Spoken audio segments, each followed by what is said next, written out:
Chapter 1950. This time, Xianxia was very obedient. She only drank a few glasses of beer and did not dare to drink too much. She was afraid that if she got too drunk, Qian would not be by her side when she woke up the next day. Although they had agreed to party all night, in the end, Qian arranged for them to stay in a hotel. 4 of them shared a room. When they were done, Xianxia could not even straighten her back. Qian did not drink, but he smelled of alcohol.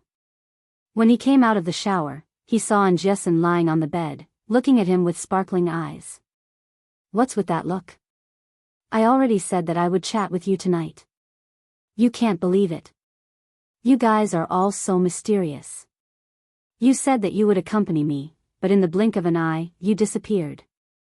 You guys?" Qian sat on the edge of the bed while drying his hair. He asked her with a half-smile, "Who else? Tell me about it. It sounds like there's a story, and it's not a simple one. I'll go take a shower first, then I'll tell you. It's a long story. I have to tell you slowly." Xianxia blew into her palms. She looked at herself with disdain. What a strong smell of alcohol. "Wait for me. Don't sleep. I'll be done soon." Qian did not feel sleepy. The class reunion was very warm. Even the students who had failed the exams chose to attend instead of avoiding it. In their words, 1 year later, we'll be good men again. Everyone chose to revise. With their abilities, their grades would not be too bad. The only pity was that the class monitor, Wuxia, did not repeat his studies and chose to join the army. Qian suddenly slapped his forehead. Why didn't he remind Wuxia that he could enroll in a military school even if he joined the army? As long as he met the basic requirements for enrolling in a military school, he could definitely give it a try. Thinking of this, Qian recalled Wuxia's room number and dialed it without hesitation. He had to take care of a few drunk boys, so he was definitely not resting. Wuxia quickly picked up the phone. When he heard Qian's voice, he was surprised. "Why aren't you resting? It's already past 4 in the morning. Class monitor, I want to ask you about your future plans. Are you going to be a conscript? Or volunteer? Or do you have other plans?" Qian did not immediately say what she was thinking. Wuxia was a very opinionated boy. She should ask him first. If he did not have any plans to enroll in the military academy, she would bring it up appropriately. Wuxia laughed. "Don't tell me you called me just to talk about this." "Yes, didn't I say that I wanted to talk to you?" Qian leaned against the headboard with a serious expression. "I just feel that it's a pity that you didn't repeat your studies and directly joined the military." No, there's nothing to pity. Joining the military has always been my dream. When I found out that you were determined to enter the military academy, I was shocked. I didn't think that there would be a girl like me. A plop sound came from beside him. While speaking, Wuxia turned his head and saw a drunk boy fall directly from the bed to the ground and roll to his feet. She covered the boy with the quilt on the bed and answered with a smile, "I have some other ideas. I'll talk to you when I have the chance. I don't know if it'll work out yet. If it does, I'll get in touch with you." Since he already had plans, Qian did not mention it again.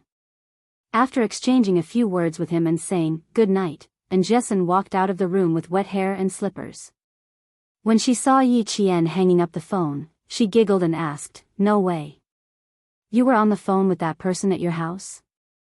I realize that you're getting more and more troublesome after going to university. Why don't you blow dry your hair? We can have a good chat after you're done." Qian left half of the bed empty and waited for her to dry her hair. Chapter 1951. I was afraid that you wouldn't be able to wait any longer, so I decided to blow it a few times. Xianxia jumped onto the bed and nimbly got under the covers. She looked at her best friend with a smile, and the more she looked at her, the deeper her smile became. It made Qian's hair stand on end. What a strange look. Who are you looking at through me? Who are you thinking of? She smiled so sweetly as if she was in love. A guy who's been chasing me. He's just like your husband. You both know him. And Jiasin pursed her lips and smiled, revealing a row of neat, white teeth. Come, guess who he is. Someone he knew, someone who knew Captain Xia, and even someone who knew Jiasin. In less than a minute, Yi Qian narrowed his eyes. When did the two of you get together? He was a little surprised, but not surprised. He had heard from Xia Jinyuan that the T6 guy was interested in Jiasin. What was surprising was that Zhang Bin had liked Jiasin for so many years, but in the end, the T6 guy beat him to it. He wondered if he was so angry that he wanted to bang his head against the wall. I don't think so. I can't really make up my mind. I have a pretty good impression of him, and I feel that he's very reliable. But he came to look for me twice, and each time, he disappeared without saying a word. I even had to run out to look for him after class. Jane Eyre, do you think he's playing with me? We agreed to go for a walk together, but when I went over, he was gone. Isn't it a little too casual for him to suddenly disappear? Listening to her complaints, Yi Qian turned to look at his best friend and said softly, "There's no other way. He's a soldier. Sometimes, when the military calls, he has to return immediately. He really can't wait for you. Jiasin, you have to think about it carefully. He can indeed give you a sense of security, but he'll also make you feel uneasy. He'll suddenly come back to give you a surprise, and then suddenly disappear to give you a scare. Jiasin, you'll lose a lot of sweetness if you date a soldier. Especially if you were in a relationship with a special forces soldier who often carried out missions. Sometimes, you wouldn't even see him once a year. Sometimes, you would only receive a call for a few months or half a year. It would make you feel like you weren't actually in a relationship. They often disappear without a trace. It's normal for them to not call you for half a month. It's also normal for them to not call you for half a year. It's also normal for them to not call you for half a year. It's also normal for them to not meet you once a year. 1 minute, they're still chatting with you. The next minute, you might have to send them away.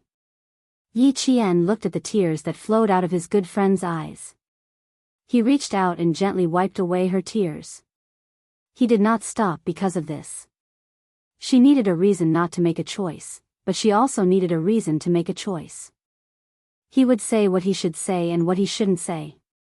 In the end, the choice would still be up to Jia Xian.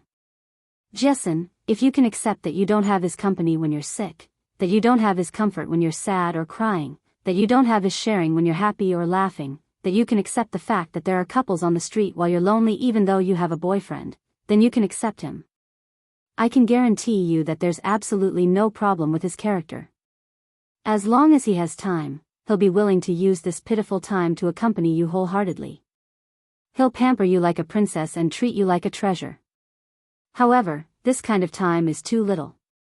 Perhaps it's only a few days, half a day, or a few hours. And you'll need to rely on this little bit of sweetness to support you for a month, half a year, until he appears again. Chapter 1952. Yi Qian could see the confusion in her best friend's eyes, as well as the struggle in the depths of her eyes. She knew that right now, she wasn't advising her best friend on what to do. Instead, she was explaining the problems that her best friend had to face. This cycle continues day after day, relying on a short period of sweetness to support the days without him. Jiasin, ask yourself if you can accept this kind of life, if you can bear this kind of life. I can't give you any advice. I can only analyze and tell you what to do. Only you can make the choice. No one else can help you or make the decision for you. And Jiasin, who hadn't cried out loud, choked up and couldn't say anything for a while. Yi Qian pulled out a tissue to wipe the tears on her face and quietly and patiently accompanied her. And Jiasin waited until her emotions gradually calmed down. Her voice was hoarse, and her eyes were filled with pain. She asked softly, "What about you? Are you the same?" "Jiasin, I'm different from you. The person I love and I are both soldiers. We both chose to join the military, which means that we have the same direction. Separation and silence are normal for us. We will get used to it and accept it, but our direction will never change. So, I'm different from you. And Jessin didn't give up. She struggled to ask, Jane Eyre, can you accept that he wasn't by your side when you needed him the most? I can, because I know that even though he wasn't by my side, his heart has always been by my side. When he needed me by his side the most, I didn't accompany him. But my heart is always thinking about him. I can endure separation, accept separation, and get used to separation. Because every time we separate, we will work hard for the next time we meet. Yi Qian's words were very thorough. And Jessin understood even more clearly that accepting a soldier with a special status required a lot of effort. And Jessin had never thought so deeply. She only thought about why he liked to leave without saying goodbye since he was pursuing her. She also thought that it was too rude and didn't take her seriously. Yi Qian's words were like a bolt of lightning that struck her heart. She suddenly realized that there were so many problems in dating a soldier. Think about it carefully. You can only make a choice if you think it through. Yi Qian saw the confusion on her face and reached out to hug her friend gently. He said softly, you won't be able to figure it out in such a short time. You're still in your first year. Why are you so upset over these things? T6 was probably sincere to her, and she had no right to doubt T6's sincerity. However, she needed to tell Jessin how difficult it was to be in a relationship with T6. One was a comrade in arms, and the other was a good friend. She naturally hoped that the two of them could live well. However, she didn't want the two of them to fall in love in the future, only to hate each other in the end. The room fell silent. Even though it was past 4 in the morning, the city was still dark. Yi Qian, who was lying in bed, gradually closed his eyes. After some time, Yi Qian suddenly heard Jessin ask him cautiously, Jane Eyre, what if I join the army? Am I the same as you? The sleepiness that had just surged up was instantly swept away. Yi Qian opened his eyes and looked at her with clear eyes. Jessin, I said just now that I'm different from you. You don't have to be like me. You just have to look at your own heart. My choice and my identity can't be your reference. Do you understand? Chapter 1953. She couldn't do this and couldn't do that. How was she supposed to choose? And Jessin bit down on her lower lip, the struggle in her heart only intensified. I don't think you've reached the stage where you've decided on him yet. Why do you have to make a decision so quickly? Jessin, there's still time ahead. You can take your time to think about it. Yi Qian looked at her friend seriously and said slowly, decisions made in a hurry are often incomplete. You can think about it carefully, but once you've made a decision, you can't regret it. And Jessin nodded slightly at her friend's serious expression. Okay, I'll think about it carefully. Like you said, I haven't decided on him yet. I just think he's not bad. He's someone I can date properly. Yes, he's an outstanding soldier. You have good taste. In Yi Qian's eyes, his comrades in the Snowfield Brigade were all outstanding. She couldn't keep her eyes open. She rubbed her head against the soft pillow and yawned. Go to sleep. Let's talk when we wake up. And Jessin couldn't take it anymore, but she forced herself to keep her eyes open. She waited for Yi Qian to fall asleep for a while before she closed her eyes. However, when she woke up, she was the only one lying in bed. She called out, Jian, in a daze. She, who was half asleep and half awake, did not receive any response. She opened her eyes abruptly and raised her voice, Jian, Other than her, Ling Chen, who was still sleeping with her, was no longer in the room. She muttered, Don't tell me they went to visit me. Out of the corner of her eye, she saw a piece of paper on the bedside table. Her eyes were still groggy, but she could read a few words on it. And Jessin had a bad feeling. She quickly picked up the piece of paper with a few lines of words written on it. After reading it, Jessin leaned against the headboard as if she had lost all her strength. Her best friend said that she had something important to do and needed to leave. She couldn't play with her for a few more days and asked for her advice. The last line was especially striking. Please forgive a soldier for leaving without saying goodbye. Most of the time, it's not that they don't want to say goodbye, but that they don't have the time or the means to say goodbye. Just like the soldier you like, leaving without saying goodbye is the last thing they want to do, but they have to do it.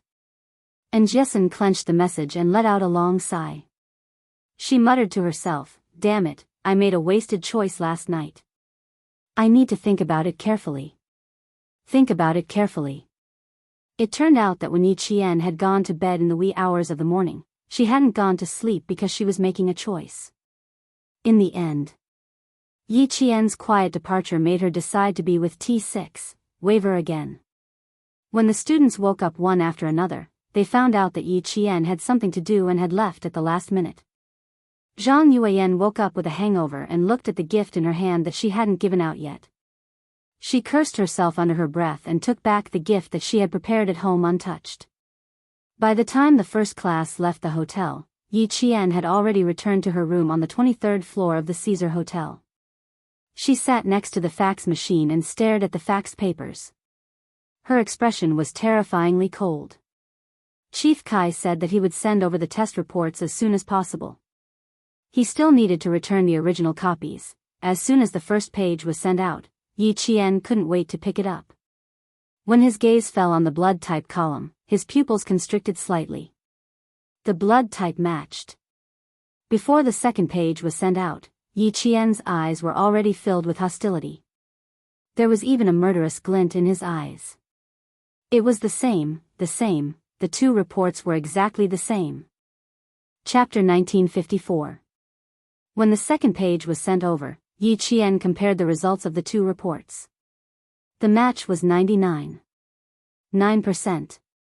There was no need to investigate further. The two reports were enough to prove that Sun Yaozu was blinded by his mother. At the same time, Sun Yaozu also knew who blinded him. That was why he treated himself so viciously. With bloodshot eyes, Yi Qian slowly folded the two reports and put them away. Tonight, she needed to find Sun Yaozu. She had to properly ask him about what happened in the past. Chief Kai's call came. He spoke very quickly. Knowing that Yi Qian had already received the fax, he only said, "Wait for his call," and hurriedly hung up. Yi Qian was so agitated that her blood was boiling. Chief Kai's hurried words were like a bucket of cold water splashing her heart. It was so cold that it made her slowly come back to her senses. She couldn't go find Sun Yaozu yet. At least she had to wait until Chief Kai was safe. She couldn't put Chief Kai, who had already risked his life to help her, in danger because of her hatred. Wait a little longer, Yi Qian. Wait a little longer. You've waited for so many years. It won't hurt to wait a little longer. Yi Qian sat on the bed and softly muttered a few words. Then she sat motionless like a statue. She didn't think about going back to her good friend in Jessin. Before she dealt with Sun Yaozu, she didn't want to be too close to her friend. She didn't want to implicate her friend and cause her to do something bad. Since she couldn't go find Sun Yaozu for now, she would go find old Madame Yi, who had been living in the sanatorium of the Southern Province People's Hospital. Old Madame Yi would know as much as Sun Yaozu. The sanatorium of the Southern Province People's Hospital was equivalent to a nursing home, but it was a little more advanced. The elderly who lived there were all wealthy families who could afford to pay for treatment and care. Old Madame Yi had Yi Zhixiang's money to take care of her, so she was living quite well. Yi Qian looked at old Madame Yi, who was sitting in a wheelchair, slurring her words and ordering the caregiver around. She walked in with a cold smile and said to the caregiver, "Auntie, go and rest for a while." The nurse had never seen Yi Qian before. Just as she was about to ask, old Madame Yi, who was sitting in the wheelchair, stuttered, Yi. Jian. The corners of her mouth were crooked to one side, and it was quite difficult for her to speak. It was also hard for the nurse to be scolded by her. "You're already stuttering. Why don't you speak less? I haven't visited you for a long time, so I thought it was time for me to visit you." Yi Qian walked in and put the fruits he bought on the way to the side. He even took the initiative to pass a glass of water to old Madame Yi. "I have something to talk to you about." Why don't you let the caretaker take a rest first? Old Madame Yi was a strong-willed person at all times.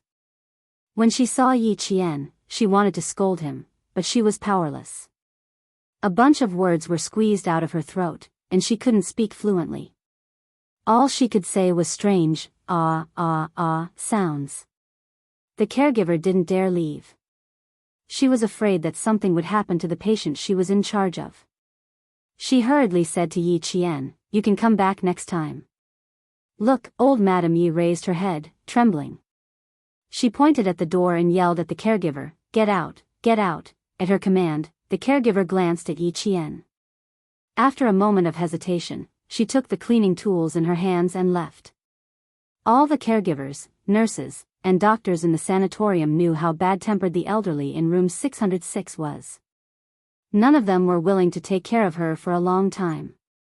However, the hospital had specifically instructed them to take care of her. The caregiver who took care of her once a week left quickly. It was obvious that she didn't want to stay for even a moment. Chapter 1955. With no one else around, old Madame Yi stared coldly at Yi Qian. She raised her hand and swept the glass cup in front of her wheelchair to the ground. Bang! The glass cup shattered as it hit the ground. The water splashed all over the floor and the glass shards flew everywhere. Yi Qian didn't even raise his eyebrows. He smiled faintly and said, "It's better for an old lady who has suffered a stroke to remain calm. If you get angry too often, you might suffer a second stroke. I'm here to talk to you." "Why are you angry?" "But I don't know why, but seeing you angry, I feel quite happy." Old Madame Yi had been strong her whole life and rarely suffered in the hands of others. However, she had suffered in front of Yi Qian, whom she thought she could easily control. She couldn't swallow the anger in her heart. Otherwise, she wouldn't have asked Yi Jifan to get rid of Yi Qian when she was just able to pick up a pen to write. Now that Yi Qian was standing in front of her, old Madame Yi couldn't suppress the anger in her heart. She just wanted to teach her a lesson. She couldn't move and couldn't speak clearly. The only thing old Madame Yi could do was glare fiercely to express her feelings. She couldn't do anything else. "Why are you still, not dead?" Old Madame Yi slanted her lips and said viciously, "I don't know, where did this bastard come from? Why aren't you dead?" When Yi Qian was young, he often heard old Madame Yi call him a bastard. He became numb after hearing so much. Now that he heard it again, he didn't think much of it. With an indifferent expression, she looked down at old Madame Yi, who used to be awe-inspiring and strong-willed. She smiled faintly and said, "Your current appearance really suits you. You've been pretending to be kind all your life, and now you're finally living the truth. Old madam, your serious illness was worth it.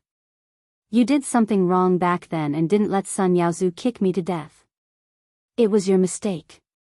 You can continue to watch and see how your family will suffer retribution.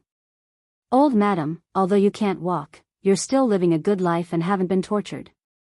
But it's hard to say whether I'll have a good life in the future." Yi Qian slowly bent down. She stopped sneering and looked into old Madame Ye's murky eyes. Her dark eyes were filled with murderous intent. "One killed my father, and the other killed my mother. Old Madame Yi, your retribution has just begun." She spoke very slowly, and her words were very light and cold, like an invisible blade that suddenly cut into old Madame Ye's heart. Suddenly, old Madame Yi, whose mouth was crooked, and the stiff muscles on her face twitched as if she had been greatly stimulated. Her eyes were filled with fear. You. What do you want to do?" Not only were her eyes filled with terror, even her tone was filled with terror. She was afraid, very, very afraid. Yi Qian, who had originally only wanted to trick Sun Yaozu, knew that she had made the right choice in coming here. She didn't need to know too much.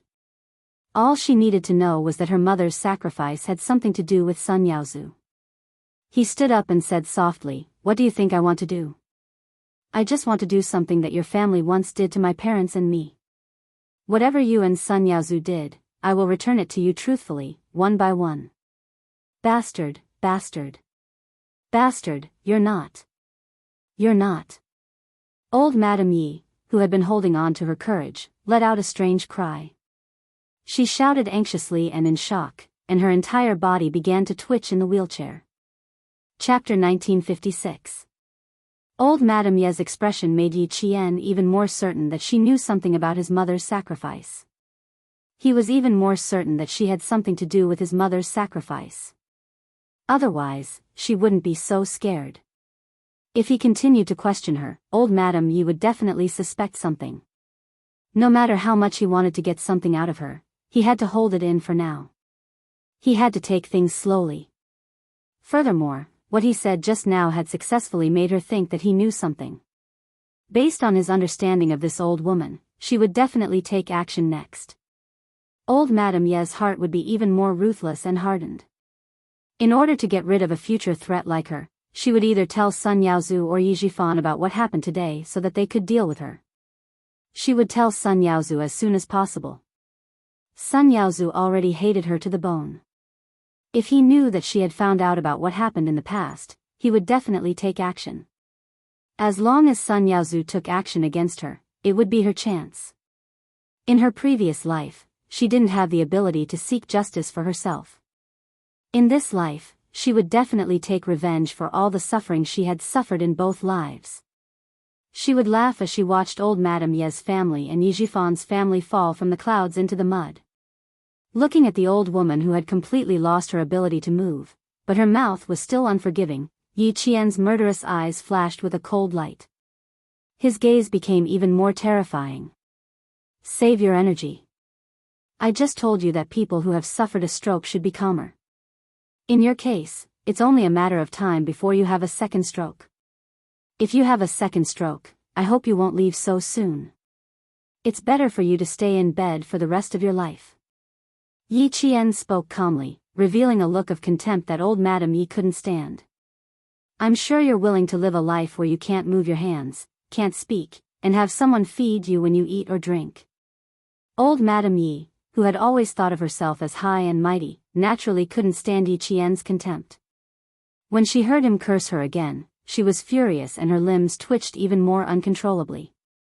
She really wanted to stand up and slap the bastard who dared to curse her. Unfortunately, she couldn't even speak properly, let alone stand up. Back then, you bullied my father because he was too obedient. It's a pity that he didn't see your current miserable state. If he did, he would be happy. Have a good rest. When I go to see my father tomorrow, I'll mention your current miserable state and what kind of miserable state you'll be in the future. My father and mother were killed by your family. How can I watch you live a good life? I only hope that you will be tortured and live a life worse than death. The cold and murderous words were like a sharp knife that ruthlessly pierced into old Madame Ye's heart, as if it had pierced a big empty hole. A heart-piercing cold wind blew past, instantly extinguishing the raging flames of anger, and her heart began to feel anxious. Did that bastard Yi Qian know something? Did he discover something? Otherwise, why would she say that one killed her father and the other killed her mother? That's right, that's right. That's what she said before. She even brought a photo over to scare her and Zhixiang. Zhixiang was easily frightened and screamed when she saw Yi Xinfan's photo. Zhixiang's actions last time must have made this bastard completely suspicious. While she was lying in the hospital, Sun Yaozu and Yi Zhifan were fighting openly and covertly. He secretly investigated on his own. Chapter 1957. She must have found something by now. That's right. She must have found something. I can't let this bastard live anymore. I can't let her live anymore. He had to kill her, he had to kill her. Only by killing her can Zhixiang's family be safe. Otherwise, she will pester Zhixiang to death. She might even harm my two precious grandsons. Although old Madame Ye's body was paralyzed and her brain wasn't as good as before, she didn't completely go on strike. She looked at Yi Qian, who had grown to the point where she couldn't control him anymore. Seeing that he wanted to stand up for Yi Xinfan and Sun Xueqing, who had died early, old Madame Yi, who was anxious just a second ago, suddenly laughed crookedly. Her laughter flowed out of her mouth. It was like the strange laughter of a person who lived in darkness and damp all year round and was filled with malice. Just a bastard. She really thinks she's someone important. Old Madame Yi had never liked Yi Qian, not even for a moment. She stared fixedly at Yi Qian, who was now so arrogant that he could make her angry. Old Madame Yi's mouth moved a few times. Suddenly, she spat out a mouthful of thick phlegm at Yi Qian. Seeing Yi Qian nimbly dodge, old Madame Yi gripped the wheelchair's armrests tightly. Her face and eyes were filled with malice. Yi Qian, do you know why I don't like you? Because, you're a bastard. You're the bastard your mother gave birth to outside. She spoke in a hurry, so her words were even more unclear. However, Yi Qian heard everything clearly. Hearing this, his gaze suddenly sharpened. He stared at the old woman who couldn't even walk and was still acting like a tyrant. What did you just say? The ferocious-looking old Madame Yi looked at Yi Jian, whose expression had changed. Her upper lips trembled uncontrollably as she let out an unpleasant cackle. I said, your mother's, bitch, outside. Martyr? Cackle. Your mother is such a promiscuous slut. How can she be a martyr? Old Madame Yi was overjoyed and said happily, let me go, like a bastard. Tui. Yi Qian, who was about to leave, narrowed his eyes. He squatted down again and looked at old Madame Yi with a gloomy expression. So, you scolded me because of this? What right do you have to talk about my mother? What right do you have? Boss is a good-for-nothing. He clearly knows that his wife gave birth to a bastard, but he doesn't even dare to sleep with her. I raised him up, but he didn't listen to me and strangled a bastard like you. He wants me to treat him well? Bah. Just a piece of trash. The gloomier Yi Qian's expression became, the more comfortable old Madame Yi felt. Strange laughter kept coming out of her throat. A martyr with a lover, how ironic. Shut up. Yi Qian could not tolerate such a vicious person slandering her mother. The killing intent that she had been suppressing grew again. She reached out and grabbed old Madame Yi's neck. She gritted her teeth and said fiercely, those who slander my mother, die. Come, strangle me to death, you, strangle, ye girl. The door of the ward behind her was pushed open with a bang. Principal Chen's angry voice shook the air. What are you doing? Stop it. Strangle. Strangle me to death. Strangle me. Old Madame Yi's laughter was unusually loud. She continued to provoke Yi Qian fiercely. You're not boss's child. You're a bastard. Ha, you want to make my life difficult? Bastard, let's see who's the one who's going to suffer. Chapter 1958. You're a bastard. Your mother gave birth to you with another man. Your father is a good-for-nothing. He knew that you weren't his child, but he still raised you. Old Madame Yi's continuous curses seemed to come from the void, expanding in circles. When they reached the ears, they all swarmed in like a whirlwind, squeezing into the brain in an instant. It was incomparably sharp, piercing the brain and causing pain. Yi Qian, whose eyes were red, glared at the old woman whose face was completely distorted. He gritted his teeth and wanted to bite her throat so that she could no longer speak and say those vicious words. Little Yi, she wants to destroy you. Are you really going to let her destroy you? Principal Chen held Yi Qian's wrist tightly. His gaze was as sharp as a knife. Do you know that your loved ones will be hurt and your enemies will be happy? Where did your rationality go? Where did your calmness go? Principal Chen scolded in a low voice. He didn't want old Madame Yi, who was like a mad dog, to hear him scolding Yi Qian. He wanted her to be happy. He was really glad today. He suddenly wanted to contact Chief Kai to ask about the progress of the investigation into martyr Sun Xueqing's death. He wanted to see if he could leak some information to Little Yi. It was also because of this phone call that he found out that Little Yi and Chief Kai had been in contact for a long time. He also found out who the eyepiece on the dagger in martyr Sun Xueqing's hand belonged to. When Chief Kai found out that Little Yi didn't leak any information to him, he immediately said, "Oh no," and asked him to come out and find Little Yi immediately. After searching for a few hours and taking a big detour, he finally found Caesar Hotel. When he knocked on the door, he bumped into Caesar's boss, Ho Zi. With his help, he successfully found the hospital. Principal Chen, who ran until his forehead was sweating, was anxious and angry. His voice was several times stricter than before. "Little Yi, if I came even a little later, you would have committed a heinous crime. Do you know that?" Yi girl had always been calm. No matter how big the matter was, she would not lose her mind completely. However, the situation was different this time. The old woman of the Yi family had coincidentally made Yi girl, who had just found out that Sun Yaozu was related to the sacrifice of martyr Sun Xueqing, suddenly lose her mind. No child could bear the humiliation of their parents, not to mention the humiliation of the enemy who had killed their parents. Even if a saint was alive, he would not be able to bear it. Moreover, Granny Yi was truly detestable. Every word she said was disrespectful. "Wake up, Yi girl. Do you remember what I said to you before I died? Look at you now. Are you worthy of this old uncle?" Principal Chen was obviously really angry. He even mentioned Uncle General. When Yi Qian heard the words Uncle Gen, her muddled mind suddenly cleared up. She looked up and seemed to have realized who was holding her back. "Uncle Chen," she scolded my mother. "I couldn't help it. I couldn't help it. She's the only one who's collapsed on the bed. Do you still need me to clean her up? The person you want to deal with isn't here. Do you understand?" Seeing her eyes gradually clear up, Principal Chen heaved a sigh of relief. He looked at Granny Yi, who was laughing maniacally. He lowered his voice and said, "She's not important at all. If you want to strangle her to death today, you'll have fallen into her trap."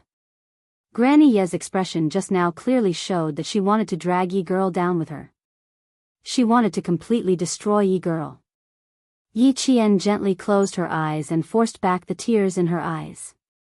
"I know, Uncle Chen. Let go first. I want to ask her a few questions." She wanted to ask if what she said just now was true. Chapter 1959. Yi Qian knew that he had lost his composure, but he had already restrained himself. He hadn't really killed this vicious old woman. Faced with Uncle Chen's reprimand, Yi Qian didn't regret his loss of composure, nor did he regret strangling old Madame Ye's neck. As a child, if he didn't do anything when someone insulted his parents, how could he be a child? Seeing that Principal Chen didn't intend to let go of his wrist, Yi Qian swallowed back his salty tears and said, "Uncle Chen, Yi girl has never disappointed you or me. Even if she lost her composure and did something unwise, I still tolerated it. You know that with my skills, if I really wanted old Madame Yi to die, I wouldn't even have to strangle her neck. All I would have to do is twist her head. Uncle Chen, I'm very angry, but I know how to control myself. After all, my status restricts my actions and I can't make any mistakes. I won't do anything that would make my enemies happy. I will never do that." Principal Chen thought for a moment, then slowly retracted his hand. "That's right. With Yi girl's skills, if she really wanted to kill old Madame Yi, she wouldn't have to go through the trouble of strangling her. She could have just twisted her neck. But what she wanted to ask. Sigh, he could answer her. Don't ask any more, girl. She's right. You are indeed not your father's daughter. Your father is infertile.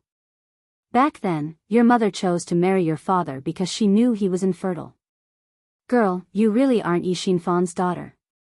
Your parents are only married, but they aren't husband and wife." Uncle Chen's words made Yi Qian, who had gradually calmed down, narrow his eyes. He looked up at Principal Chen in shock and disbelief. "What did you say? Your father and mother got together because of me. It was your mother who found me and asked me to find an honest and reliable man of the same age in the same village, so I found your father." Principal Chen knew that she actually heard it very clearly, but she just couldn't accept it at the moment. Principal Chen glanced at old Madame Yi, who was still laughing strangely, and looked kindly at Yi Qian. He sighed softly and said, "Your father didn't dare to agree, but old Madame Yi did.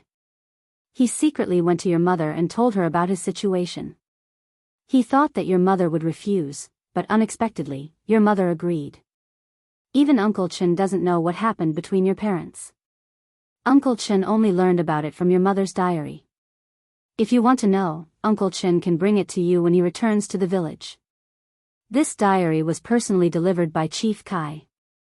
Principal Chen's words completely shattered Yi Qian's last hope. He stood there in a daze, as if he had lost his soul. She was actually not her father's daughter? Then whose daughter was she? No wonder old Madame Yi called her a bastard child. She already knew that she wasn't her father's daughter. Then, who is my father? Yi Qian, whose eyes were blank, asked in a daze. It didn't seem like a question, but more like a sentence that he didn't even know what he said. Principal Chen couldn't answer who Yi Qian's father was because he didn't know either. Martyr Sun Xueqing's diary didn't mention it in her comrade's safekeeping. Chapter 1960. Old Madame Yi, who was sitting in her wheelchair, looked at Yi Qian, who was standing a few steps away from her. Her eyes were filled with disappointment. That wretched girl was becoming more and more tolerant. She could actually hold herself back from humiliating Sun Xueqing like this. The laughter in old Madame Ye's throat didn't stop, but her heart was sinking. That wretched girl who could hold herself back had already become a big problem. Back then, she was worried that if she killed Sun Xueqing's illegitimate child immediately after her death, she would be criticized by the villagers. Moreover, Yi Jifan, the white wolf, convinced her to keep the illegitimate child. She was so obsessed that she really kept the illegitimate child. She regretted it so much, so much. She should have thrown Sun Xueqing to her death back then. Falling to her death would have eliminated all future troubles. If she had fallen to her death, today's events wouldn't have happened, and she wouldn't have to worry about the bastard's revenge in the future. Now, the bastard was no longer the little girl who could be bullied by others. She had already become a big problem that made her afraid and anxious. No, she couldn't hold back anymore. Either Yi Jifan would do it, or her son-in-law would do it himself. She had to see the bastard die while she was still alive to be at ease. She had to see the bastard die before she could leave with peace of mind. Old Madame Yi, who had thought of 10,000 ways to make Yi Qian die on the streets, stared darkly at Yi Qian, then at Principal Chen. For a moment, old Madame Yi hated Principal Chen again. The principal of this town's middle school was also a busybody. Just now, he had appeared in time and ruined her plan. Old Madame Yi couldn't hear what Principal Chen was saying in a low voice. She glared at Principal Chen a few times in anger and raised her trembling hand to touch her neck. She didn't pinch too hard, so there shouldn't be any handprints left. If there were, she would have a way to ruin the bastard's reputation. Her gloomy and calculating gaze made Principal Chen involuntarily sweep his sharp gaze over. A sniper's gaze was undoubtedly frightening. Old Madame Yi, who was caught in the eye, was so frightened that she couldn't breathe properly. Waves of violent coughs came from her throat. Yi Qian slowly turned around. His eyes, so dark that they seemed to be able to swallow everything, stared straight at old Madame Yi. Step by step, he walked up to the old woman who had done evil all her life. He said softly, "I will make your family pay for all the pain I've suffered." It was very light, but the smell of blood inside was so thick that one could almost smell it. "Bastard, what are you trying to do?" Old Madame Yi was shocked and angry at the same time. Even though she was still putting up a strong front, her paralyzed eyes had already revealed her true thoughts. She realized that Yi Qian's family included her two most beloved grandsons, Yi Lei and Sun Jiacheng. That was why she asked Yi Qian what he wanted to do. "I want to do what you're most afraid of." Yi Qian coldly spat out a few words, then ignored the struggling old woman. He turned to Principal Chen and said, "Uncle Chen, let's go." She knew enough. She could stop here for today. Next, she quietly waited for Sun Yaozu or Yi Jifan to come. After leaving the hospital, Principal Chen didn't blame Yi Qian. When they returned to Caesar Hotel and walked out of the revolving door, a man in a suit who looked like a hotel attendant immediately came to greet them. He respectfully said to Yi Qian, "Miss Yi, Zigu invites you to his office." He glanced at Principal Chen and said, "He also invited the person beside you to come with us." Ho Zi's office was on the top floor of the hotel. The hotel's guest elevator hadn't arrived yet, but there was a special elevator that led directly to the top floor. Chapter 1961. When the elevator doors opened, they could see the bulletproof glass door. The man pushed the card open and invited Yi Qian and Principal Chen to enter. He then stood at the elevator entrance and waited. Ho Zi had been waiting for Yi Qian in the office.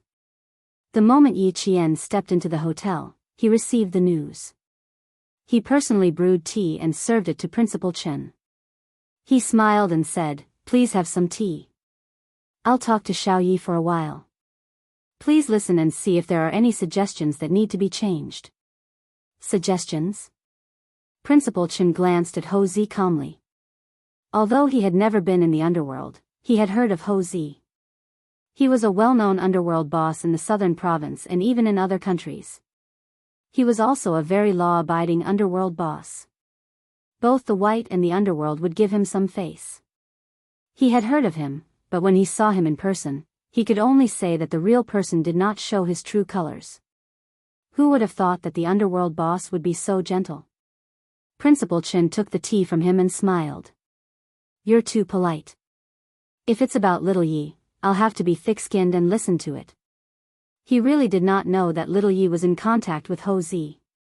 When he received Ho Zi's help, he was shocked. "It is indeed about little Yi. Yuan has asked me many times to take care of little Yi. Therefore, I know a little about any movements on little Ye's side. It can be said that little Ye's matters are Ho Zi's matters. Whatever she wants to do, I'll support her." Ho Zi was a righteous person. When he spoke, he was calm and had the demeanor of a general. As he spoke, he explained how he knew Yi Qian. Principal Chen understood when he heard this. So that was the case. He immediately felt relieved. Seeing this, Ho Zi smiled faintly and said to Yi Qian, "Is Sun Yaozu's matter not over yet? How far has it progressed? Can you tell me? Sixth brother told me in secret that if you make any big moves in the southern province, I must help you. I reckon that your actions this time were indeed a little too big."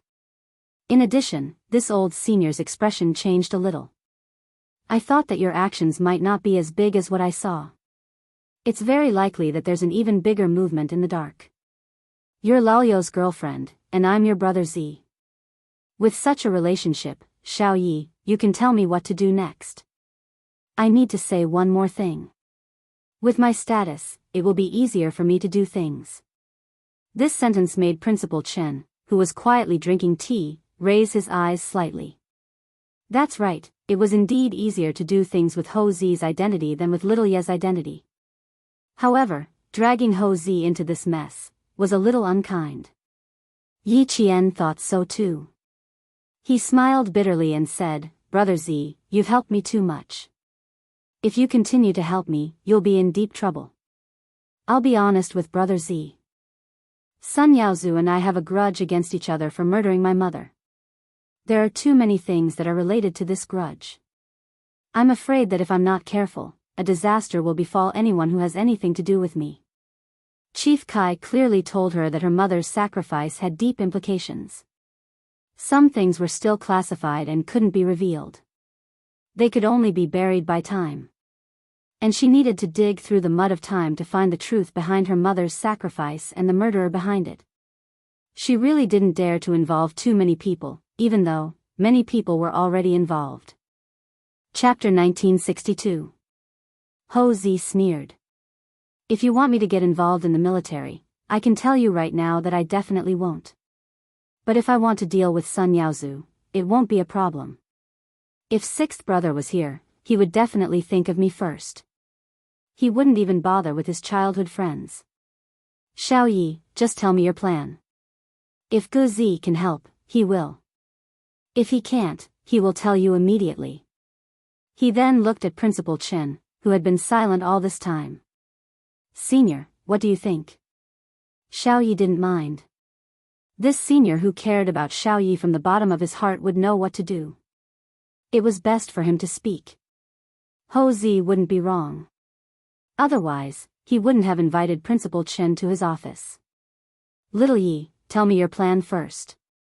Principal Chen would be very happy if someone from the underworld helped Little Yi, because Sun Yaozu was also from the underworld. Yi Qian, who had been silent for a long time, finally spoke up when Principal Chen opened his mouth again. He lowered his eyes slightly and said, I want to deal with Sun Yaozu, and I also want to get some information from him. It was related to a person's life. She planned to deal with it in secret. I won't show up to deal with Mr. Sun, but I can help you, Ho Zi said calmly. A big matter sounded like a small matter to him. It was extremely easy. Yi Qian looked at him and said, I'll wait for Sun Yaozu to come looking for me. Even if they want to investigate, we have to let the police know that Sun Yaozu was the one who committed the murder and was killed in the end. He knew that Sixth Brother's girlfriend was a ruthless character. Look at this arrangement. It was quite well planned. The matter was settled just like that.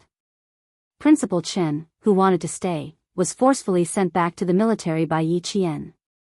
He was not allowed to interfere.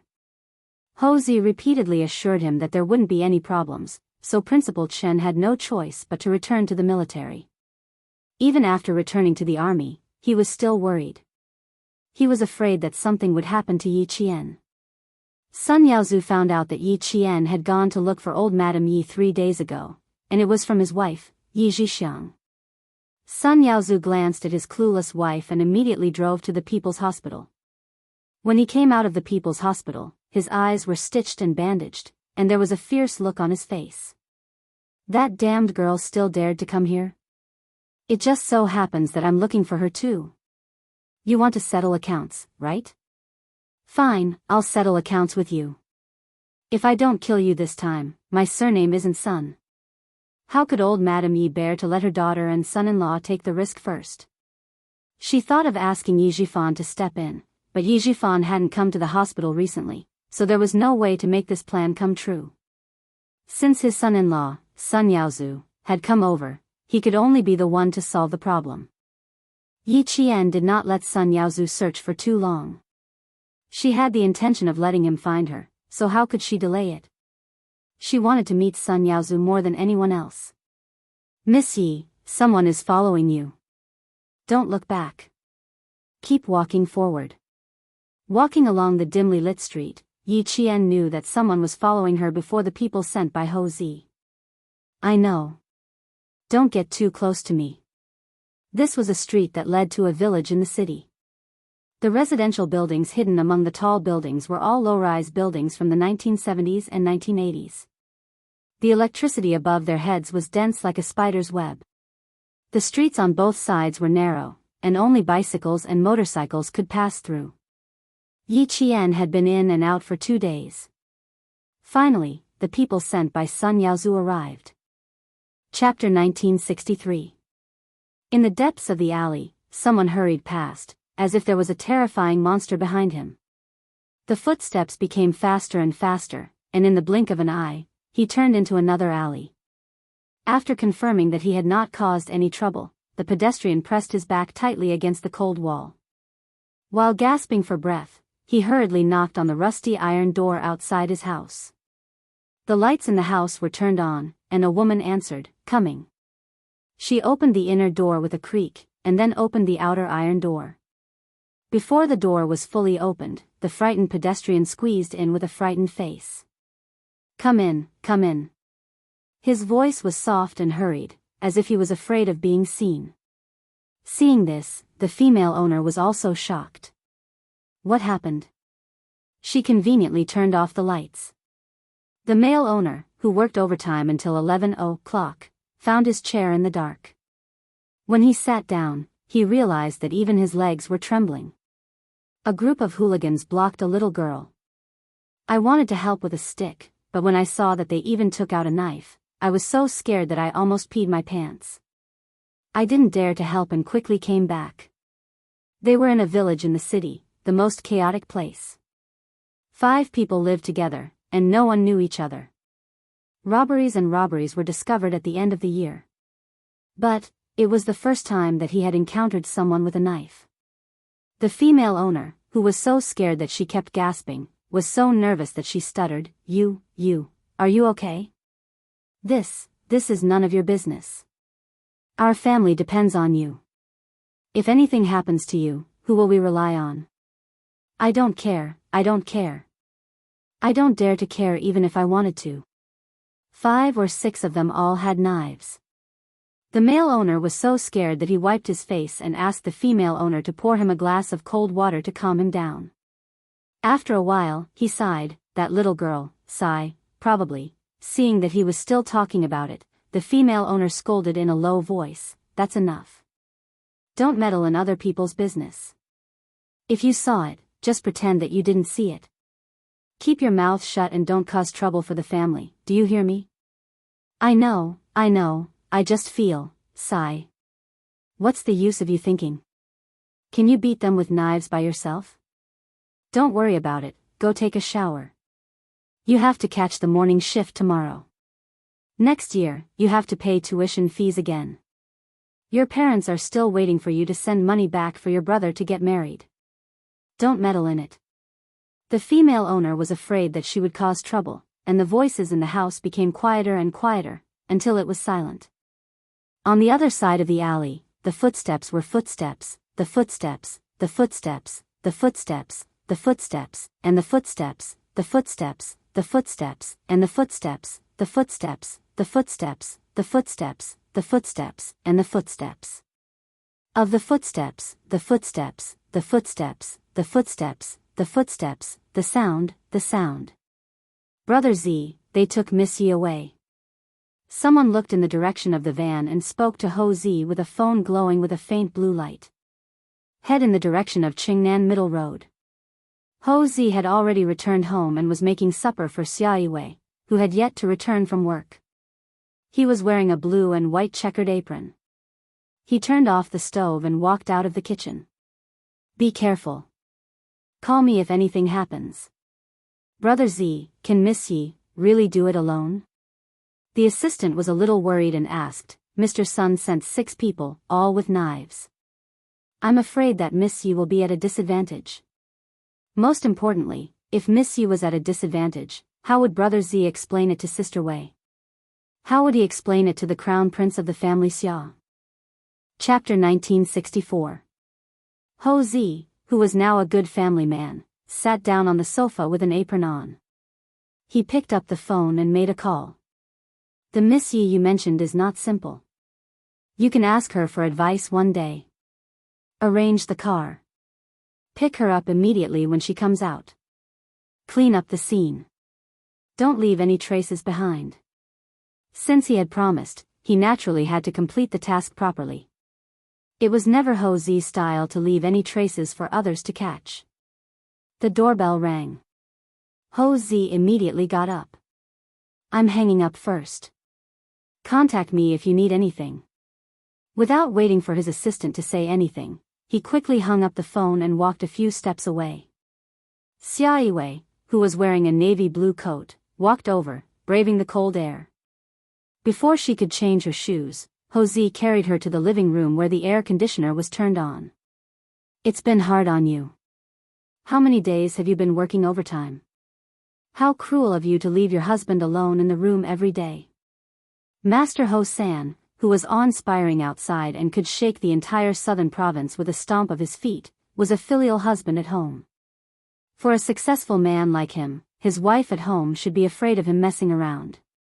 However, when it came to Ho Zi, it was the opposite.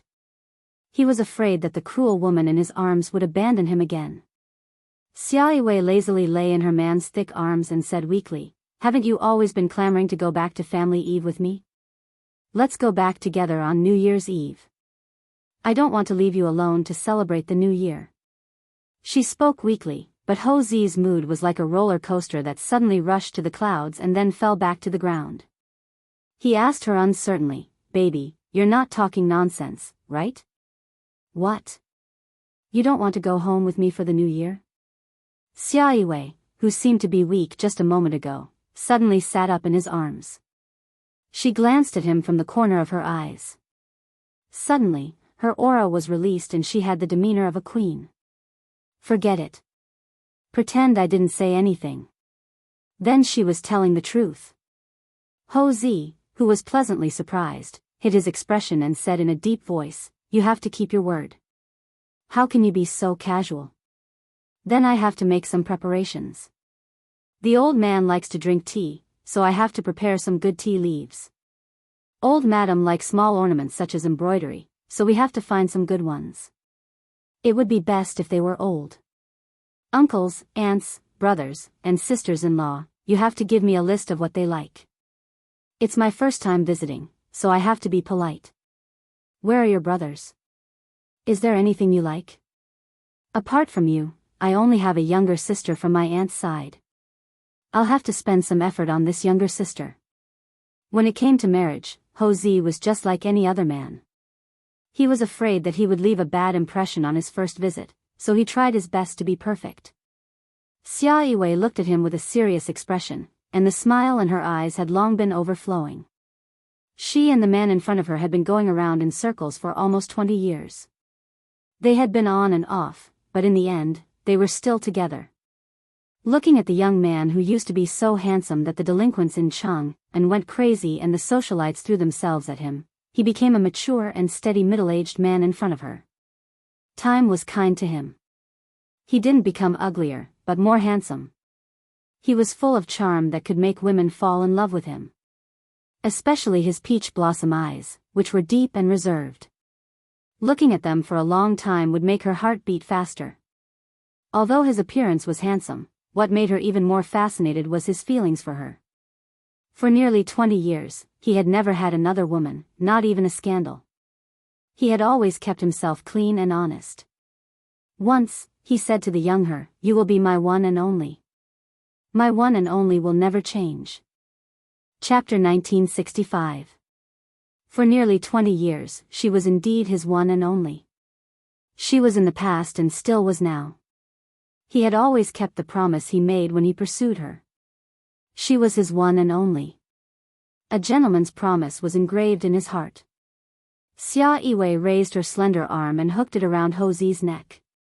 She lowered her head and kissed his sexy lips that were still chattering away.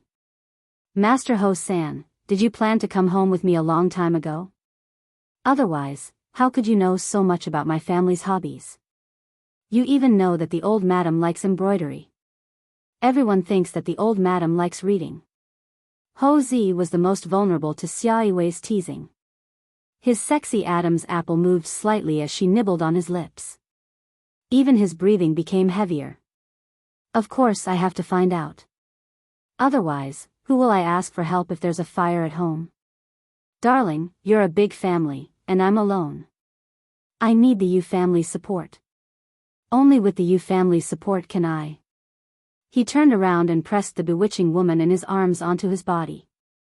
His peach blossom eyes, which had charmed countless women and frightened countless opponents, were filled with darkness. "Only then can I lock you by my side. Don't even think about leaving my side for the rest of your life." Meeting Xia Yiwei was the biggest disaster in his life. For her, he was willing to go through hell.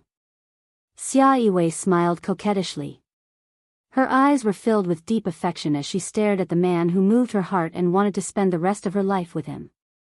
As his kiss traveled down her lips, she gently closed her eyes and murmured softly, "Giving birth to a child can lock me in. Yes, my queen." In front of the only woman he loved, Ho Zi, who was all-powerful in the underworld, tried his best to please the woman under him. "You will be my one and only. My one and only." He would use his whole life to fulfill this promise. The cold wind blew in the dark night. Somewhere, the crackling sound of firecrackers could be heard, bringing a bit of noise to the cold night. The assistant sent by Ho Zi followed them all the way to the villas under construction in Qingnan Middle Road. Seeing the van stop in front of a villa whose exterior had been painted, he said to the person beside him, "Drive the van to the back door. Be alert. I will contact you two at any time." "All right." The two men nodded and lowered their caps a little to cover most of their faces. Their coat collars were straightened up, and they left swiftly.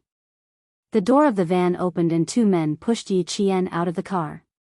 They warned him in a low voice, "Behave yourself. If you dare to play any tricks, we'll break your legs."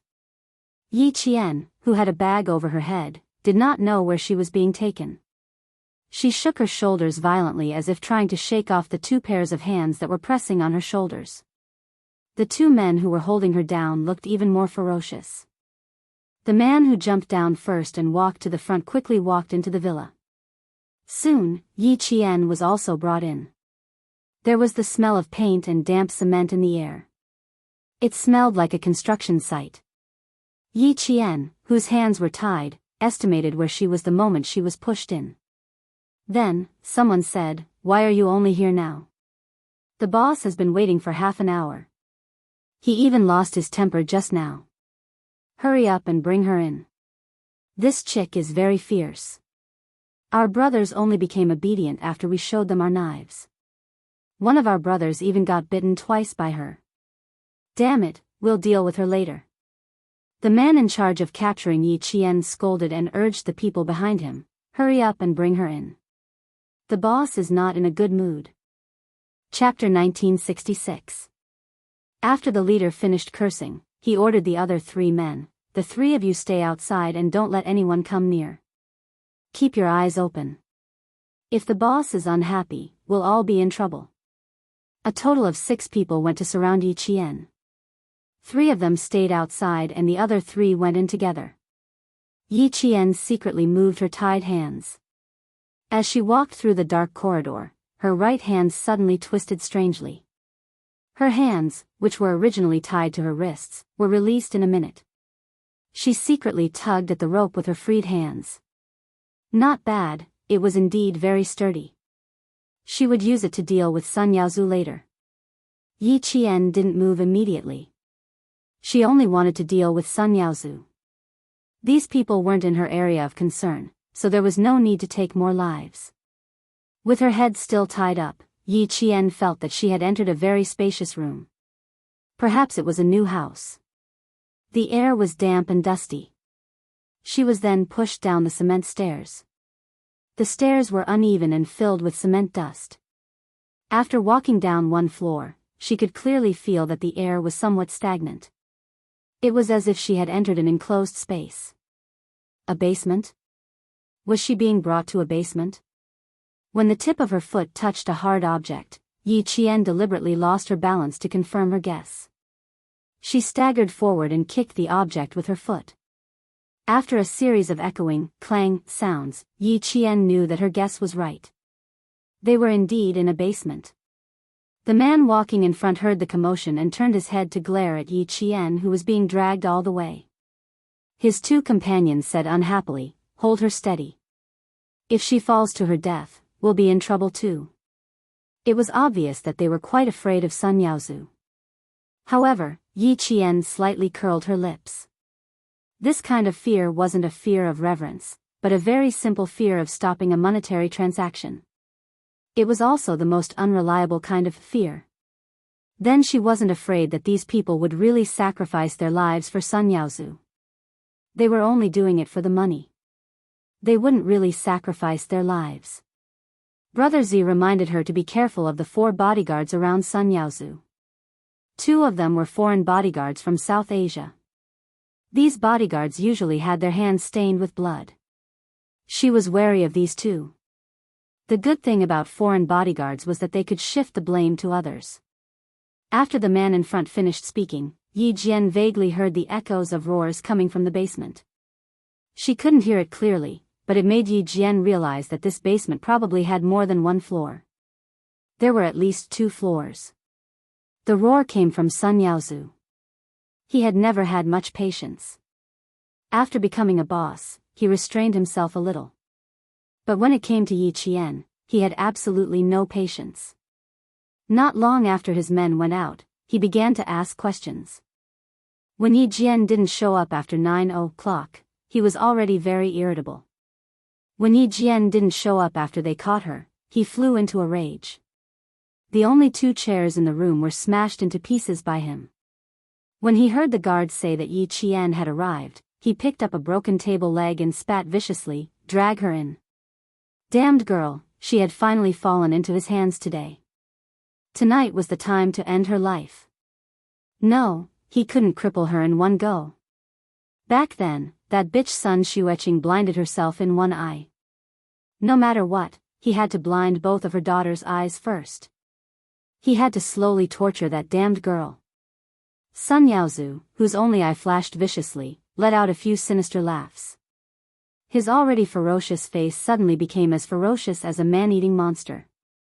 He gritted his teeth and said to the two bodyguards beside him, "Do whatever I tell you to do later, do you hear me?" Chapter 1967. Yes, boss. The two bodyguards nodded. Their job was to do whatever their boss told them to do. It didn't take long to walk from the first floor to the second basement floor. Sun Yaozu, who had just finished giving instructions, heard footsteps. The one-eyed man snorted coldly and stood in front of the four bodyguards, waiting for Yi Jian to come in. When he saw Yi Qian being dragged in by his men, he laughed heartily, then said fiercely, "Take off her hood."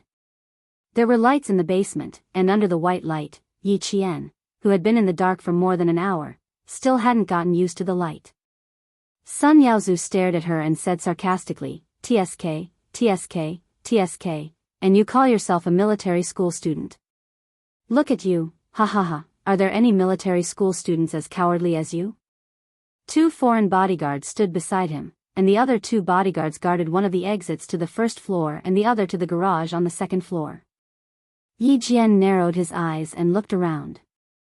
Finally, his eyes fell on the exit where the wind came in, which was the exit to the garage on the second floor. "Sun Yaozu, you've got guts," Yi Qian said coldly. "You dare to kidnap a military school student? Looks like you're not afraid of being caught." Sun Yaozu laughed as if he had heard a joke. "Catch me? Ha ha ha, damn girl, I'm the one catching you now. Who the fuck dares to catch me? Who am I? I have money and people. You're just a poor military school student. What do you have to fight me?" At this point, Sun Yaozu seemed to have realized that there shouldn't be too many people present. He yelled at the three men who brought Yi Jian in, "Fuck, what are you standing here for? Get out of here." The three men were used to being yelled at, so they said, "Yes," and quickly turned to leave. After the three of them left, Sun Yaozu glared at Yi Qian fiercely, "You want to cause trouble for me? Who the fuck do you think you are? The old hag said you want to kill my whole family? Damn girl, I'll kill you first today. It's normal for me to want to kill your entire family. You were the one who made my mother sacrifice herself back then." In the face of his viciousness, Yi Qian, whose eyes were as cold as water, said indifferently, "You made my mother sacrifice herself. I want to kill your whole family. What are you angry about?" Yi Qian naturally brought the topic back to the past.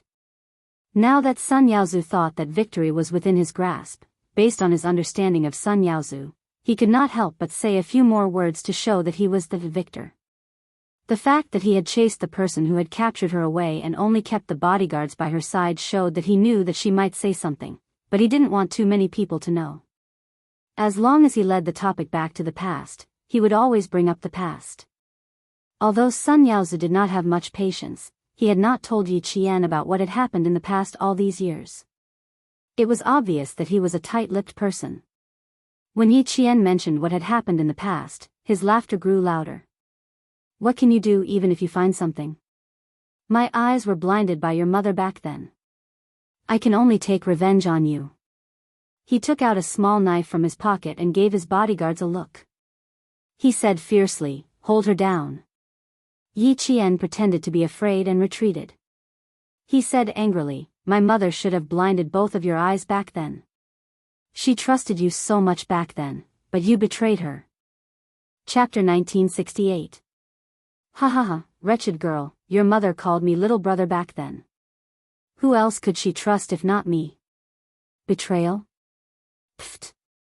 I was doing well and earning a lot of money. How could she make me give up on making a fortune with just a few words?" Sun Yaozu stood where he was and spoke fiercely, while his other two bodyguards closed in on Yi Qian. Yi Qian, who continued to retreat to the corner, heard his mother call Sun Yaozu little brother, and his eyes immediately darkened. Grandfather did not have any biological brothers. My mother doesn't have a brother, she only has Sun Dongqing as a sister. Sun Yaozu, don't get involved with my mother. If she really called Sun Yaozu little brother, then the matter could be explained further. When her mother sacrificed herself, she was holding a dagger in her hand. There were no signs of a fight around, which meant that Sun Yaozu, who was stabbed by her, was actually next to her mother. Later, when her mother discovered the problem, she hurriedly raised the dagger and stabbed him. Unfortunately, she was shot and killed before she could finish off Sun Yaozu. My surname is Sun, and so is your mother. What's wrong with calling me little brother? Sun Yaozu smiled strangely. His fierce eyes were filled with murderous intent as he stared at Yi Qian. He gritted his teeth and said, I'll remember the wound that blinded my eyes. Today, I'll get it back on you. Catch her and press her to death. The two bodyguards who were surrounding them heard the order and did not slowly close in on Yi Qian. They all thought that Yi Qian would be easily caught, but Yi Qian nimbly avoided them with a roll on the spot. At the same time, he rushed at lightning speed toward the exit that she had noticed wind coming in from. Wind meant that the airflow was flowing, and airflow meant that it was unobstructed. This was the exit to the underground garage, and the bodyguard was from South Asia. He probably did not expect the girl who was dragged in by a few hooligans to be so agile. When he reacted and reached out to grab her, he only managed to grab the corner of Yi Qian's clothes. In just a few seconds, Yi Qian, who was in front of them just a moment ago, rushed out of everyone's sight. Even Sun Yaozu, who had been watching closely, did not react. When he came back to his senses, he roared angrily, Fuck! Why aren't you chasing after him? I fucking invited a bunch of trash. The four bodyguards raised their sleeves and quickly chased after him. Yi Qian had already rushed out of the second-floor basement exit and was heading towards the entrance of the villa. Now, she needed someone sent by Ho Zi to distract the bodyguards. Ho Zi's assistant wasn't an ordinary assistant. When he saw Yi Qian's figure flash past him, he immediately knew what to do. A stray cat's meow came out of its mouth, and Yi Qian quickly hid after hearing it. Soon, four figures came out and caught up with the vague shadow in front of them. The three men guarding outside the villa had already been tied up. Even the three men who were chased out by Sun Yaozu were tied up and thrown into the van they drove over. 6 people were tied up, and 4 bodyguards were chasing after them.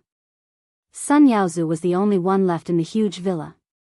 When he saw Yi Jian return, he didn't even have the chance to speak when Yi Jian took a broken leg of a wooden chair and fiercely smashed it against the back of his neck. His plump body instantly turned into a pile of mush and fell to the ground with a thump.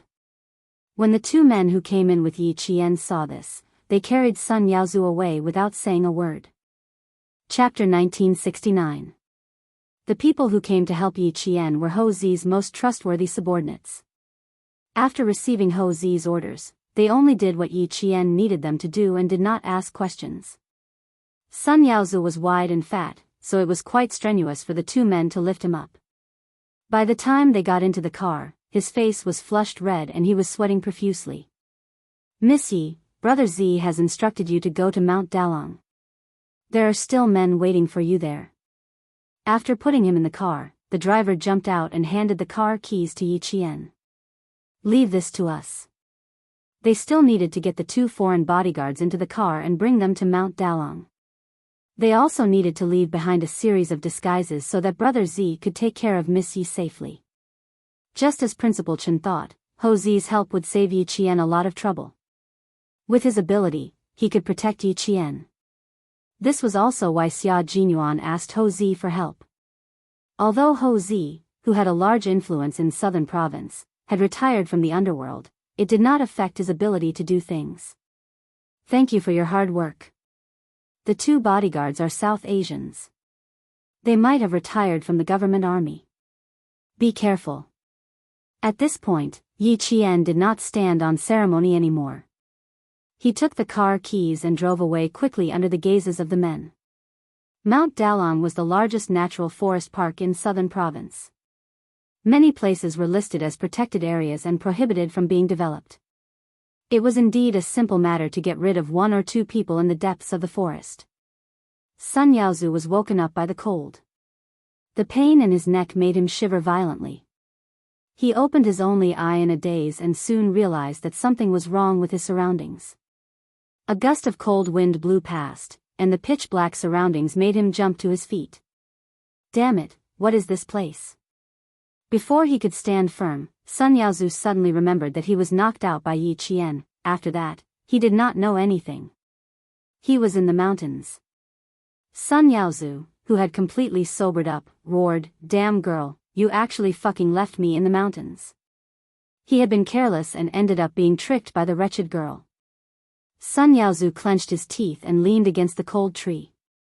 His eyes were filled with malice as he said, "Wretched girl, just you wait."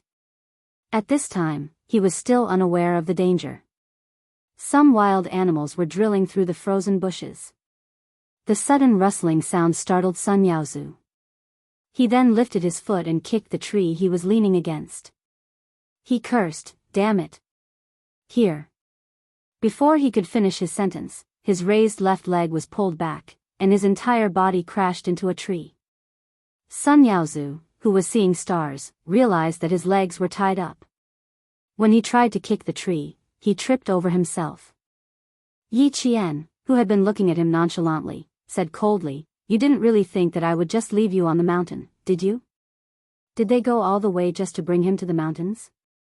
Heh, they really thought too highly of themselves." Her voice was faint, but it was enough to make Sun Yaozu's heart sink. He raised his hand to cover his head and stood up again. He looked at the pitch-black surroundings and roared violently, "Damn girl, get out here. Back then, I was also thrown into the snow by your family. Didn't you say that you would let me have a taste of what it was like to be stabbed in the eyes? Then I'll let you have a taste of what it's like to be frozen to death. As for you wanting to stab my eyes, I won't give you the chance." Chapter 1970. Yi Qian, who was stepping on a pile of clothes, chuckled coldly. Then, he slowly said, "It's not nice to be frozen to death. Enjoy it slowly." After being reminded by Yi Qian, Sun Yaozu was shocked and angry. Only then did he realize that he was only wearing a thin shirt and pants. No wonder it was so cold. It turned out that the damned girl had taken off all his clothes. No, this was the mountain. She couldn't have gotten him up the mountain alone. Someone was helping her in the dark. Sun Yaozu was shivering all over. He hugged his arms tightly. The ferocious glint in his single eye didn't diminish. He really thought of himself as a local tyrant who couldn't be offended. As usual, he shouted, "You want to play with me? I'll play you to death, you fatherless bastard." Sun Yaozu, who hadn't realized that his life was about to end, had the confidence to say these words because he had money and power. And in his eyes, Yi Qian was just a little military academy student who didn't have anyone to protect him. She wanted to kill him? Sun Yaozu didn't even think about it. Ho Zi's subordinates, who were guarding nearby, heard this and couldn't help but look up. Only this boss son didn't know that he was about to die. "Aren't I playing with you right now?" Yi Qian laughed softly. His laughter was even colder than the cold wind blowing past. "Your words are exactly what I want. If I don't play you to death tonight, I won't leave." He spoke softly and softly.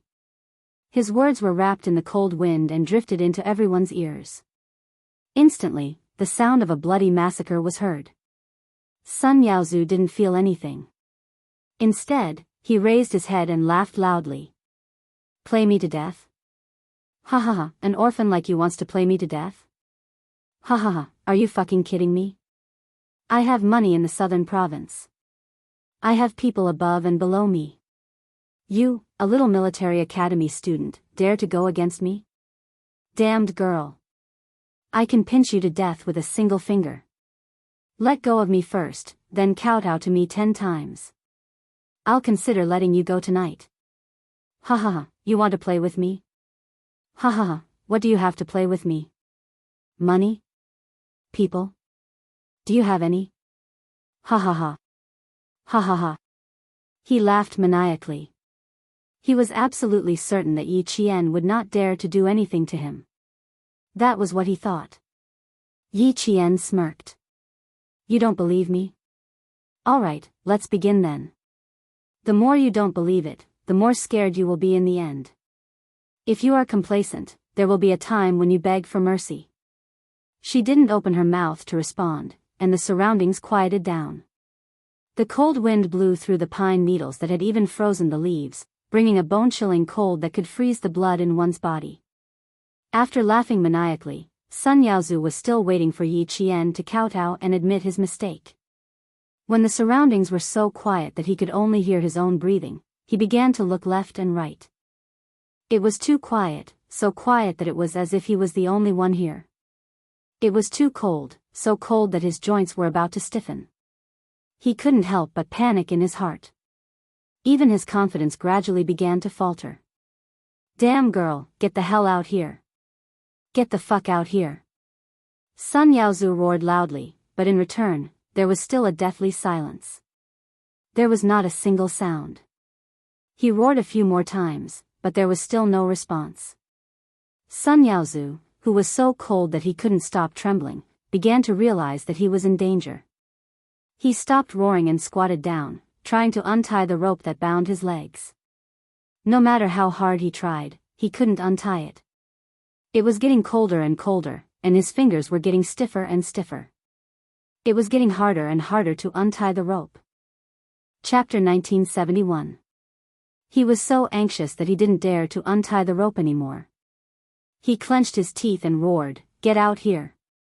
Fuck, you dare to play with me? Do you fucking want to die?" There was still no response. The only thing that accompanied him were the cold trees around him and the occasional rustling of some small animal in the bushes. After another 10 minutes, there was still no movement. Sun Yaozu couldn't help but jump up in an attempt to warm himself up. With a ferocious look on his face, he roared again, "Get out here. Get out here. Son of a bitch, get out here." Insults floated over one after another. Yi Qian remained unmoved and continued to lean against the tree with his eyes closed. The show had just begun. Let him torment himself for a while, until he was completely scared. Sun Yaozu wasn't like old Madame Yi, who could curse 18 generations of people's ancestors. He also didn't think of insulting martyr Sun Xueqing. He just kept on cursing Yi Qian, saying unbearably ugly things. Son of a bitch, stop fucking pretending to be a ghost. Get out here if you have the guts. His words were ugly, but it was obvious that he didn't have much confidence left. The only reason he could still shout was because he was holding on. Sun Yaozu, who had shouted until his throat was sore, had a look of panic on his face. His gaze swept around in a hurry, as if he was looking for something. At this moment, he was really starting to feel scared. Cold, too cold. Even jumping on the spot didn't bring any heat. Sun Yaozu, who was shaking all over his body, began to wonder if Yi Qian had already left and wasn't around at all. No, if he stayed any longer, he would really freeze to death. Good, good, good. You fucking have guts. Just you wait. If I don't kill her when I get back, I'm not human. Sun Yaozu didn't dare to stay any longer. He hugged his arms and tried to run up the mountain. His legs were so cold that his muscles were stiff. Before he could take a step, he tripped over the bushes under his feet. How could Yi Qian give him a chance to escape down the mountain? The rope that tied his legs was the same one that tied her hands. It was tied with a professional knot in the army and could only be cut with a sharp tool. After struggling for almost an hour, before Yi Qian could even make a move, Sun Yaozu, whose face was bruised and swollen from the fall, was so cold that he no longer had any strength to struggle. His teeth were chattering, and his whole body was curled up into a ball, trying to use this method to keep himself warm. He didn't want to die. He didn't want to die. He had earned so much money and achieved his current status. He didn't want to die. He didn't want to die at all. Why didn't those good-for-nothings at home realize that he was missing? Where were the bodyguards that he had spent so much money on? All of them are fucking useless freeloaders. Damned old hag, if I go back and meddle in your business again, I won't be human. Sun Yaozu, who was so cold that even his head was trembling, clenched his teeth tightly. He cursed fiercely in his heart. Yi Qian, who didn't want to freeze him to death for the time being, saw that it was about time. Finally, she took a step out of the darkness. Her feet trampled over dead branches and leaves as she walked in front of Sun Yaozu. She turned on a dim blue flashlight. Her expression was cold as she looked down at him condescendingly. Sun Yaozu, the cold doesn't feel good, right? Sun Yaozu, who was so cold that he was about to lose consciousness, vaguely heard someone talking. He struggled to lift his eyes, but only saw a dim blue light. As for who was talking to him, he couldn't tell at that moment. Save me. Save me. Someone. Someone wants to kill me. Save. Save me. He subconsciously asked for help. There was no trace of his initial arrogance. Chapter 1972. Sun Yaozu, whose lips had turned purple from the cold, did not know that the person he was asking for help was Yi Jian. With only a ball of blue light in front of him, he raised his heavy eyelids and kept murmuring, "Save me, save me." Yi Qian, who was not moved at all, asked coldly, "Why did you shoot my mother?" "Shoot? What do you mean shoot?" Sun Yaozu answered with his eyes closed. At this time, he was so cold that his joints were rusty and had no energy left. Just like that year on New Year's Eve, when he threw Yi Qian into the deep snow. Seeing this, Yi Qian broke off a tree branch and turned around to pick up the dirty coat she stepped on. He threw it directly onto Sun Yaozu, who was gradually losing consciousness from the cold. The coat was made of thick wool and could clearly protect him from the cold. Sun Yaozu, who instinctively wanted to live, tried his best to hold on to the warm coat. His fat body shrunk as if he was trying to squeeze himself into the coat. At this moment, the insufferably arrogant Sun Yaozu no longer had the awe-inspiring aura from before. He was no different from a beggar, fighting only for a meal. Yi Qian's eyes were full of mockery. It had only been a little more than an hour and 12 minutes. Back then, when she was only a few years old, she had been frozen for more than 3 hours. She listened to the laughter and chatter in the house. She listened to Yi Ying's happy voice when she received the money. She listened to Yi Zhixiang's proud voice when she talked about how much money her family had made in the coastal area. She also listened to Sun Dongqing's flattery. They stayed in the warm house, eating meat and drinking wine for the new year. She shouted, cried, and begged. Who would even look at her? He kicked her unconscious and threw her outside. Sun Yaozu. Tonight is your retribution. Recalling the past, Yi Qian's calm eyes suddenly turned cold and ruthless. He lifted his leg and kicked Sun Yaozu's chest. This was the place where she was kicked that year. An eye for an eye, fair. What she could not take revenge in her previous life, she had to pay it back little by little in this life. Sun Yaozu, who finally had some warmth in his heart, was kicked to the throat and coughed violently.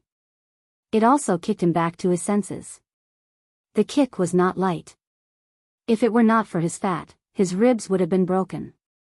Even though his bones were not broken, he was in so much pain that he arched his body and fell to the ground. Before he could recover from the pain, he clearly heard a familiar voice asking him coldly, "Why did you shoot my mother?" Because of this cold voice, he suddenly became clearer. It's that damned girl, the one who dared to risk her life with him. Go za. Before he could say anything else, his voice suddenly, he let out a scream. In the dim blue light, Yi Jian could see that Sun Yaozu's wrist was bent at a strange angle. The number of people I've killed is definitely more than yours. Yi Jian twisted his wrist and looked at him with a murderous look in her eyes. It's more than you think. You said that I don't dare to kill you? Bye. Don't challenge my patience, and don't waste our time. We can't afford to waste time. His gaze was as sharp as the sharpest blade. Yi Qian asked again, back then, why did you shoot my mother? Sun Yaozu had never seen Yi Qian like this. The Yi Qian who was so cold that his heart trembled, and the Yi Qian who was so unfamiliar to him. Chapter 1973. He chuckled softly, his eyes filled with provocation. His frozen purple lips trembled as he said, "Let go of me, and I'll tell you." A student dared to say that he had killed many people? Ha ha ha, did he think he was a fool? A military school student dared to kill people? Could he continue to study after killing people? Ha ha ha, was he trying to lie to Grandpa's son? There was only one way to deal with someone who always thought he was strong, and that was to show him what it meant to be stronger. Yi Jian took out a small knife from her pocket and smiled faintly at Sun Yaozu. She grabbed two of Sun Yaozu's fingers, and a cold light flashed in her dark eyes. The moment she swung the knife, Sun Yaozu covered his little finger and ring finger that had been cut in half and screamed in pain. Ow, ow, ow. Ah. His screams traveled quite far, and even scared a few birds away from their nests. "Let me give you a gift for our first meeting. Kindly accept it." Yi Qian wiped the blood-stained knife on his coat and smiled faintly. "Your knife is very sharp. It's quite handy for me." Yi Qian, who had been captured, did not carry any other weapons other than the silver wire on his wrist. This small knife was the one Sun Yaozu had wanted to use in the basement to stab Yi Qian in one of his eyes. Now that she was using it, it was quite good. "Speak properly. If you say something wrong, I'll continue to cut off your other 8 fingers. As long as you can withstand it, I'll be happy to play with you," Yi Qian said faintly. He did not take another look at the blood in his eyes. "Take a good look at the 2 fingers that I cut off. Next time, I'll probably cut off the entire palm. If not, I'll leave a section for you." Yi Qian was already used to seeing blood. His 10 fingers were connected to his heart. Being cut in half at once, the immense pain directly cut off Sun Yaozu's domineering confidence. Holding his fingers, he moved along with the dim blue light and saw the 2 halves of his fingers that he had cut off. Bloody fingers, neat white broken bones. She cut them off so easily. It was actually quite difficult to make someone who was used to being tyrannical suddenly become afraid. Facing his 2 broken fingers, although Sun Yaozu was afraid, he wasn't so afraid that he would beg for mercy. He still forced himself to maintain a fierce expression and glared at Yi Qian. "How dare you, you. Of course I dare. Don't you believe me? Don't worry, I'll just cut off 2 more of your fingers." Yi Qian raised his eyebrows. He didn't give Sun Yaozu any chance to react. He reached out and grabbed Sun Yaozu's other hand as fast as lightning. The cold gleam of the knife slashed across Sun Yaozu's eyes. His pupils constricted, and the sound that came out of his throat was even more miserable than before. Yi Qian laughed coldly. "There are only 6 left. If you still don't believe me, then keep peeling." Sun Yaozu, who was screaming miserably, believed it. He really believed it. It was only now that he understood that the Yi Qian he was facing was not the Yi Qian he knew at all. It was also not the Yi Qian that he thought was easy to deal with. She easily cut off half of his fingers without a trace of fear. It was as if she had done this kind of thing so many times that she was completely numb. Thinking of this, Sun Yaozu, who had always been domineering, was finally so scared that his eyes were filled with terror. He fell to the ground and could no longer hold his hands tightly. He was in so much pain that sweat broke out on his forehead and he ground his teeth. The wretched girl that he was calling out and the bastard that he was cursing would really kill her. She would really kill her. Chapter 1974. The pain in his body told him that the wretched girl he looked down on was actually a ruthless character. How many people could cut someone's finger just like that? The coldness on his body told him that it was the wretched girl he looked down on who had planned to bring him to the mountains. How could such a ruthless person be caught by his men so easily? Moreover, she was able to escape from the 4 bodyguards he had hired at a high price and come back so easily. She had planned everything long ago and was just waiting for him to fall into her trap. The cold and painful Sun Yaozu finally realized that he had fallen into her trap. Just like she said, she was actually waiting for him to come over. Sun Yaozu's heart was trembling, but he did not dare to continue crying out in pain. His teeth trembled as he said, I'll talk. Let me go, I'll tell you everything. He stated his conditions, but in return, Yi Qian sneered contemptuously. What right do you have to negotiate with me? Money? People? You'll lose everything if you die. Unfortunately, I don't care about what you have. What right do you have to negotiate with me? Back then, why did you shoot my mother? She asked sternly again. Sun Yaozu, who was terrified, trembled as if the doorknob in his mouth was broken. He was so shocked that he blurted out a lot at once. Smuggling. Back then, when I was working as a smuggler, every batch of goods that came from the sea didn't need to be inspected. I don't know when your mother came over. One day, she accidentally found out that I was helping to move the goods. The smuggled goods couldn't go through the docks, so they went through the undeveloped seaside. The workers were all controlled vagrants. Your mother happened to see me moving the goods that day and recognized me at a glance. She thought that I was being controlled and was very anxious.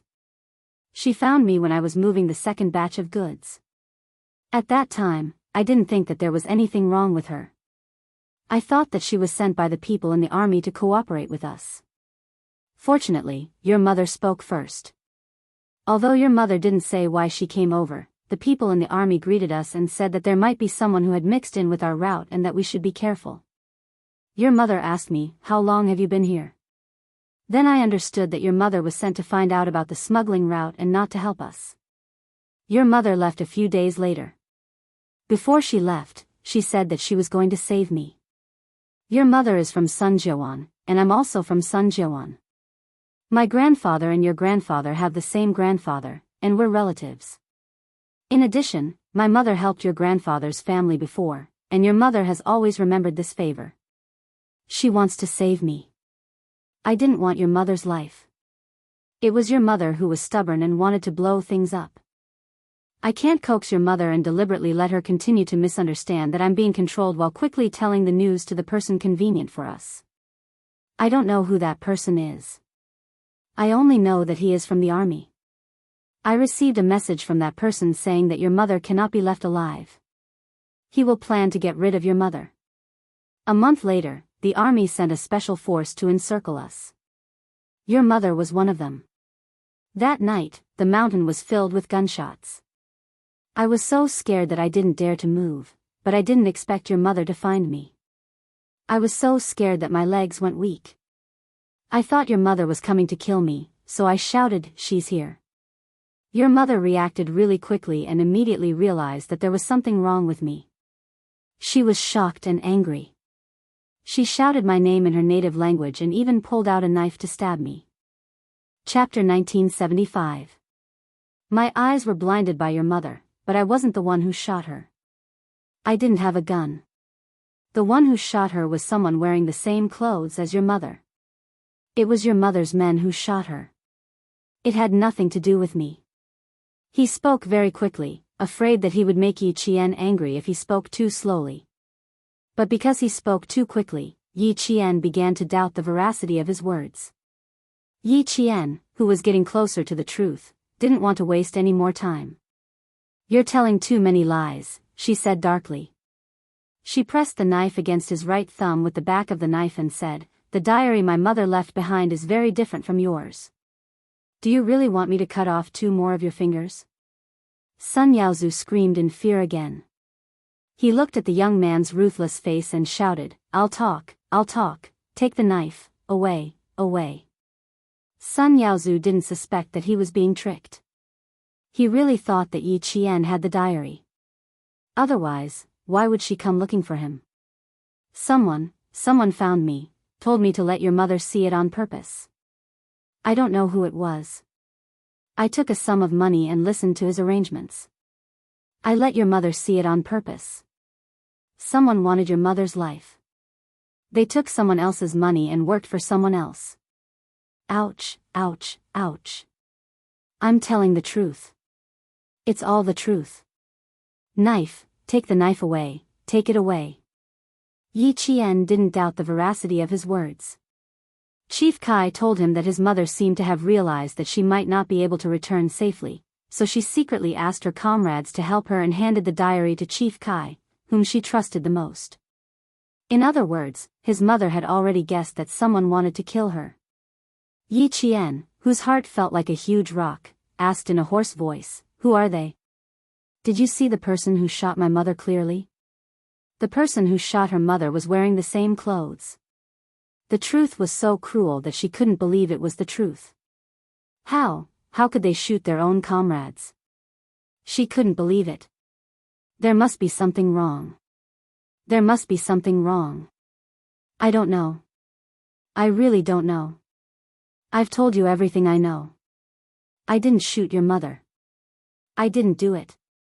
Yi Qian stared at him closely, scrutinizing his eyes and facial expressions. This time, he was not lying to her. You were a fugitive. Why did you recover your identity later? Yi Qian asked his last question. As long as he got an answer, the culprit in front of him who had worked together with another person to kill his mother should be dealt with. Someone helped me and told me that they could help me resolve my identity, but the condition was that I had to keep a close eye on Yi Jifan.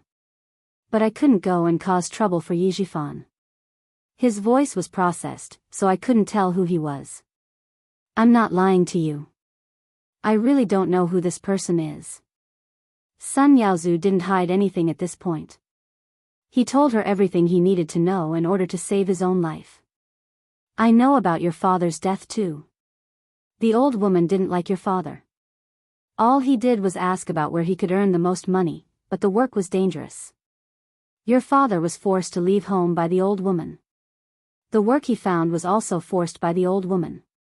Yi Qian, I've told you everything I know. If I hide anything, may the heavens strike me with lightning and I'll die a horrible death. He even swore a deadly oath. Yi Qian, who knew enough, glanced at Sun Yaozu, who still thought he could leave this place alive. He smiled faintly and said, "Okay, I got it. I'll continue to investigate what you said." She would continue to investigate until she found the truth. Chapter 1976. In the face of difficulties, Yi Qian in this life would always face them head-on. Even though she could tell from Sun Yaozu's words that her mother's sacrifice involved the higher-ups of the army, she wasn't afraid. She wouldn't risk her life to find out the truth. Having been reborn, she cherished her life very much. She wanted to find out the truth, and she also needed to protect her own life. As a martyr, her mother shouldn't have sacrificed herself like this. How could she have died under the gun of her comrades? She didn't believe it at all. Mother's comrades, like Chief Kai, and those uncles who never showed up but were still investigating in secret. They were loyal, hot-blooded, and had an unwavering sense of justice. How could someone like them raise a gun and shoot at their own comrades? She didn't believe it at all. When Sun Yaozu heard Yi Qian say that she would investigate thoroughly, a sinister sneer flashed across his eyes. Investigate thoroughly? Ha ha ha, that's right. He admitted that he had underestimated Yi Qian. He also knew that he had been too careless. He had fallen into her trap and almost froze to death on the mountain. But she said that she would investigate thoroughly. Ha ha ha, although she was a ruthless person, she was a ruthless person who didn't know the immensity of heaven and earth. That person could easily mobilize an army and cooperate with a smuggling team. She even had a way to collect illegal money. Would someone like that be afraid of being investigated? With such power, who would dare to investigate? She actually said that she would investigate thoroughly. Fine, he would wait for her to investigate thoroughly. If she did, she would end up like her mother, she would end up losing her life. Sun Yaozu, who didn't notice anything from her indifferent expression, sneered in his heart. He put on his coat, and his body of fat warmed up his limbs. His mind became active again. He smiled ingratiatingly and said, "Okay, okay, okay. Investigate, investigate. I won't disturb your investigation. I have to go. If I don't go now, I'll be covered in blood. I'm afraid I'll bring you trouble." Huh, was he threatening her? Yi Qian sneered. You won't bring me trouble. You won't have the chance to bring me trouble. She was involved in the murder of her mother, and she still wanted to leave alive? Naive. Looking at Yi Qian, who was smiling at him, Sun Yaozu narrowed his eyes. He swallowed hard. What do you mean? Aren't my intentions clear enough? Yi Qian raised his eyebrows. Oh, that's right. You think I don't dare to kill you? Wrong. Didn't I just say it? I've killed many more people than you can imagine, Anne. There was a cold smile on Yi Jian's beautiful face. She slowly bent down and looked at the other party with a little coldness in her clear black eyes, as if there was a handful of snow. And it's all legal killing. Although killing you is not legal, it's still a very simple thing. The girl in front of him smiled faintly. Her youthful face gradually overlapped with the face in his memories, as if they were the same person. The only difference was that the Rong Yen in his memory was worried about him and told him that she would definitely save him. But the youthful face in front of him was filled with murderous intent. One wanted to save him, the other wanted to kill him. Sun Yaozu retreated in horror, trying to find a place where he could feel safe. No, you can't do this. Murder is against the law. Aren't you a military academy student? How dare you kill me? If you kill me, you won't have a good ending. Chapter 1977. If I don't kill you, do you think I'll let the tiger return to the mountain and wait for you to come back and kill me? Yi Qian laughed. His dark eyes were filled with endless murderous intent. Do you think I'm stupid enough to wait for you to come and kill me? I don't want to do it myself. I'll just kill you the way you tried to kill me back then. No, if you kill me, you'll be destroying yourself. Yi Qian, it wasn't easy for you to get to where you are today. Yes. Look at how hard it was for you to escape from the Yi family. Now Yi Jifan can't do anything to you. Yi Ying will forever be inferior to you. You can't kill me. If you kill me, you'll go to jail. Sun Yaozu, who was so cold that he was about to lose consciousness, now truly felt that he was going to die here. Fear and panic came crashing over him like a raging tide. He was very afraid of death. He never thought that death would be so close to him. Right now, he could only beg for mercy. He cried bitterly and begged for mercy. He wanted to live. He didn't want to die. A life for a life. If you kill me, you won't have a good ending either. If Yi Ying knew about this, she would be so happy that she would immediately return to the country. Yi Jifan and Sun Dongqing would be even happier. Yi Qian, let me go. I beg you, let me go. Tell me what you want me to do. I'll definitely work for you obediently from now on. Old hag Yi, you must hate her, right? She also took money back then. She also had a part to play in killing your mother. I'll get rid of her for you, okay? If you let me go, I'll be a dog in your hands from now on. If you tell me to go east, I won't go west. In order to live, Sun Yaozu threw away all of his dignity just to live. As long as he was alive, there would be a chance for revenge. However, Yi Qian laughed softly when she heard this. She had always been a narrow-minded person. Seeing him kowtow to her and beg for mercy, she had to admit that it felt good to see it. All right, I won't tease you anymore. Sun Yaozu's eyes lit up when he heard Yi Qian's words. He thought that Yi Qian was just teasing him when he said he would kill him. He was so scared that his beer belly deflated a little. Then he heard Yi Qian say coldly, I'll let you go as soon as possible. It's boring to tease you for too long. From heaven to hell, Yi Qian only needed to say a few words. Sun Yaozu looked at her and raised her hand. Someone walked out of the darkness and asked her respectfully, Are you going to tie him to the tree directly? Yes, and he's wearing too many clothes.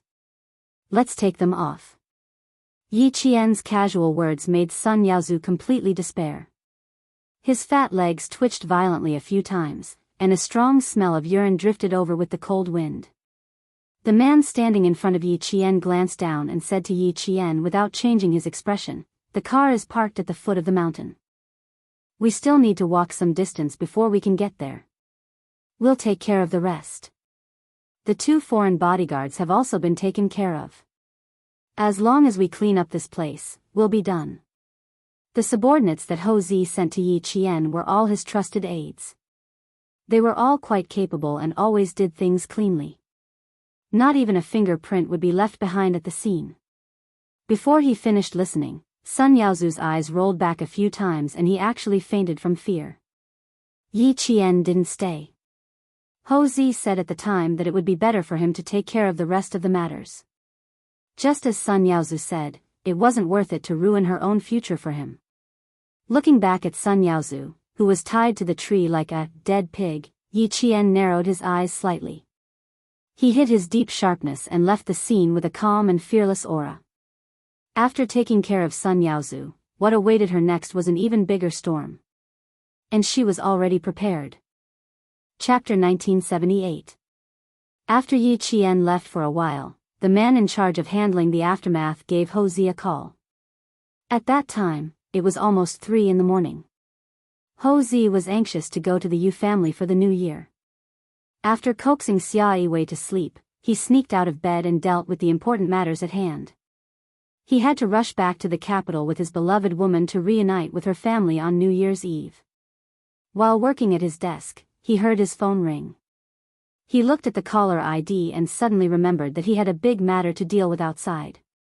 He was so busy that he had forgotten about it. He replied with a faint hello, and his subordinates reported the situation at Mount Dalong. After knowing that Yi Qian had listened to his orders and did not personally deal with Sun Yaozu, he also did not make things difficult for his subordinates and went down the mountain. Hou Zi's slender fingers lightly knocked on his desk. A faint smile appeared on his handsome and mature face. Okay, I got it. Clean up the loose ends. It won't be very peaceful in the next few days. Brothers, be careful for a few days. Hou Zi still had his concerns. If it was in the past, he would not have to worry about dealing with a few people. He would have to personally instruct his subordinates to be careful for a few days. Hou Zi was used to controlling everything himself.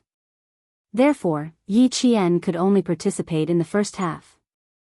When Yi Qian told him that he wanted to deal with Sun Yaozu, his suggestion was for him to deal with the loose ends. In his previous life, Yi Qian understood Hou Zi's way of doing things through the boss of the security company.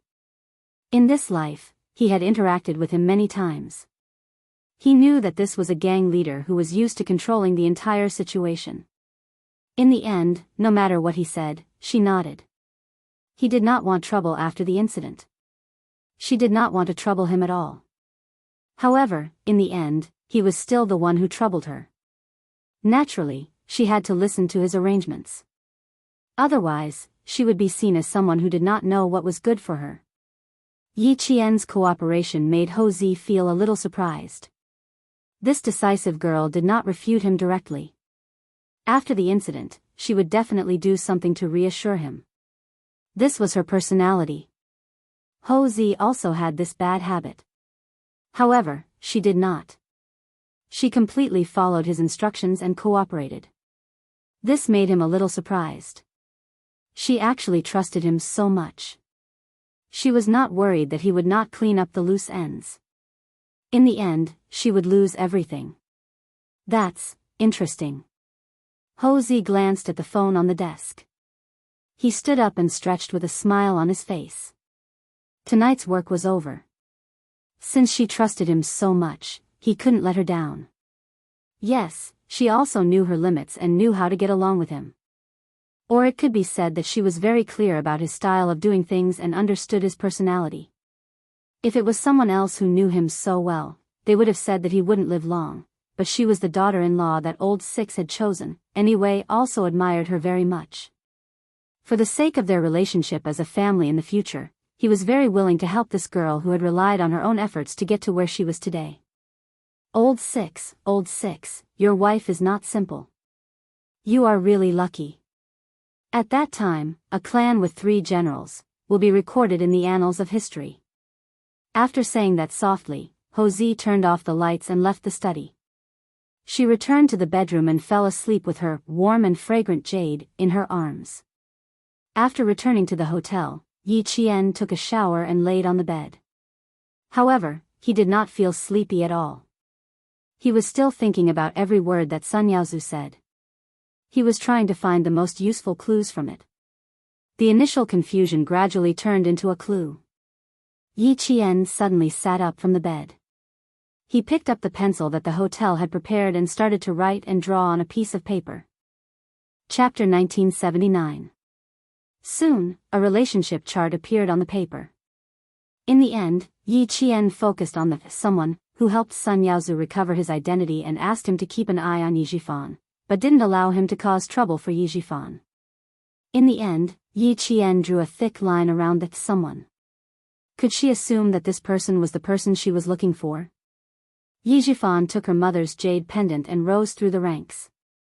This person, who hadn't helped Sun Yaozu recover his identity for so many years, suddenly made a move one day and asked Sun Yaozu to keep an eye on Yi Jifan.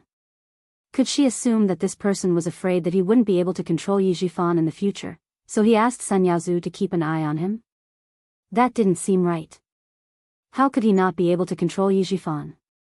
The reason Yi Jifan was where he was today was all because of this person's guidance. Oh, right. When Sun Yaozu mentioned the army, Yi Qian drew a star in a thick circle and a promotion/promotion sign. This meant that if this person was still in the army, then he must be a high-ranking official.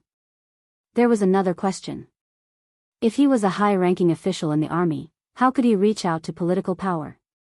What if this person's family members were high-ranking officials in the political arena? Every time Yi Qian thought of a question, she would write it down.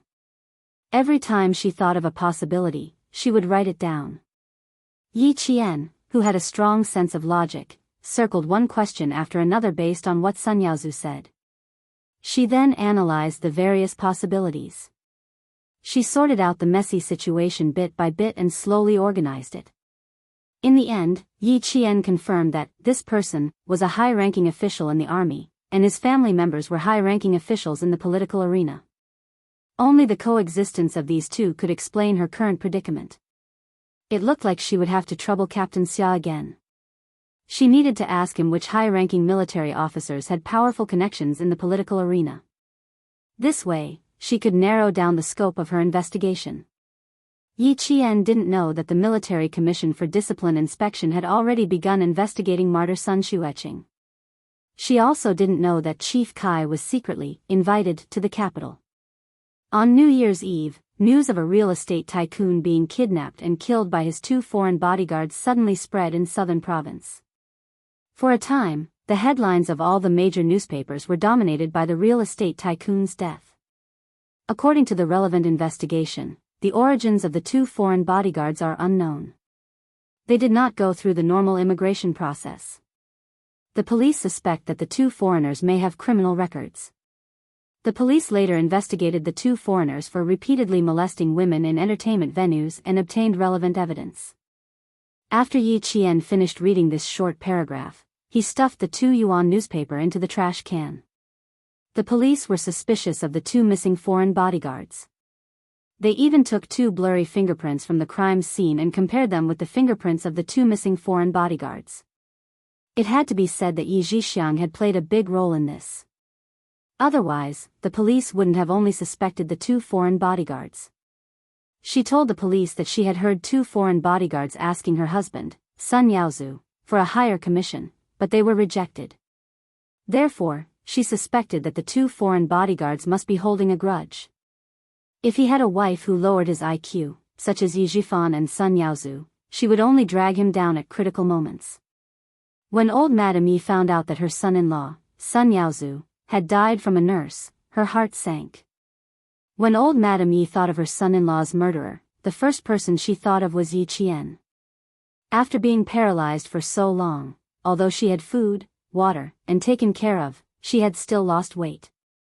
Old Madame Yi pointed at the nurse with a trembling finger. She was so thin that her face completely revealed her mean nature. Her lips trembled as she asked sternly. You, what are you talking about? Chapter 1980. The young nurse did not have a good impression of the old lady, who was mean and would scold others at the slightest displeasure. But she was Director Ye's mother, so they didn't dare to say anything. They looked at each other and passed the newspaper to her. Look, we only found out after reading the newspaper. Real estate tycoon killed in kidnapping. The words that took up most of the page rushed into old Madame Ye's eyes. When she saw the name clearly, her body twitched violently. Her cloudy eyes flashed with obvious fear. She wasn't frightened because of Sun Yaozu's death. She was frightened because of what Yi Qian said before he left. She was the one who told her son-in-law to solve the problem in secret as soon as possible. She was the one who told him to clean it up before the new year. Because there were many crimes before the new year, as long as it was handled properly, the police wouldn't necessarily know if a life was lost. Who knew? The bastard was fine, but her son-in-law was in trouble. At this moment, old Madame Yi didn't think of the two foreign bodyguards as the culprit, but Yi Qian. Her intuition told her that Yi Qian had a lot to do with this. What a coincidence. She suspected that Yi Qian had something to do with her son-in-law's death. When she saw the newspaper and what her daughter Yi Zhixiang said to the reporters, she muttered, "Idiot, idiot." She was still holding the newspaper when she suddenly foamed at the mouth and fell out of the wheelchair. Just as Yi Qian said, old Madame Yi had a second stroke. Before she could tell Yi Zhixiang about her suspicions, old Madame Yi, who had a second stroke, wasn't as lucky as the first one. The doctors tried their best to save her, but they couldn't pull her back from death. Yi Zhixiang, who had just lost her husband, hadn't completely accepted it. When she heard the doctor say that old Madame Yi had passed away, she went crazy and threw her bag at the doctor. Trash. You're all a bunch of trash. You're all a bunch of quacks. I give your hospital more than 100,000 yuan a year, and you can't even save my mother. You're all a bunch of liars. The doctor wanted to comfort her, but he didn't expect a weapon to fall from the sky and hit him squarely on the head. When Yi Zhixiang came at him again, the doctor raised his hand to block it and quickly stepped back. He said sternly, "This is a hospital, not a place for you to be unreasonable." The old lady is easily irritable. Us doctors, nurses, and the nurses who take care of her have to remind her to pay attention to her emotions every day to prevent a second stroke. I remind him every day, but the old man turns a deaf ear every day. We've also made it very clear to the family about the consequences of a second stroke. Now, the old man has suffered a second stroke due to emotional agitation. Our hospital is already doing our best to save him. If you continue to be so unreasonable, I will directly call the police. How could Yi Zhixiang listen? The two nurses who were driving her were kicked several times. Yi Zhifan, who had rushed over, happened to see Yi Zhixiang throwing a tantrum. His expression immediately darkened. What are you doing?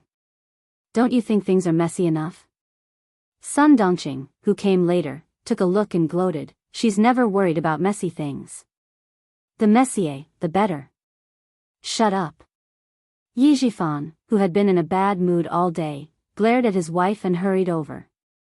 "Doctor, something big happened to my sister's family, and now something happened to my mother. She's in a bad mood. Please forgive her." He didn't know that old Madame Yi hadn't been saved yet. For Yi Zhifan's sake, the doctor nodded with a cold face and didn't say anything else. He covered his bleeding forehead and left. Chapter 1981. Yi Zhifan's arrival was a relief to the hospital. Although he was a provincial official, he was not arrogant and had a good temper. He never made things difficult for others. Every time he came back, he would advise the old lady not to make things difficult for the hospital and to be more considerate. The staff in the nursing home were all looking forward to his arrival. After the doctor left, the nurse comforted him with my condolences, and quickly left. They could understand the family member's emotions after the death of a loved one, but it was wrong to hit someone. The doctor tried his best to save her, but not only did he not get a word of thanks, he was also beaten up. Anyone would be angry. After the staff left, Yi Zhifan's face darkened and he reprimanded, "Do you think this matter is not serious enough? Who do you think you are? You even hit the doctor." Do you really want to sit in the police station for a few days before you're happy? Things have never gone well for you. You've only made things worse. When the reporters interviewed you, look at what you said.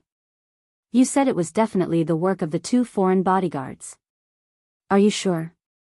Even the police can't be sure. The old lady passed away. The doctor's hair was wet with sweat after saving her. You didn't even say, thank you, when you came up. You even hit someone. Yi Zhixiang, you're really something. You really think you're not afraid of anything just because you're rich? Listen to me carefully. Sun Yaozu and the old lady, who made money for you, are gone. If you continue to be so arrogant, you'll destroy the 2 children. Yi Zhifan was indeed afraid that Yi Zhixiang would drag him down. Things were different now. If anything happened to a government official, the media would swarm over like flies. They were just waiting for you to commit a crime so they could expose you. Although he had people protecting him, he was still cautious. If he were to become the subject of gossip because of his relationship with Yi Zhixiang, he would definitely teach her a lesson. At this time, Yi Zhifan was not concerned about the old lady's death. He was worried that Yi Zhixiang would implicate him in the future. Yi Zhixiang didn't inherit old Madame Ye's intelligence, but she inherited her temper. How could she be intimidated? Hearing this, she straightened her neck and roared, Yi Zhifan, don't put on airs in front of me. The moment she shouted, Yi Zhifan's expression changed. If there weren't people walking around, he would have slapped her. Yi Zhixiang seemed to have found a place to vent. Without looking at his expression, she pointed her finger and shouted. My mother is gone. I know you 2 are happy. Especially you, Sun Dongqing, you. She had just pointed her gun at Sun Dongqing, but Sun Dongqing, who was never one to be trifled with, did not even let her finish. She glared at her angrily and retorted, what did I do? What did I do? That's because your mother is gone. Shut up, all of you. When Yi Zhifan saw that the 2 of them were arguing unreasonably, he couldn't restrain his anger and shouted, don't you think it's embarrassing enough? Sun Dongqing would not let herself be taken advantage of. With the old lady's death, she suddenly felt that she was in charge. Yi Zhixiang happened to be in charge. How could she let it go so easily? She looked coldly at the crazy Yi Zhixiang and said, I'm happy. What can you do to me? You and your mother bullied me years ago. I've been looking forward to this day. Ha ha ha, it's finally here.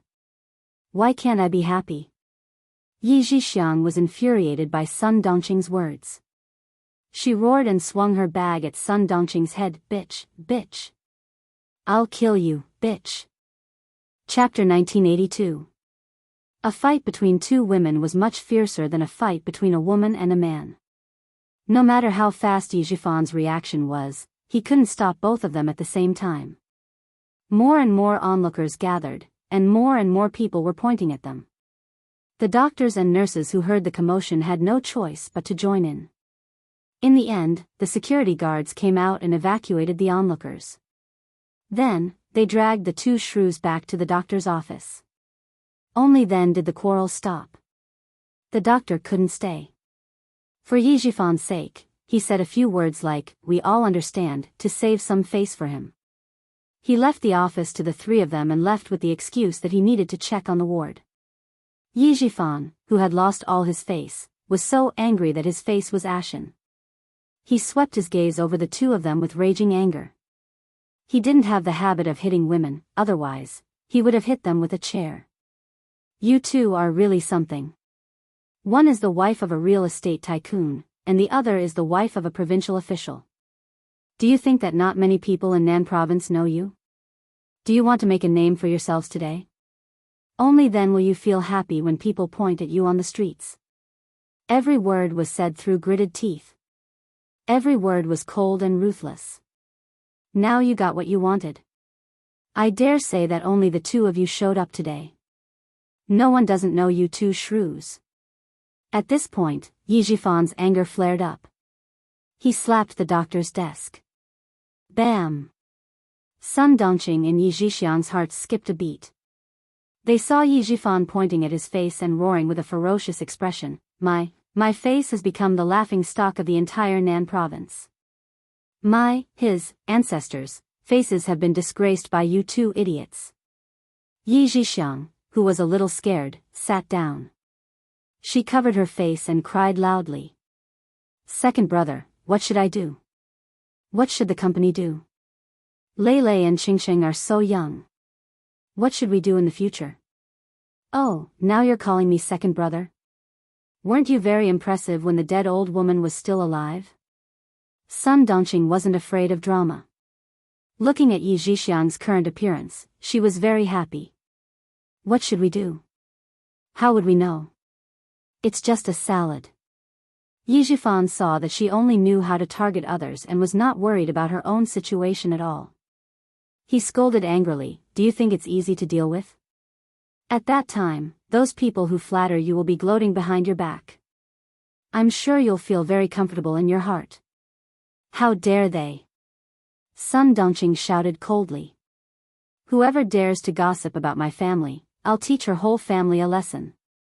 Yi Zhifan, who had completely lost faith in his wife, was too lazy to persuade her any further. She was a stubborn woman.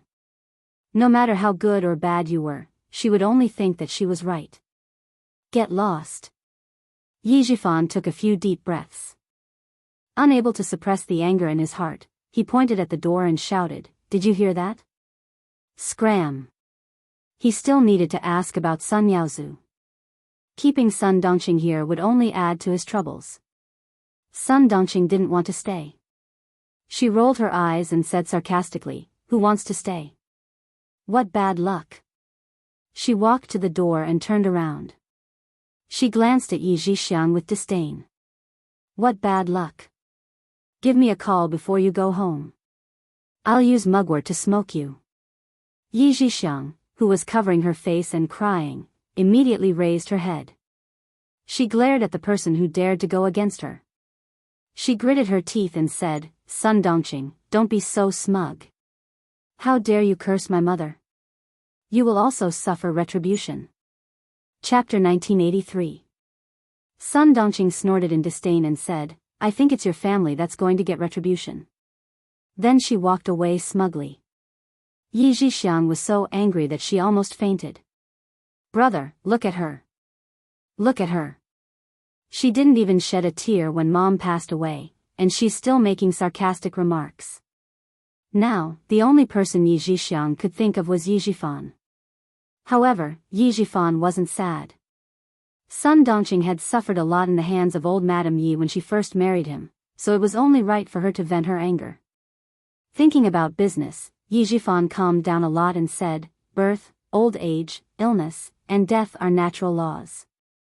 Do you think being sad can bring someone back to life? Old Madame Ye's sudden death was normal for Yi Zhifan. She had been paralyzed for so long and had such a bad temper. The doctor had reminded him many times to persuade her. If she continued to be irritable, she would definitely have a second stroke and her life would be in danger. He heard it but didn't remember it. In the Yi family, other than Yi Qian who hated her the most, Yi Zhixin also hated her. When he received a call from Yi Zhixiang saying that old Madame Yi had another stroke, he used the excuse that he was far away and that it would take him a few hours to get back. He didn't want to see this vicious old woman off, nor did he want to hear her last words. Yi Zhixiang couldn't accept Yi Zhifan's indifference. She looked at him in disbelief. Brother, how could you be like this?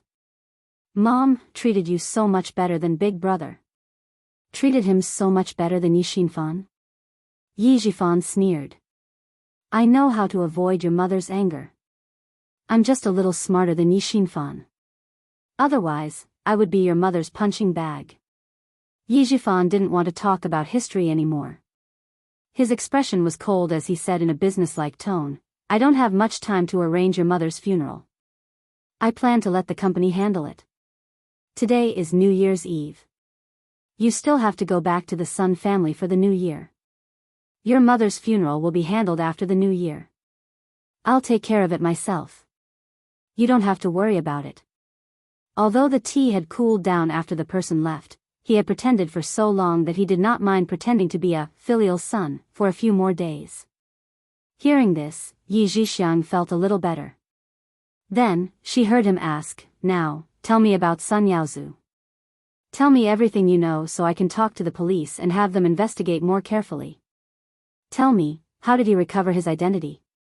I need to start investigating from here and see if anyone is using Sun Yaozu to do something illegal." He said it in a dignified manner, but in fact, he just wanted to confirm the suspicions in his heart. After hesitating for a while, Yi Zhixiang decided to tell her everything she knew. "He came home drunk that day and told me that if you ever dared to do anything wrong, he would make you pay for it. I was a little curious and asked a few more questions. Only then did I know that there was a noble person helping me.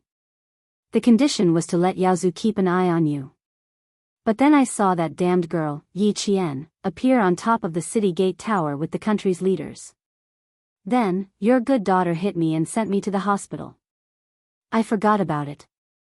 Yi Zhifan's face darkened. He only guessed that the person might have helped Sun Yaozu, but he did not expect that person to want him to keep an eye on him. When he left the hospital, Yi Zhifan's heart was still in turmoil. He did not have half a second of peace. On New Year's Eve, Yi Zhifan's family was destined to not have a peaceful time.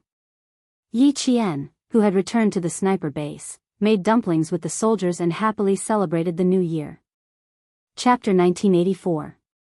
Yi Jian, who had been reborn in the second year of junior high, counted silently in her heart as she made dumplings.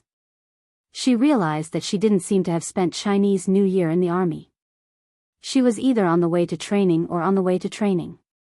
Looking at the less than 100 recruits and veterans of the sniper base gathered in the canteen to make dumplings in full swing, Japan's somewhat impetuous heart gradually calmed down. The familiar color and the familiar temperament were what she liked only in this life.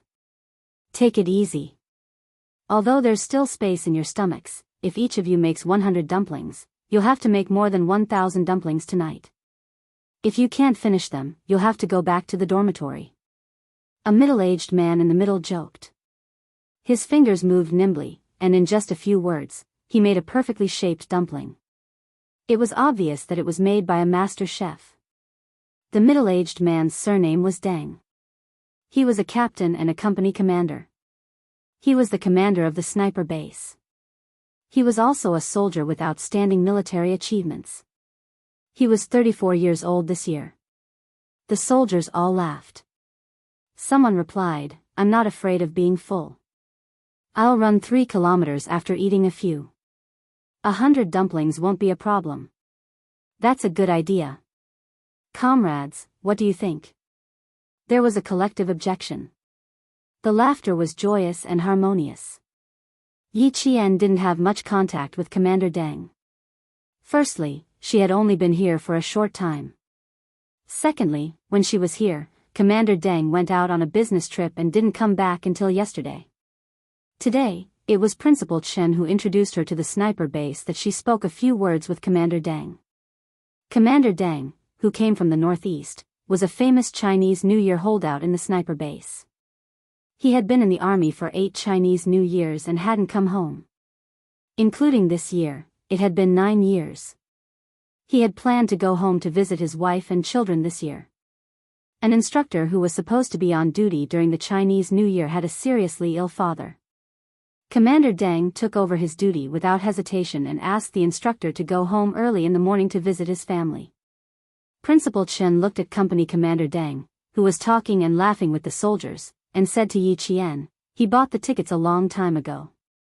The night before the business trip, he told me that he could finally go home this year to see his family and his daughter, whom he hadn't seen for a long time. He also told me about his old father at home. When his mother found out that he was going home, she was so happy that she cried. When he came back yesterday, he found out that an instructor's father was seriously ill. Without hesitation, he gave his train ticket to his comrade. He's also a true man. Little Yi, the thing we don't lack the most in our army is true character." Yi Qian thought they were just talking about Commander Deng, but when she heard the last sentence, she immediately understood that Principal Chen had put in a lot of effort into this matter. He was using this as an excuse to lecture her because he was afraid that she would act rashly again. "Chief Kai, did he say something to you?" Yi Qian put down the weirdly wrapped dumpling in her hand. She lowered her eyes and picked up another dumpling skin. She didn't look up at Principal Chen. Her long, thin eyelashes trembled slightly. Can you tell me more? Principal Chen felt that Yi Qian was good at everything, except for one thing: she was too thoughtful. He sighed softly and tried to persuade her. Little Yi, I'm starting to suspect that your father and I have taught you to be so strong. Have we gone overboard? So much so that you want to solve everything by yourself, and you like to do it in secret. Even Uncle Chen doesn't know what you've been doing in secret. If it wasn't for Chief Kai's call, he wouldn't have known that she had left the base to seek revenge. 7 days. For 7 whole days, he still hadn't noticed anything wrong with this little Yi girl. Yi Qian pursed her lips and revealed a stubborn look. She gently pinched the dumpling skin with her eyes lowered. She said softly, "You need to rest. I didn't want you to worry, so I didn't tell you." Chapter 1985. This time, I got some information from Sun Yaozu and found some clues myself. In the future, I won't be as impulsive as I was a few days ago. Because the enemy was powerful, if she continued to be impulsive, she would end up harming herself.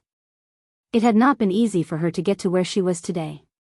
How could she harm herself because of impulsiveness?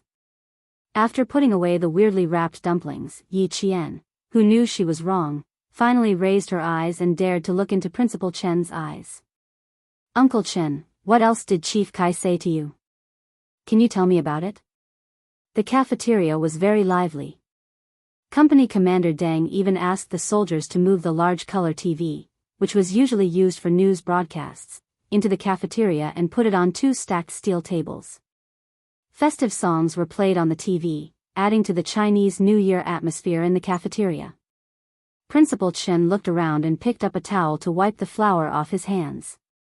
He said to Yi Qian, "Girl, let's go for a walk." It was snowing outside again. They walked out of the cafeteria and walked along the cement path towards the field. The light in front of them was very bright, but behind them was darkness. It was just like Yi Qian's life, who had walked through the darkness and was moving towards the light. The thin white snow left a trail of footprints that extended all the way to the field. Principal Chen pointed at the obstacle course that was usually used for physical training. I haven't seen you do a 400-meter obstacle course in a long time. Let's go. Run a lap with Uncle Chen. No, your body has just recovered. You can't do such intense training, Yi Qian refused without thinking. She then said, "Give me the time, and I'll finish it. The throne of the world sniper is not that easy to sit on. Girl, don't underestimate Uncle Chen." Her refusal was useless. Principal Chen unbuckled the belt around his waist and put it aside seriously. He then challenged Yi Qian, "Come on, girl, show me what you're capable of. Show Uncle Chen what you're capable of." For the 400-meter obstacle course, one had to first run 100 meters in the air, then turn around and cross the 5-step pile. Yi Qian saw Principal Chen shoot out like an arrow as soon as he finished speaking. She still wanted to say a few more words to persuade him, but her reflexes were faster than her brain. She was a few seconds behind him and rushed a few meters away. Principal Chen was 3 steps ahead of him. "Little Yi, your strength shouldn't be limited to this, right?" As they brushed past each other, Yi Qian heard Principal Chen teasing him with a faint smile. He couldn't help but tease back, "I have to save you some face." Ha ha ha, what a boastful tone. Let's see who gives whom face. Principal Chen, who had lost a lot of weight due to his serious illness, didn't become dispirited because of it. He had been a soldier for more than 10 years and had the will to risk his life. He leaped over the deep pit and soared into the air like a tiger released from its cage. In the blink of an eye, he jumped over the low wall. The military field was the best place to ignite a soldier's fighting spirit. Yi Qian's eyes turned cold when she saw this. She didn't want to be seen as weak. She rushed up the high platform and jumped down with open arms like an eagle. "Not bad. You're a bit off." Principal Chen jumped up the high wall and smiled at Yi Qian, who was already beside him. "You're not even halfway there. Keep it up, girl. Climbing up and down the high wall, Yi Jian crawled over the net of low posts. She was much faster than Headmaster Chen here. She supported herself with one elbow and slightly bent one knee to make her body as close to the snowy ground as possible. With a sound of swish swish swish, she nimbly crossed the net. Once her feet were out of the net, she quickly climbed up and returned to the low net. This time, she had to jump over the low net. Chapter 1986. Principal Chen looked at the silhouette in the light. His kind and gentle gaze was fixed on her. Her slender and small figure was like an eagle that could spread its wings and fly. She no longer needed much protection and could fly freely in the sky and the four seas. As for him, he was really getting old. Yi Qian quickly climbed over the 2-meter-high wall and leaped into the air. Like a snake, she ran across the single-plank bridge at lightning speed. As if she felt something, she looked back and saw a figure standing proudly in the light, quietly looking at her. In the light, she saw Principal Chen smiling. "Start running, girl." Principal Chen, who was standing in place, waved his hand. His eyes were full of encouragement. "Start running, girl. Your excitement has already begun. The scenery in front of you is the most beautiful scenery. You must enjoy it well. Don't let down the most beautiful scenery and your most beautiful self." Yi Qian waved her hand. She ran up the high board and down the platform. She crawled through the short hole. In the blink of an eye, she disappeared from the flat ground. A few seconds later, she climbed out of the ground. She went down the deep hole and then went back up again. It depended on her overall fitness. Once the 5-step pile was done, he turned back and completed the last 100 meters of the empty run. Yi Qian ran back. Although her breathing was messy, her eyebrows were high. She was full of fighting spirit. Wearing a combat uniform, she was a qualified soldier. It's better to run 10,000 meters than to run 100 meters. Soldiers in the army would feel like dying at the end of the 5-kilometer and 8-kilometer runs. However, a 400-meter obstacle run would make soldiers wish they were dead. Although Yi Qian didn't feel like dying, her breathing was messy.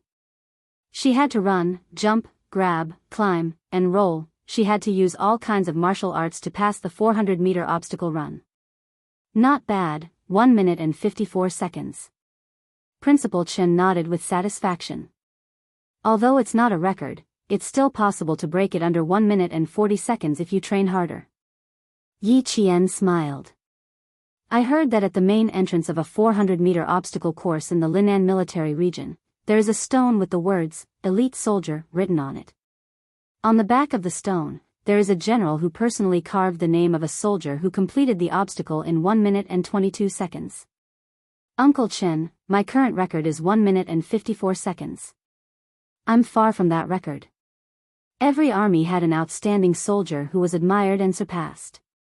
Even if he was just a private, the entire army should learn from him. When she mentioned these soldiers who were admired by the other soldiers, her dark eyes were as bright as the stars. They were filled with fighting spirit. When Principal Chen saw this, he felt as if a stone had been lifted from his heart. She was indeed a girl who wouldn't disappoint. Although she had thoughts of revenge, her goal was still the same and had never changed.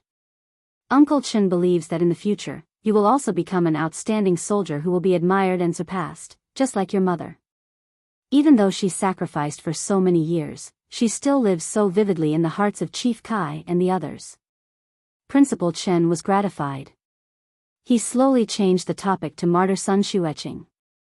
Chief Kai did mention to me that they suspected that your mother was shot in the back by one of their own.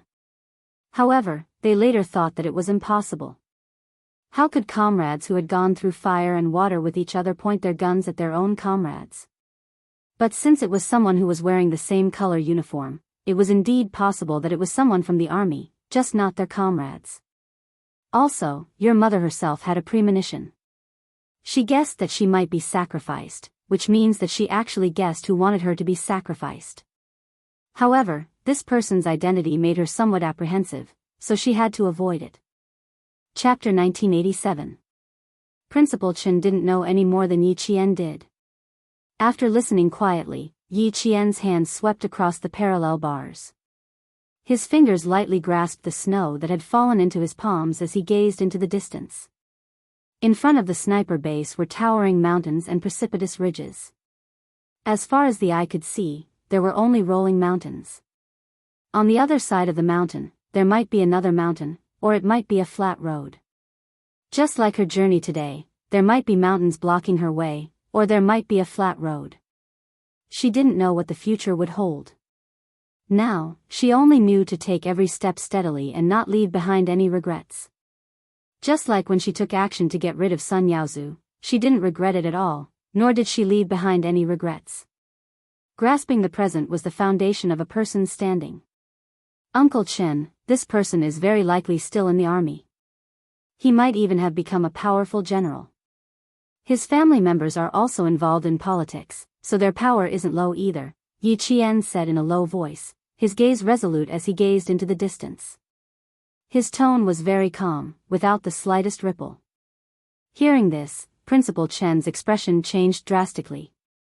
His tone was very strict as he said, Chief Kai has been investigating for so long and has no leads. He only has a vague feeling that the person who harmed your mother is still in the army. Little Yi, how did you know?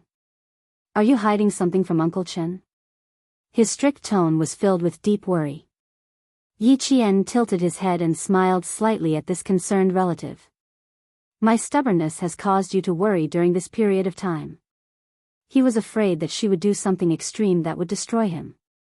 Hearing that something was wrong, he immediately became vigilant. Even his usually gentle gaze became exceptionally sharp. Only a relative who was truly worried about him would have such a big reaction. Yi Qian didn't have any intention of hiding it from Principal Chen. Since he already knew, rather than let Uncle Chen worry, he might as well tell him the truth.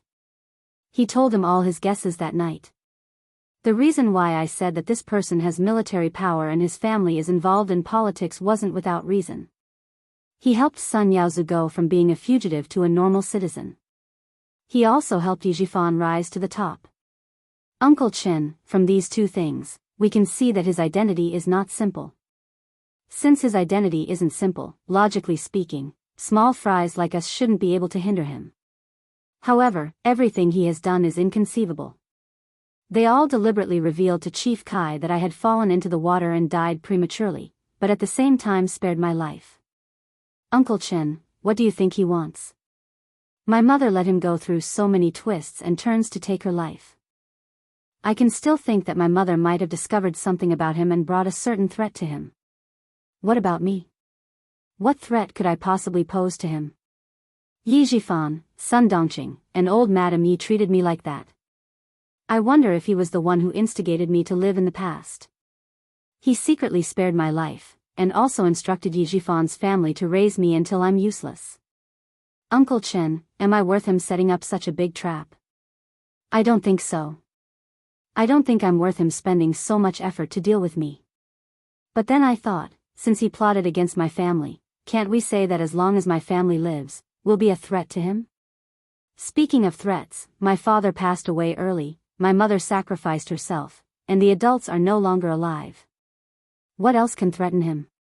Me? More than 10 years ago, I was only a 2 or 3-year-old child. What could I possibly threaten him? If he really felt that I was a threat to him, he could have asked Yijifan's family to find a way to deal with me when I was young. Chapter 1988. Falling into the water, all sorts of accidents could easily take care of a 2 or 3-year-old child. But why didn't he do anything? Why did he only let Yijifan's family beat me, scold me, and torture me? Did he feel a sense of accomplishment for raising me into a good-for-nothing? In her previous life, she had become a good-for-nothing, and in the end, she had been chased around by Ying like a stray dog until she died. Did that fulfill that person's wish? I can't figure it out, Uncle Chen. I've thought about it for a long time, but I still can't figure it out. After listening to her analysis, Principal Chen couldn't calm down for a long time. He simply grabbed a handful of snow and rubbed it on his face. The cold feeling could at least calm his restless brain down a little. He asked her in a deep voice, "Girl, why are you thinking so deeply?" "After listening to your analysis, I faintly feel that there are more unspeakable secrets behind your mother's sacrifice. That night, before I took care of Sun Yaozu, I intentionally got information from him. Sun Yaozu was afraid of death and wanted me to spare his life, so he used what he knew as a condition and told me some things about the past." She summarized Sun Yaozu's words for Principal Chen. Her voice was cold and indifferent. Principal Chen's face darkened bit by bit. After about 5 minutes, Principal Chen's expression was so cold that it was heavy. "Girl, if it's possible, I suggest you mention this to Captain Xia. The army that your mother was in when she was alive erased all of your mother's deeds. It's very obvious that this person is in the army. Now, even Sun Yaozu's identity was taken care of by someone and asked him to monitor Yi Jifan. From this, it can be seen that this person has been keeping an eye on you. If Yi Jifan is also one of his people, he must have been suspicious of Yi Jifan when he asked Sun Yaozu to monitor him. Perhaps you can say that because you're successful now, he suspects that Yi Jifan has the intention to cultivate you, so he no longer trusts Yi Jifan and sent Sun Yaozu to monitor you." Principal Chen was also a logical and rigorous person. Coupled with his life experience, he would often cut straight to the heart of the matter and find the key to the problem. For Yi Qian, he suddenly understood why Sun Yaozu was sent to monitor Yi Jifan. Then, he seemed to have thought of something. His dark eyes flashed like shooting stars, and even his tone became lighter. I know, Uncle Chen." "Know what?" Seeing how excited Yi Qian was all of a sudden, Principal Chen couldn't help but laugh. "You're so happy all of a sudden. What did you find out this time?" Yi Qian was very excited, as if he had found a thrill.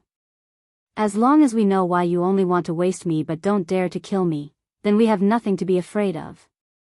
What was there to be happy about?" It would only make his mood more solemn. Principal Chen, who was thinking in his heart, didn't interrupt his sudden happiness. He looked kindly at the girl who had quickly restrained herself after being willful. "It would be good if you knew why he has so many misgivings about you. He must have misgivings about me, so he can't do anything to me now. Or rather, the time isn't ripe yet. He has to keep me alive first. Only when the time is right will he make a move." Principal Chen nodded in agreement. The little girl was quite optimistic, but she was right.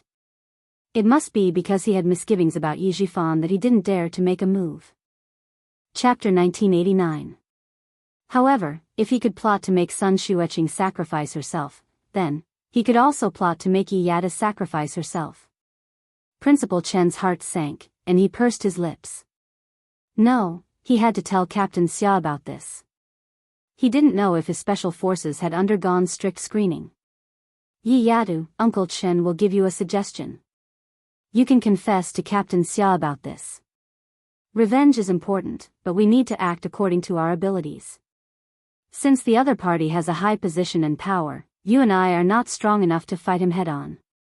We must have external help. I know about Sun Yaozu's matter. Ho Zi, with your skills, you can deal with him secretly without leaving any traces. However, with Ho Zi's help, even if there are any problems, they won't be able to trace it back to you." Yi Qian had already pursed her lips. She didn't want to tell Captain Xia everything about her. She only wanted to ask Captain Xia about which generals in the army had powerful political power. Seeing her expression, how could Headmaster Chen not understand? There was a trace of regret in his heart. He regretted teaching her the principle of not asking for help in everything. He also regretted raising her to be too independent. Yi Yadu, two people get along differently. Your matter to Captain Xia is his matter. He really takes your matter to heart and asked Ho Zi to help you as much as possible. He has already done so much. Do you still want to hide it from him and solve it yourself?" Yi Qian opened her mouth and wanted to say something, but Principal Chen didn't give her a chance. He continued, "If you really do that, I can tell you with certainty that Captain Xia will be very angry. Because he treats you as one of his own, but you treat him as an outsider who can't be trusted. Yi Yadu, do you think that Captain Xia is an outsider?" Yi Qian didn't hesitate and answered firmly, No, I don't think so. It's just that I don't want to trouble him too much. He has enough things to do, and I don't want him to worry about me. As the commander of a special forces team, he had too many things to deal with. She couldn't bear to let him bear another burden. Her problem wasn't something that could be solved in a day or two, and it involved a lot of people. If she implicated him, she wouldn't be able to rest easy for the rest of her life. Child, aren't you usually very clever? Why are you so muddle-headed and worrying? Principal Chen's chest tightened a little. Seeing that she still hadn't reacted, he didn't know whether to laugh or cry. If he thought it was troublesome, why would he ask Ho Zi to take care of you?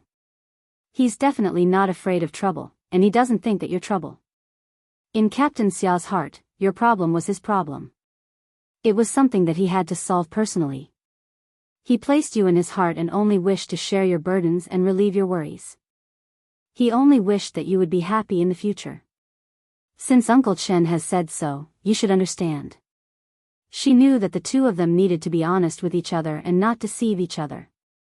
Yi Qian understood.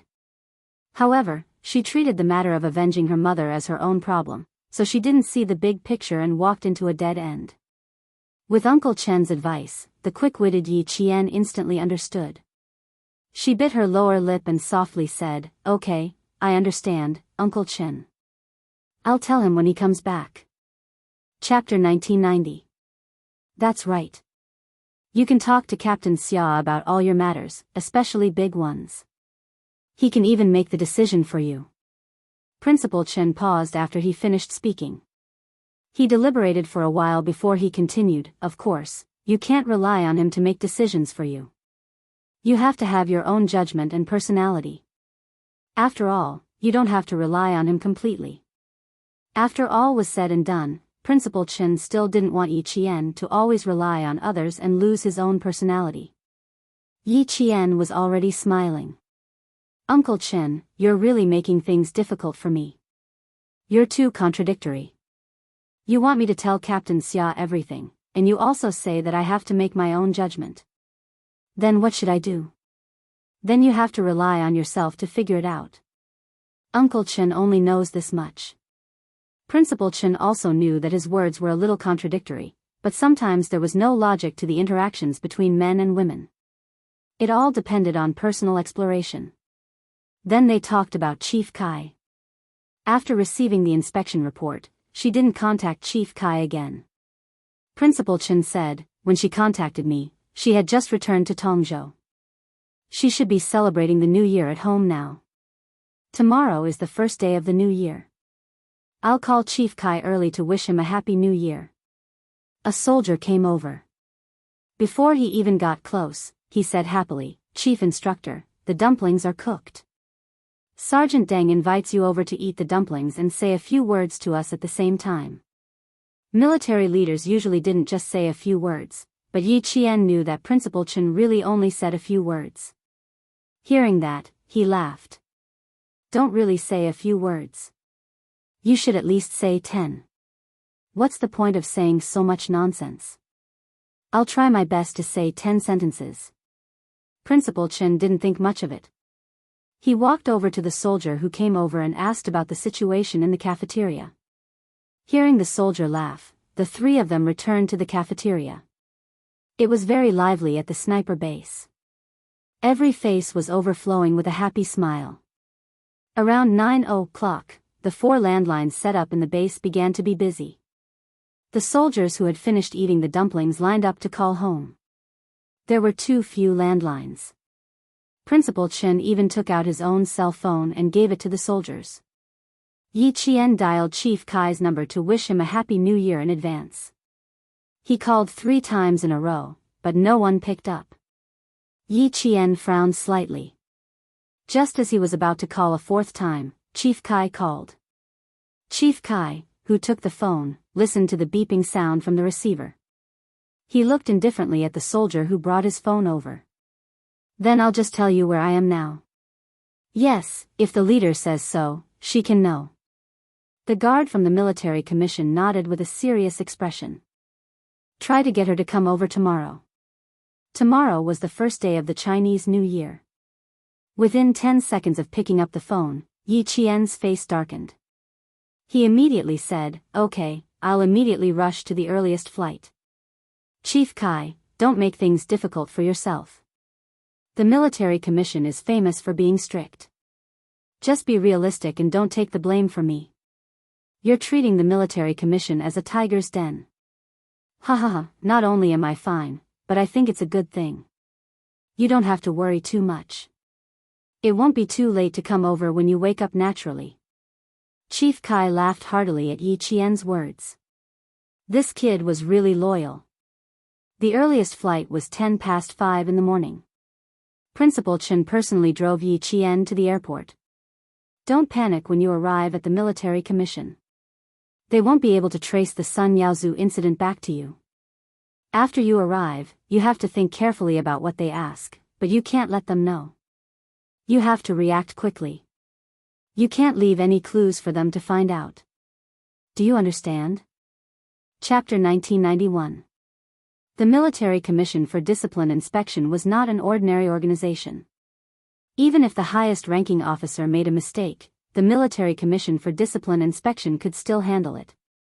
Yi Qian had been very worried before, but when he heard Chief Kai's voice over the phone, he didn't seem tired at all. He could even laugh loudly and talk to him. Sometimes, he would say something unrelated. That was what he said to the people around him.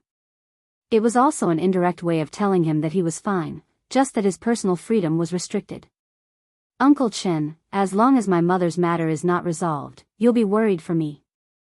This time, Uncle Chen, I have a feeling that the Military Commission for Discipline Inspection is interfering. Just like Chief Kai said, this is a good thing. There's just one thing I don't quite understand. My mother's life was erased by the army she was in before she died. Why do you think the Military Commission for Discipline Inspection suddenly launched an investigation? Could it be?" Yi Qian's voice gradually trailed off. His pupils suddenly contracted as if he had discovered something big. Even his fingers couldn't help but tremble. Principal Chen, who was driving, couldn't help but take a quick look at her when she suddenly stopped talking and didn't say anything for a long time. He saw that her face was as gloomy as dark clouds, with faint traces of thunder lingering in it. He immediately asked her, "Could it be what? Could it be that this person has already come to the military? The General Staff Department, the General Political Department, the General Logistics Department, and the General Armaments Department? Could this person be in one of these 4 major organizations?" This was the only way to suppress the matter of her mother being in the army when she was alive. They had the ability to completely suppress it and not let anyone find out. "Little Yi, your guesses always make me break out in a cold sweat." Principal Chen couldn't help but tighten his grip on the steering wheel as he drove steadily. He stared so hard ahead that a few more wrinkles appeared at the corners of his eyes. "Don't make wild guesses for now. We might have an answer when we get to the Military Commission for Discipline Inspection. You said that the Military Commission for Discipline Inspection didn't investigate previously. Now that they're suddenly investigating, I think it might be Captain Xia who did it. But Captain Xia is a major, so the possibility of him doing it is not high. I'm afraid it's Commander-in-Chief Xia." Yi Qian was stunned. "You're saying Commander-in-Chief Xia reported my mother's matter to the Military Commission for Discipline Inspection?" This was too shocking. She could believe that Captain Xia had reacted to the Military Discipline Inspection Commission, but Commander-in-Chief Xia's reaction. She really couldn't believe it. But even if he didn't want to believe it, he had to. When he arrived at his destination, Yi Qian saw a familiar figure standing in front of him. His hands were clasped behind his back, his tall and straight figure towering like a mountain. His imposing military aura caused the sentries on both sides to tense and straighten their legs. Seeing Yi Qian get out of the car, Commander-in-Chief Xia, who had been waiting for about 10 minutes, strode over. As he strode over, the golden military rank on his shoulder flashed with a cold golden light. Yi Qian did not dare to let the Commander-in-Chief receive him. He hurriedly jogged over. When he was a certain distance away, he strictly followed military etiquette and stood at attention. He saluted and greeted the Commander-in-Chief who was walking towards him. His actions were done smoothly and smoothly. He took a deep breath and said in a cold voice, National University of Science and Technology's first-year commanding student, Yi Qian, reporting. Greetings, Chief. Happy New Year. Commander-in-Chief Xia smiled and returned the greeting. When he saw Yi Qian's imposing military aura, he was also very happy. He said, "You're really early. Didn't I tell you last night? There's no rush. It won't be too late to come over after you rest." This was his son's girlfriend and the daughter-in-law he was satisfied with. As a father, it was only right for him to care about her. Chapter 1992. Hearing this, Yi Qian understood that it was indeed Commander-in-Chief Xia who made the Military Disciplinary Committee investigate his mother's case. For a moment, his heart swelled so much that he didn't know what to say. Commander-in-Chief Xia saw this and thought to himself, my boy really knows Xiaoyi. He even knows that she will be moved to tears when she finds out that he is the one who stepped in to help Sun Xueqing. Isn't that right? Look at how red her eyes are and how she is about to cry. This child. Sigh, it's not easy. After going through so many hardships, he is still so pure and has the most sincere heart. It can be seen that his boy's taste is indeed better than his. Xiaoyi, you bleed but not cry. As a female soldier, although you are a little emotional, I still hope that you can be very calm and face everything calmly. Although Commander-in-Chief Xia spoke with a smile, his expression was still quite serious. Moreover, your matter is not your personal matter. It concerns the entire military. As the Commander-in-Chief, if I can't even handle this matter that shames the entire military, Xiaoyi, I don't need to step down myself. I will have to leave with my tail between my legs as soon as the General Assembly Hall issues an order. Yi Qian knew that his emotions were fluctuating. He sniffed lightly and slowly suppressed his fluctuating emotions.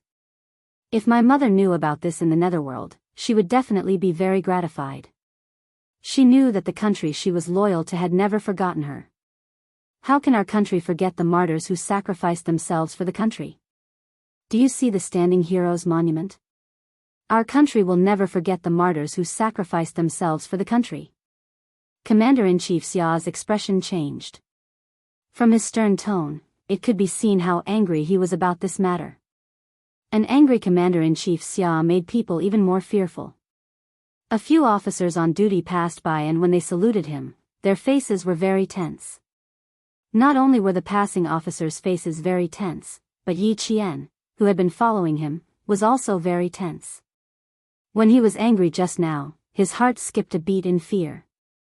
Yi Qian had lived 2 lives, but his real experience was not as much as Commander-in-Chief Xia's in this life. Although he had undergone strict training, Commander-in-Chief Xia, who had been through many trials and tribulations, was also like this. It was normal for her to be afraid of the angry Commander-in-Chief. It would be strange if he wasn't afraid. The Commander-in-Chief, who had spoken to Yi Qian, returned the salute and continued to lead Yi Qian forward. She probably realized that she had scared Yi Qian, so her tone became much gentler. I originally planned to contact you on the 3rd or 4th day of Chinese New Year, but I didn't expect you to take the initiative to call Kai Zhizhang. The Military Discipline Committee notified me and directly asked you to come over. Don't be afraid. It's not a bad thing. It's a good thing.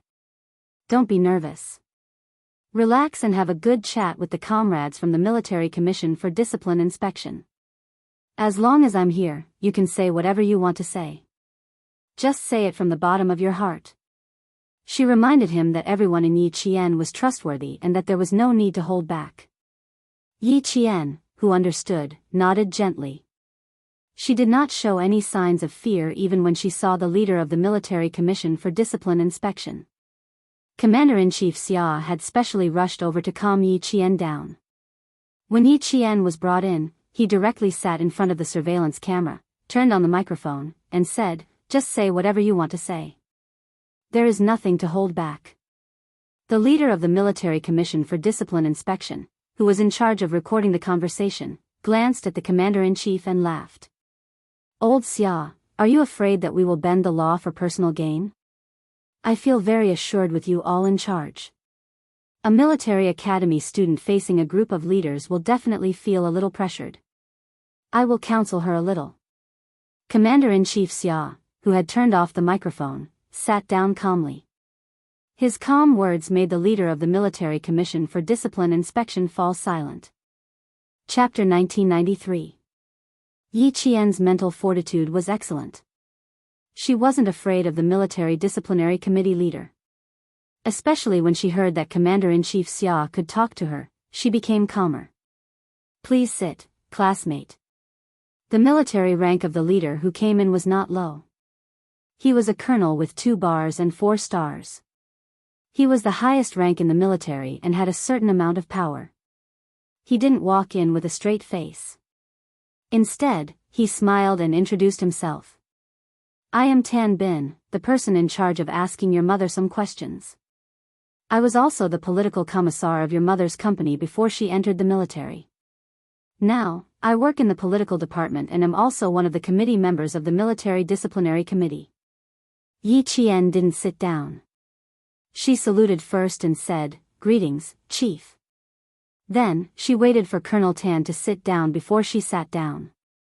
You are very similar to your mother. Colonel Tan carefully looked at the military cadet in front of him and smiled. Your mother was the sharpshooter in our company. At that time, the gun equipment was not as good as now. There were no sights or correctors. It was just a plain rifle. Aiming at the target depended on the crosshairs on the gun. Martyr Sun Xueqing was not ordinary. She hit the bullseye the first time she practiced shooting. She shocked me and the regiment commander at that time. We thought she had hit the bullseye. We let her shoot 5 more times and she hit the bullseye again. Wow, she was amazing. She was a true female sharpshooter. The regiment commander and I asked Martyr Sun Xueqing if she had practiced shooting before. In the end, your mother gave us an unbelievable answer. Yi Qian, can you guess what answer she gave us? Yi Qian's heart was burning when she heard about her mother's past achievements. She didn't expect her mother to be so outstanding when she was a recruit. It seemed that she had inherited her mother's strengths. That was why she had the marksmanship that even the devil and Q King praised. She shook her head and said softly, Chief, I can't guess. The time I spent with my mother was too short. I don't even know her as well as you do. This made all the leaders who heard her feel sad. She didn't know her mother as well as other people. Sigh, their hearts were heavy. Colonel Tan sighed heavily. That was indeed the case. Your mother told us that she has sharp eyes and is very good at threading a needle. She thinks that the bullseye is the eye of the needle that she wants to thread, and the bullet is the thread in her hand.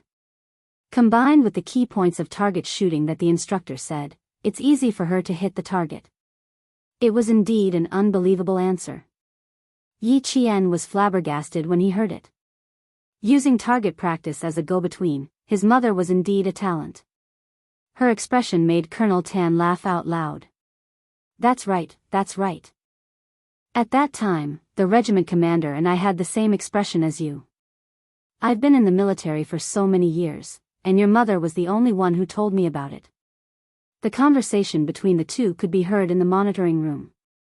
The stern-looking commander-in-chief Xia tapped his fingers on the table. Martyr Sun Xueqing had such talent. It was no wonder that Xiao Ye's talent was so high. It could be seen that there was a saying, the student surpasses the master.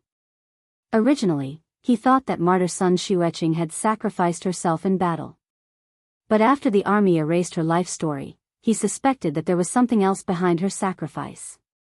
Otherwise, he wouldn't have directly asked the Military Commission for Discipline Inspection to investigate. He even suggested that only one team leader and one executive officer conduct a detailed investigation, and then the General Secretary would be in charge. To be able to erase the life story of a martyr without being discovered by the military, this person was not simple. Chapter 1994. He said to the Major General who was the backbone of the Military Commission, Old Song, if the Military Commission does not investigate this matter thoroughly, we will be letting down all the martyrs who sacrificed for the country and the people. We will be even more ashamed of our military uniform. Old Song, not only the troops, but also the backbone and generals. I have received a lot of anonymous reports recently. Some troops are really ridiculous. There are more officials than soldiers. The heavens were high and the emperor was far away. They were sure that they were far away and the relevant departments would not be able to monitor him. They are bold and presumptuous. They don't do anything practical and only seek personal gain. Old Song, when did the military commission send an inspector? Major General Song was once the director of the political department of the Linchuan military region. He was also one of the leaders of the military commission. Hearing this, he said solemnly, "It's time to clean up. If you didn't report the matter of martyr Sun Xueqing to the military commission, all of us here would be in the dark. The superiors are not strict and the subordinates are incompetent. Our mistakes in work caused a righteous martyr to be humiliated like this. Who can tolerate it? The higher-ups are already paying close attention to this matter. We intend to investigate in secret first, gather all the evidence, and arrange the replacement personnel in place. We will make a clean cut." Commander-in-Chief Xia was also one of the members of the military commission. However, because of the relationship between Yi Qian and Xia Jinyuan, he chose to avoid suspicion. Hearing this, he nodded and said, "I'll leave it to you. The Navy, Army, and Air Forces have to be reorganized properly. Otherwise, the military commission will be useless and useless. The higher-ups have given us a death order. If we don't investigate the matter of martyr Sun Xueqing properly, the few of us will report it to the entire military and apologize." Major General Song watched closely and asked Commander-in-Chief Xia, "Yi Qian is still a military school student, but her information is encrypted. Old Xia, what are you guys doing?" Only the secretary of the military commission had the authority to look at her information. The leaders and committee members did not have the authority. Although Yi Qian was a reserve member of the Snowfield Brigade, her information was classified and not just anyone could check it. Commander-in-Chief Xia smiled and said, "Although she is a military school student, she is not simple. Martyr Sun Xueqing is a sharpshooter, and so is her daughter. Both mother and daughter are not simple. They are heroines in the army." Major General Song sighed with some regret after hearing this. If martyr Sun Xueqing is still here, she must be very relieved. Colonel Tan said the same thing in the meeting room. If martyr Sun Xueqing was still alive, she would be very pleased. You have completely inherited her merits and become a very outstanding soldier. Although I don't know my mother well, from your tone, I can tell that she's an excellent soldier. I'm proud of her. The atmosphere was as relaxed as if they were having a casual conversation, but Yi Qian knew that the real conversation had yet to begin. What they were talking about now was just to make her lower her guard. Senior Colonel Tan saw that she had a slight smile on her face, and her expression was more relaxed than before. He smiled and said casually, "Yes, we are all proud of her. It's a pity that she died so young. Chief, would you believe me if I told you that my mother's early death wasn't simple?" Yi Qian immediately followed up with a cold and sharp tone. "Chief, I suspect that my mother's sacrifice wasn't simple." The colonel wanted to test how much she knew about her mother. There was no need for that. Other than the matter about Sun Yaozu, she would tell him everything she knew and guessed. Chapter 1995. Senior Colonel Tan, who really wanted to test her, sat up straighter and looked sternly at the military academy student who said, "Newborn calves are not afraid of tigers." At this moment, Senior Colonel Tan no longer had a smile on his face. On the contrary, his expression was so cold that it seemed to twist the air around him. "Yi Qian, how much do you know?" he asked again. He didn't test her anymore and asked directly. From Yi Qian, he saw the toughness that a soldier should have. He didn't give in to power and disdain to scheme. It was better to speak openly and honestly when talking to them. Yi Qian didn't like to test people. Since the military commission had already intervened and the commander-in-chief said that they were all trustworthy leaders, she trusted the commander-in-chief's arrangements and also trusted this senior colonel in front of her.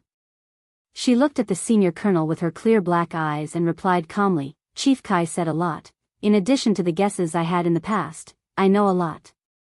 This time, I suddenly came to the military commission and saw you and the two figures that flashed past the door. I'm even more certain that the person who killed my mother is of a high rank. Otherwise, why would the leader of the military commission be alerted? Senior Colonel Tan crossed his arms on the walnut desk. He was surprised and asked in a low voice, "From what I know, Chief Kai didn't say much." "Yi Qian, how did you guess?" "He didn't say much. I just needed to say the main points." In the face of the senior colonel's domineering aura, Yi Jian replied calmly, "Now that I have the main point, I can think about it on my own and come up with my own guesses. It's not a difficult thing for me to do, sir. First of all, my mother's life was erased for no reason and no one in the military noticed it when she was alive. Even the military didn't know about it. This alone shows that this person's identity is not simple. Secondly, your appearance and the appearance of the other two chiefs shocked me. This shows that my mother's sacrifice is not simple. Also, I know that when my mother came back, the Prime Minister personally covered the flag and told the military to take good care of me. However, before the second year of the Chinese New Year, I didn't receive any special care from the military. On the contrary, Chief Kai and the others thought that I died when I fell into the water at a young age. Chief, do you think I can't guess what's going on?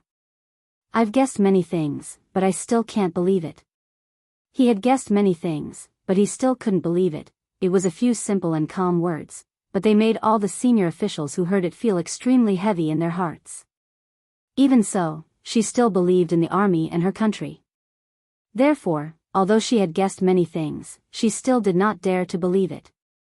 Commander-in-Chief Xia and Major General Song's faces sank. How could they disappoint the soldiers who were loyal to the country and the army? Absolutely not.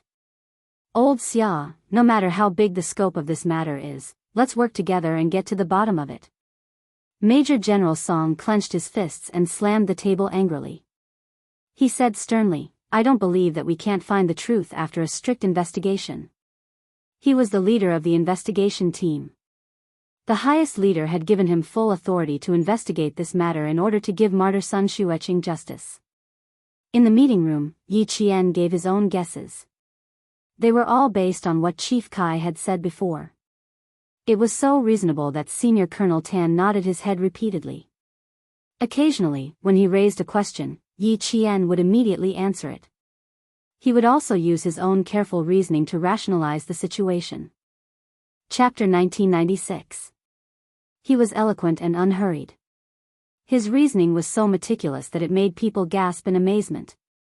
However, Yi Qian actually made a colonel and a major general look at him in a different light with just one conversation. This made Commander-in-Chief Xia even more satisfied than he already was. "Your guess is correct, Yi Qian. We invited you to the capital to tell you that there is something wrong with your mother's sacrifice. It's related to a major case from more than a decade ago." After hearing Yi Qian's speculation, Colonel Tan only felt that it was extremely terrifying to have a woman like this. He was even more glad that this woman entered the army and was loyal to the army and the country. Luckily, she wasn't spoiled. Luckily, she was still an upright person and didn't go down the wrong path. With her intelligence, if she went down the wrong path, she could still make a name for herself. Since she had already guessed this point, there was no need to be guarded against some words. He could also let her know that the military commission attached great importance to martyr Sun Xueqing's death. "We have already become a special investigation team to investigate martyr Sun Xueqing's death. The former director of the Linchuan Military Region's political department, Major General Song, will be the investigation team leader. The military commission's secretary, Lieutenant General Miao, will be the person in charge. The military commission's secretary, Secretary Miao, will be the general supervisor. We will conduct a comprehensive investigation into martyr Sun Xueqing's death. You were never disappointed in the country, and the country never gave up on you. It's even more impossible for a martyr to be humiliated like this after her sacrifice. The country won't allow it, and the entire army won't allow it." Yi Qian stood up and saluted Colonel Tan. His dark and bright eyes were filled with his trust in the country and the military. "I've always believed in it. Justice may come late, but it will never die. This is great. Mother, your daughter didn't stand up for you in her previous life. In this life, your daughter can openly walk into the military commission's office and tell the leaders that you didn't die in battle, but were murdered. Yi Jifan, no matter how powerful the people behind you are, no matter how high you climb, pulling you down is no longer my biggest headache. With the military commission's investigation, your good days are over. The big case from more than 10 years ago was brought up again. The dusty history was no longer covered in dust. The truth buried in darkness was only waiting for the sharp sword of the military commission to split it open and let the truth be revealed again. The conversation was over. Major General Song turned off the monitor and praised Commander-in-Chief Xia. Amazing, amazing. This cadet from the military academy was really something.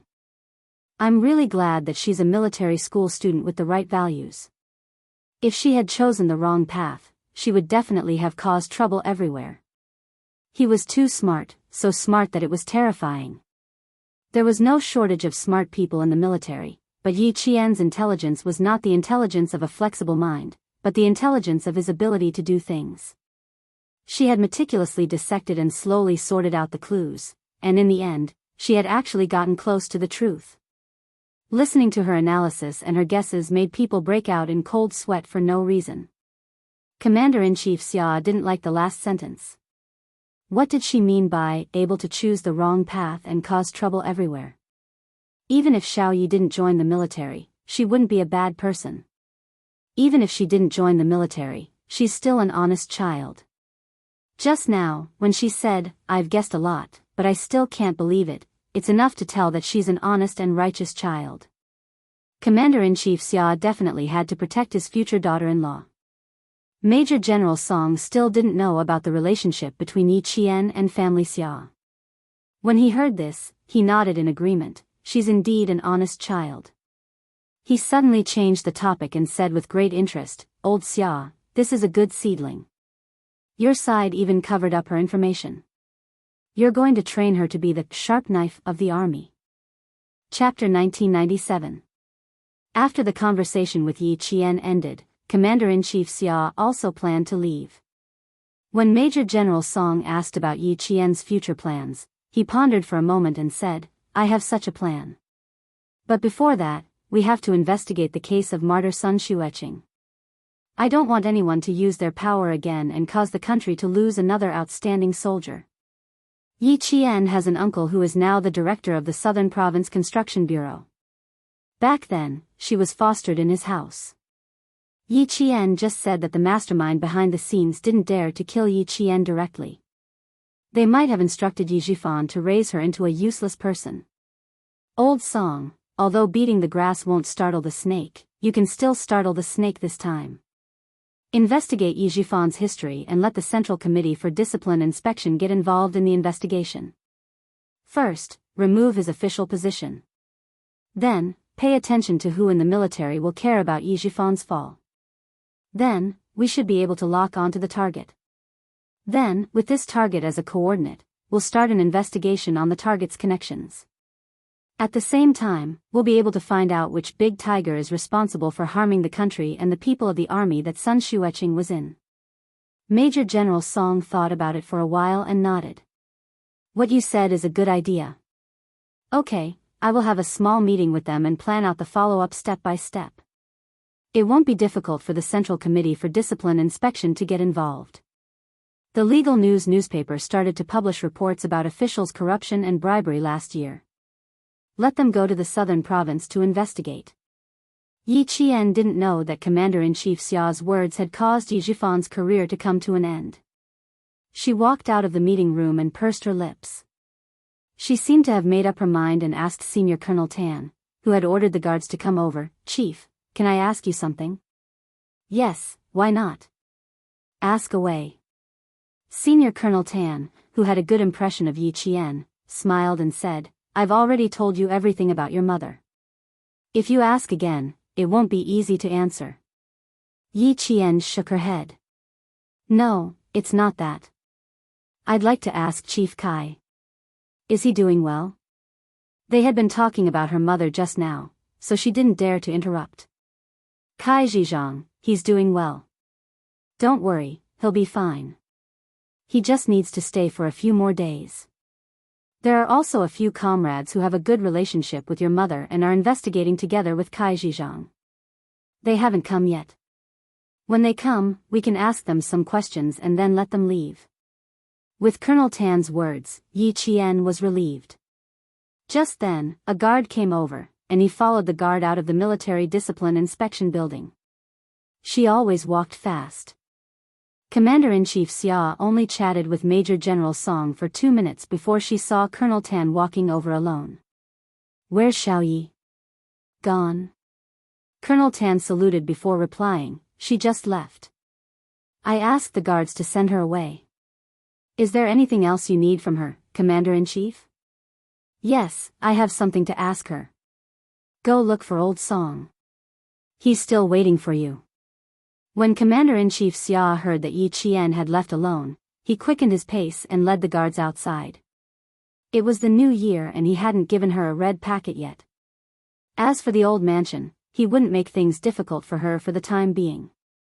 She would definitely feel uncomfortable following him there. He could only wait for his brat to come back and take her to the old mansion to visit old master and old madam. Yi Qian had already asked the sentinel at the door. She knew that the commander-in-chief hadn't left, so she stood outside and waited. In less than 5 minutes, she saw the commander-in-chief hurrying out with 2 guards. It's good that you didn't leave. I was talking to old Song and when I came out, you were gone. Commander-in-Chief Xia signaled the guard to drive the car over. He then asked Yi Qian, there's nothing else here. Do you plan to return to the southern province now? Or do you want to stay in the capital for a few days? Chapter 1998. Before Yi Qian came, she thought that she would have to stay in the capital for a few days to cooperate with the military commission's investigation. Who knew that they would just let her go after asking her a few questions? Therefore, when Commander-in-Chief Xia questioned her, Yi Qian actually felt a little uneasy. Since she was already in the capital during the New Year, it would be rude of her not to go to Commander-in-Chief Xia's house to give her New Year's greetings. But if she were to go, Captain Xia was not by her side. Would it be inappropriate for her to go just like that? There was also one more thing to consider. Commander-in-Chief Xia should not be in the courtyard for the New Year. He should have returned to the family Xia's old residence in Beihai's old alley to spend the New Year with old master and old madam. If she wanted to go over, wouldn't she have to go to the old residence? It was winter, and Yi Qian's forehead was dripping with sweat. She wanted to be gracious, but she really could not bring herself to say that she wanted to go to the old residence to give her New Year's greetings. She even felt a little nervous. After thinking for a few seconds, she replied respectfully, before I came, I thought that I would have to stay in the military commission for a few days. I didn't expect to leave so soon. Commander-in-Chief, I haven't decided whether to return to the southern province immediately or stay in the capital for a few days to play. Just say what you want. Who is Commander-in-Chief Xia? He was a dignified general. Who knew how many demons and ghosts he had revealed with his fiery eyes? It was better for her to be honest and not try to play tricks. She really did not expect to come over in such a hurry. The military commission only found out how much she knew about her mother's case and told her that the people involved were not simple. They also reminded her not to get involved. The entire conversation was completely different from what she had imagined. Everything he said was for her sake. There wasn't even a single word of reprimand, let alone making things difficult for her. Commander-in-Chief Xia felt a little helpless at her respectful attitude. As a very open-minded parent, he had repeatedly expressed to his future daughter-in-law that he was an easygoing elder. But in the end, she was still as reserved in front of him. She lowered her head and looked at him submissively. She did not have the imposing manner she had when she was talking to committee member Tan. Could it be that he had no affinity at all? Commander-in-Chief Xia, who suspected that he was not amiable enough, smiled pleasantly and said, if you want to stay in the capital for a few days, I'll ask your sister Wei to come and play with you. If you want to go back to the southern province to accompany old Chen, I'll ask the guards to send you to the airport now. I won't take you to the old mansion today. If old Sixth was here, I would have asked him to pick you up without hesitation. But he's not in the capital now, so I'll have to wait for him to come back. Commander-in-Chief Xia could naturally see the hesitation in Yi Qian's heart. This child was quite good. He never put on airs in front of the people around him and was open and honest. Family Xia didn't need a scheming daughter-in-law, nor did he need a daughter-in-law who was full of schemes. Family Xia just wanted a daughter-in-law who was as indomitable and broad-minded as a man. Yi Qian knew that Commander-in-Chief Xia must have seen through his concerns. He pursed his lips in embarrassment and said, "Commander-in-Chief, when Captain Xia comes back, I will go to the old mansion to visit old master and old madam." He planned to go back to the southern province on the same day. Okay. I'll tell old Sixth about your intentions and ask him to set a time with you to visit old master and old madam. It just so happens that the two elders have been looking forward to your visit. The guard had already driven the car over. Commander-in-Chief Xia got into the car and said directly, "Go to the airport." Yi Qian felt relieved and grateful at the same time. He felt that Commander-in-Chief Xia's family was very easy to get along with. In the future, yes, in the future, she would be filial to the Commander-in-Chief, Old Master and Old Madam. Chapter 1999. Thinking of this, Yi Qian blushed. She was determined to marry Captain Xia. Do whatever you need to do when you return to Southern Province. Don't be distracted by the conversation with the military commission. I believe you've seen the military commission's attitude towards you, so don't take it to heart. In the car, Commander-in-Chief Xia maintained a gentle tone and told Yi Qian that he was a friendly and open-minded parent. Sixth brother didn't accompany you during the new year. I hope you can spend the holidays happily and don't burden yourself.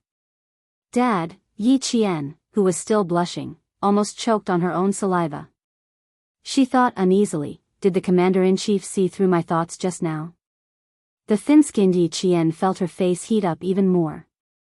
Commander-in-Chief Xia saw this and laughed out loud. He teased, little Yi, you can't be so thin-skinned if you want to get along with Sixth brother. Do you still remember what I said? She remembered everything and did not forget it. Yi Qian, whose face was burning red, nodded. I remember. I need to be more thick-skinned. That's right. Sixth brother's skin is known to be thick-skinned. If you want to subdue him, you need to train yourself to be more shameless than him. However, the two of you have your own way of getting along. I'm just giving you a suggestion. I don't know if it'll work. She wondered if being thick-skinned was hereditary. Yi Qian thought silently and felt a chill in her heart. How could she think like that? The person sitting next to her was the Commander-in-Chief. In front of you, looking at your military rank, I still don't dare to be presumptuous. Yi Qian knew that the Commander-in-Chief was teasing her because he saw through her restraint. Yi Qian pursed her lips and smiled gently. If I want to be on Captain Xia's level, I need to continue practicing. Commander-in-Chief Xia could tell that his future daughter-in-law was being reserved not because he was not friendly enough, but because she respected him from the bottom of her heart. He suddenly felt a headache coming on. If that's the case, we should still meet more often. Commander-in-Chief Xia was not just saying it. He was seriously considering it. Military Academy students will be assigned to the company to study during the second semester of their second year. Little Yi, why don't you come directly to the military to study? Yi Qian was shocked. To study. She hurriedly said, if I have time off in the future, I will definitely come to the capital to visit you. Then it's settled. The Commander-in-Chief laughed heartily. Even though he was wearing a military uniform, he still looked like an amiable elder. For some reason, Yi Jian had a feeling that the Commander-in-Chief had been waiting for her to say that. There was some distance between the Military Discipline Inspection Commission and the airport. The guard in the front passenger seat booked Yi Qian's flight for 2:00 p.m. Commander-in-Chief Xia looked at the time. It was only 11:00 p.m. He could still go to the airport for a light meal. Worried that the Yi family would be waiting for him, the Commander-in-Chief called the old housekeeper and asked him to tell old Master Xia and old Madam Xia that he would not be home for lunch. Yi Qian, who heard the commander-in-chief's call to the Yi family, sat up straight. He was afraid that he would make a noise. The old housekeeper would not ask about his master's itinerary in detail. Commander-in-Chief Xia saw that he agreed and ended the call. He continued to chat with Yi Qian about daily life and matters in the military. Although Yi Qian was a little reserved, she was not so reserved that she stuttered when she spoke. She was in awe of the commander-in-chief. She felt that she could express herself well. She spoke fluently and could answer any of the commander-in-chief's questions immediately. However, Commander-in-Chief Xia felt that she still had a lot of room for improvement. When the guard went to collect her plane ticket back to Nan Province, Commander-in-Chief Xia said earnestly, "Little Yi, you can be in awe of me in the military. But you don't have to be in real life. You can still talk back to Dad like sixth brother." Yi Qian, who almost couldn't hold her plane ticket properly, could only nod. Her back was sweating profusely. "Take care of yourself. I'll come back to visit you next time." Her heart's ability to withstand the pressure from the commander-in-chief increased. Chapter 2000. Uncle Chen felt that this was very good. From their conversation, it was clear that Commander-in-Chief Xia was very satisfied with Yi Qian. Commander-in-Chief is right. You have to respect him in the army and in your daily life, but you don't have to be afraid. Is there a need to be afraid when your family gets along well? After running around the capital, Yi Qian returned to the sniper base at 7:00 in the afternoon. She held a cup of hot water and told Principal Chen everything that Commander-in-Chief Xia had said to her. Principal Chen was very happy. Commander-in-Chief is Captain Xia's father and also your elder. His attitude is very important. He paused for a moment, then said meaningfully, "You're valued by Commander-in-Chief. Little Yi, you'll have someone to rely on in the future. Do you understand? Someone to rely on?" But she had never thought of finding someone to rely on. She only wanted to rely on her own hard work to win everything. Yi Qian gently placed the cup on the table. There was a hint of doubt in her eyes. "Uncle Chen, are you saying that my mother's situation was actually all because of Commander-in-Chief Xia? Is that right? You can understand it that way." After having a heart-to-heart talk with Yi Qian last night, he found out that she still wanted to hide her situation from Captain Xia. She thought that it was her own problem and did not want to trouble Captain Xia. Principal Chen knew that he had to teach Yi Qian another side of her that no one knew, but everyone knew about. Yi Qian, who had heard Principal Chen say something like this for the first time, couldn't help but sit up straight. "Uncle Chen, don't tell me that my hard work today can't even compare to a relationship. A backer?" There was a hint of anger in her calm tone. Why was she angry? Because she had lost too badly in her previous life. But she admitted it. Who asked her to be so useless? What if she lived a cowardly life? In this life, she had worked so hard with her life on the line. Did she still need a backer? In order to reach Uncle Chen's level of sniping, she carried more than 5 kilograms of weight on her hands. Even if she was so tired that she could not lift her arms, she would still grit her teeth and continue training the next day, just to be able to hold the sniper rifle steadily at any time and in any environment. In order to be able to figure out the model of the gun with her eyes closed and find the parts that truly belonged to this gun from a pile of parts, she could stay up all night just to reach Grandpa Jen's standard. In order to be able to react quickly, she listened to the bullets as they flew past her. She tried to find a way to survive the bullet's trajectory and avoid being hit by the bullet. In order to reach the peak of overall fitness, regardless of wind or rain, he never missed a day of training. He never raised his hand and said that he wanted to rest because he was tired. In order to become a qualified Special Warfare Special Forces soldier, she advanced and retreated together with the male soldiers. She could do what the male soldiers could do. Even if the male soldiers couldn't do it, she would still grit her teeth and complete it. Uncle Jen and Principal Chen had taught her that it was better to rely on herself than to rely on anyone else. She had been through a lot in her previous life, so she believed in their words and tried her best to only rely on herself. She did not want to rely on anyone. But now, Uncle Chen still told her how important it was to have a backer. Was it really that important? Faced with her doubts, Principal Chen was very certain. He also told Yi Qian in a realistic manner, "That's right, little Yi. In the future, you will have Commander-in-Chief Xia as your backer. Your future will be much smoother. I'm not saying that you don't have to do anything in the future. I'm just telling you that with Commander-in-Chief as your backer, some people will be afraid of you and won't make things difficult for you. But Uncle Chen only thinks that your future will be smoother. He doesn't think that you don't have to work hard anymore and completely rely on family Xia." Hearing this, Yi Qian suppressed the anger in her heart. Uncle Chen would not say such things to her for no reason. He must have his reasons. She had to listen carefully. Chapter 2001.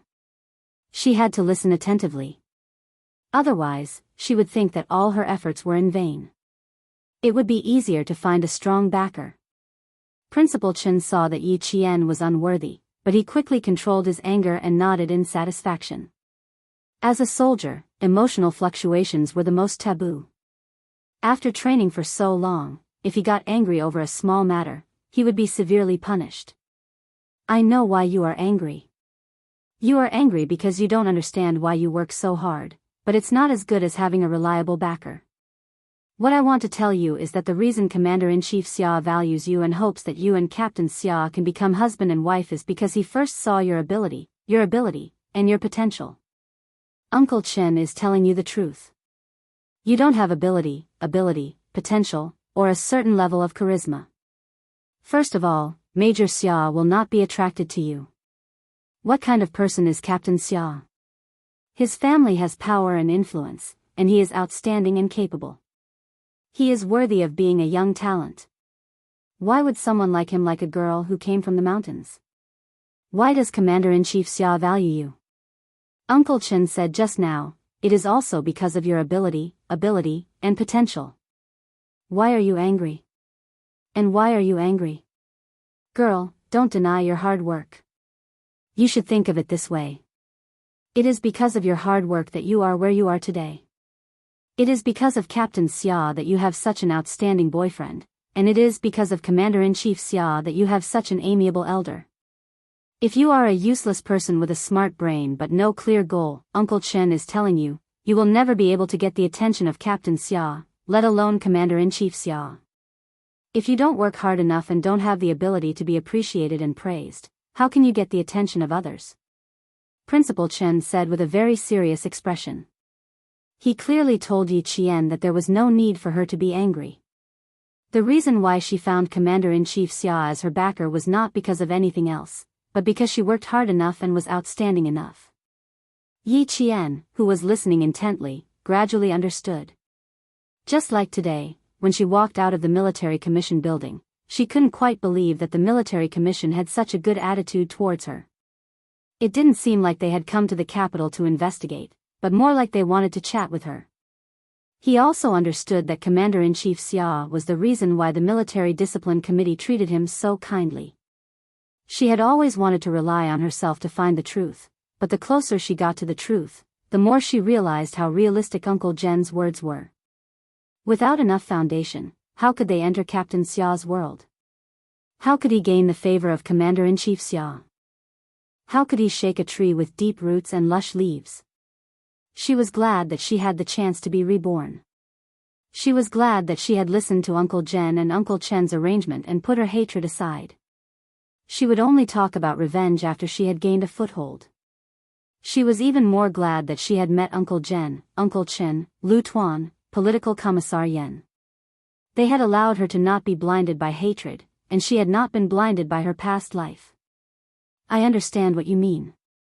You are telling me that with Commander-in-Chief Xia as my backer in the future, I shouldn't relax because of this. Instead, I should work harder. That way, I won't let them down.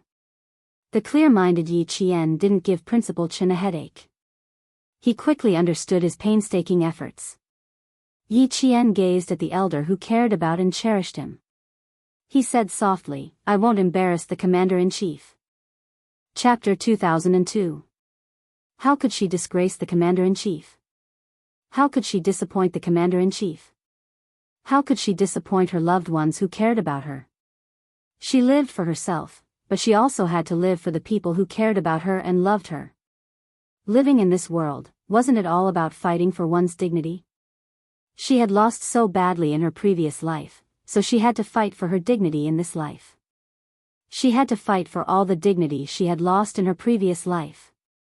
At the same time, she had to admit that it was because of her relationship with Captain Xia and Commander-in-Chief Xia that her mother's case could be brought up again. She didn't have to be angry because she was related. She should cherish it. Only when she knew how to cherish it would she know how important it was. She didn't get to where she was today because of connections. Just as Uncle Chen had said, if she didn't have enough ability, how could she have gotten Captain Xia's attention? Her mother's case being taken seriously by the military commission was also related to her hard work. But before this, she really didn't think that she could wash away her mother's shame by making herself outstanding. Yi Qian smiled. Her fair face had this smile, like a white magnolia blooming in the spring rain. It had 9 petals and was as white as jade. Even if it was washed away, it was bright and beautiful. That was the smile of someone who had let go of all her worries. Her face was like a magnolia and her breath was like an orchid. Seeing this, Principal Chen knew that she understood his intentions, so he easily changed the topic. Tomorrow is the 2nd day of the Lunar New Year. A few soldiers want to go into the city for a walk. Also, Regiment Commander Lu and Political Commissar Yan called this morning and arranged to have dinner together tomorrow night. We'll leave together tomorrow morning and have fun for the day. After knowing that the Military Commission for Discipline Inspection had set up a special investigation team to investigate her mother's death, Yi Jian was indeed relieved. Hearing this, she said crisply, "Okay, I'll go with you when the time comes." Shopping was not a common occurrence for Yi Qian. As he walked into the largest department store in the southern province with a few other soldiers dressed in casual attire, Yi Qian, who rarely bought clothes, secretly calculated his allowance for the past few months of his military academy life, as well as his allowance for several missions. Then, he said to the soldiers beside him, "I'm going to the men's section in front for a while. You guys go ahead and have a chat with the chief instructor. Make sure he doesn't notice me leaving. It's not easy to hold the chief instructor back. You should end this quickly." The soldiers did not have the confidence to stall the chief instructor, who was revered by all the instructors in the sniper base, for a long time. But since the female soldier had said so, they must do it. Yi Qian smiled and said, "Thank you." Then, while Principal Chen wasn't paying attention, he hurriedly walked towards a high-end menswear section. She wanted to buy a woolen sweater for Principal Chen, and the money in her card was almost enough. The shopping mall on the 2nd day of the Chinese New Year was very quiet. Since it was the beginning of the year, the staff warmly received Yi Qian.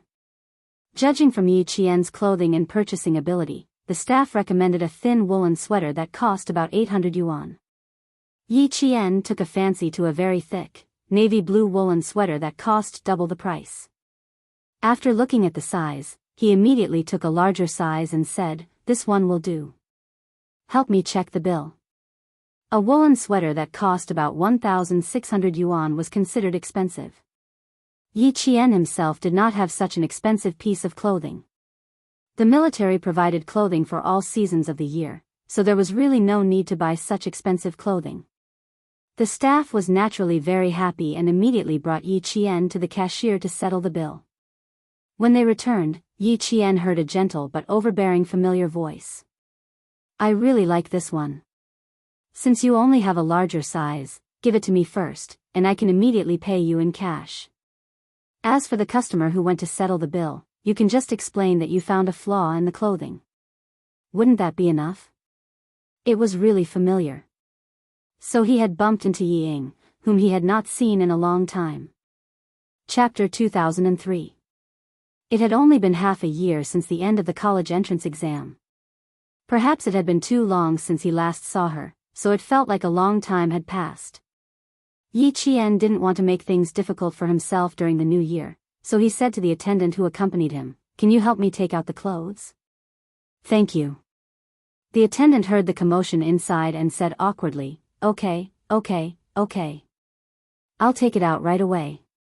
The attendant inside probably hadn't met such an unreasonable customer before. Although she was angry, she still explained to the young girl who had a good temperament and appearance. They always talked about harmony brings wealth. Besides, it was their first order this year. Two Geely wouldn't make a fuss and ruin their year's fortune. Hello, I'm really sorry. This order is indeed booked. The customer just now checked that there was no problem before paying. We really can't do what you said. How about this? I'll recommend another one. The style, color, and quality are all similar to this one. The only difference is that it has a high collar. If it were any other person, they wouldn't make things difficult for the attendant. But Ying wasn't an ordinary person. Since young, her biggest hobby was to steal things from others. Take Yanghang for example. She knew that Yao Jing liked Yanghang, but she still tried to get close to Yanghang. She also promised Yao Jing that she didn't have any feelings for Yanghang. This kind of person liked to make her presence known. She felt that everyone in the world should like her. Ying loved to make things difficult for others. If she didn't get what she wanted, she would make everyone unhappy. Yi Qian, who didn't go in, raised his eyebrows. If Ying really accepted the explanation, then she wouldn't be the Ying he knew. As expected, he heard Ying laugh arrogantly. Attendant, I'm talking to you nicely. Can't you understand? Do you only feel happy when I'm angry with you? She didn't know that Yi Qian was right outside. She looked at the waiter who was in a difficult position. Her eyes flashed with disdain as she raised her eyebrows and revealed a charming smile. I've taken the clothes and I've counted the money. It's up to you how to explain it to the customer. He opened the purple lacquer cover of an international luxury brand, took out a stack of money, and threw it on the counter. He looked at the anxious waiter with arrogant eyes. Okay, keep the change. Take it as my New Year's gift to you. Picking up the bag of clothes, Ying chuckled softly.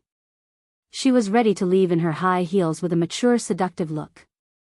The waitress didn't dare to do that. She grabbed the money on the counter and hurried out of the counter. In a moment of desperation, she grabbed the shopping bag and begged with a smile, "Miss, it's really right." Before he could finish his sentence, the furious Ying twisted the bag and flung it at the waiter's face. It was like a slap to the waiter's face. The waiter who was slapped in the face was stunned. He covered his face and couldn't believe that he was slapped while he was just doing his job. Ying didn't expect to fling the bag at the waiter's face. However, it was impossible for her to apologize to a waiter. She immediately said coldly, "Why are you snatching it? The bag doesn't have eyes. Take your money." Chapter 2004. The waitress who came in to get the clothes saw the scene. Seeing her colleague being hit, her expression changed and she rushed in to stop Ying who was about to leave. "What right do you have to hit someone? You're not allowed to leave." Hit someone? Yi Qian's eyes darkened. After studying abroad for half a year, not only did Ying not change her temper, she became even more arrogant. Still not going in, Yi Qian looked around and waved to a staff member who heard the commotion and came over. Someone inside said that someone was hit. "Do you want to call security?" She was not a busybody, but she was not so cold as to stand by and do nothing when she saw someone being hit.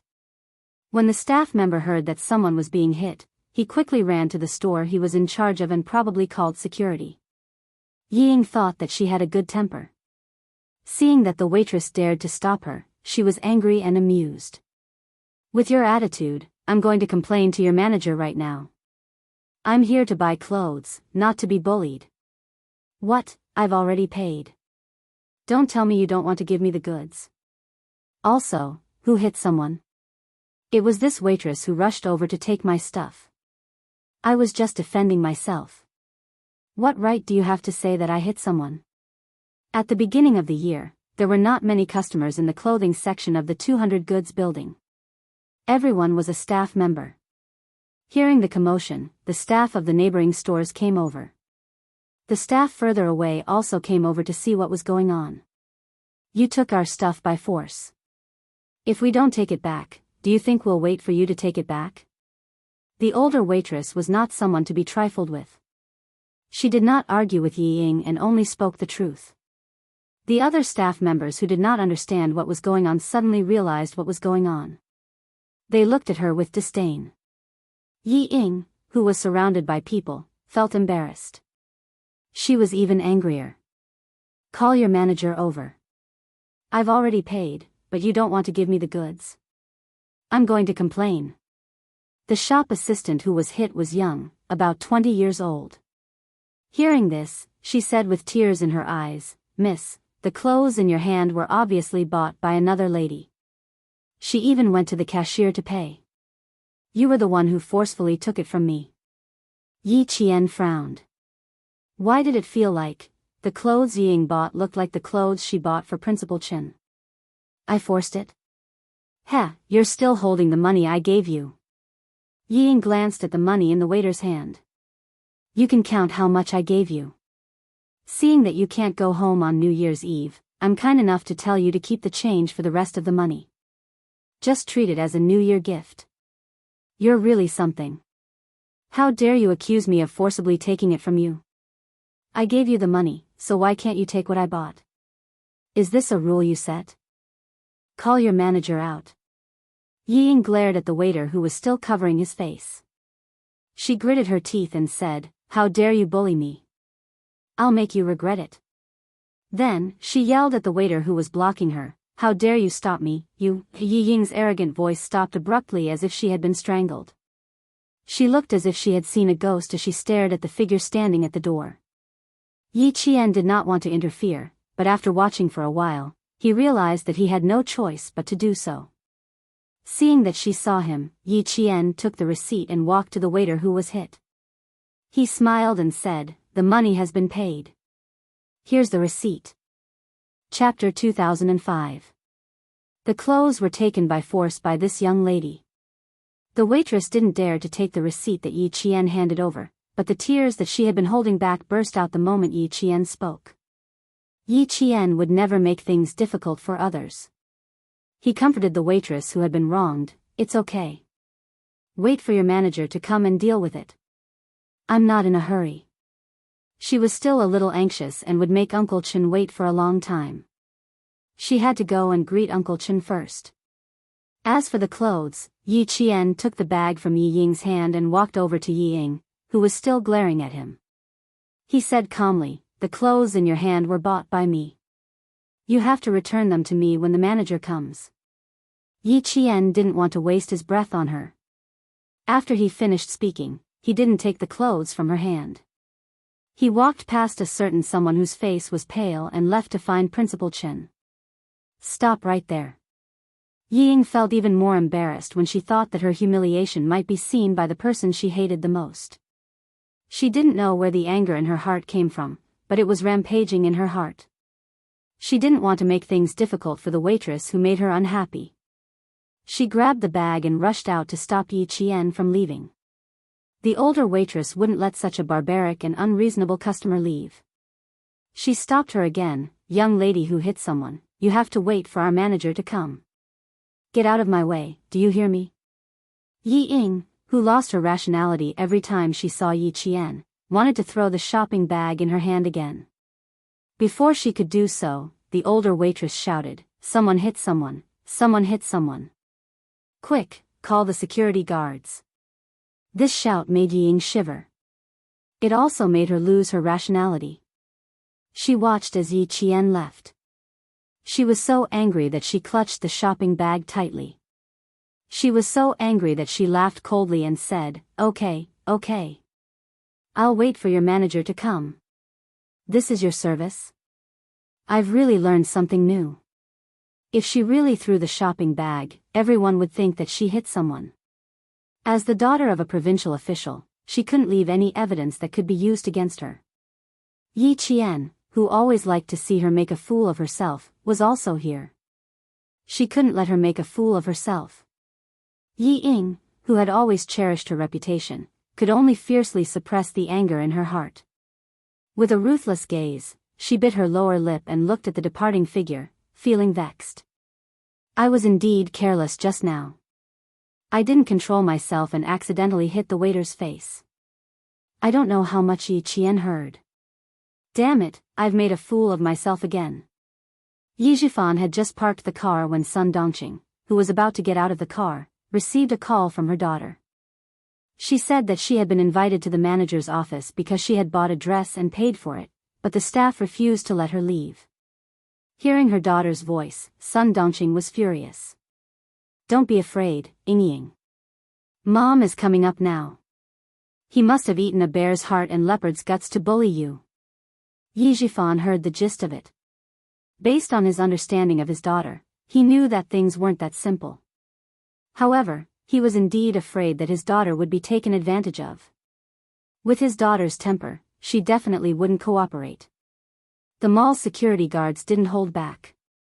Yi Zhifan, who was a little anxious, warned Sun Dongqing, find out what's going on first. Don't mess around. The Sun Yaozu incident isn't over yet. The police already know about the relationship between our families. You'd better keep a low profile. Do you understand? Yi Zhifan was a little worried this year. The person who hadn't contacted him for a long time suddenly called on the night of the 30th. The first thing he said was he behind the Sun Yaozu incident? Yi Zhifan, who was driving to the airport to pick up his daughter, was so shocked that he slammed on the brakes. Chapter 2006. Luckily, there weren't any cars behind them, so it didn't cause a disaster.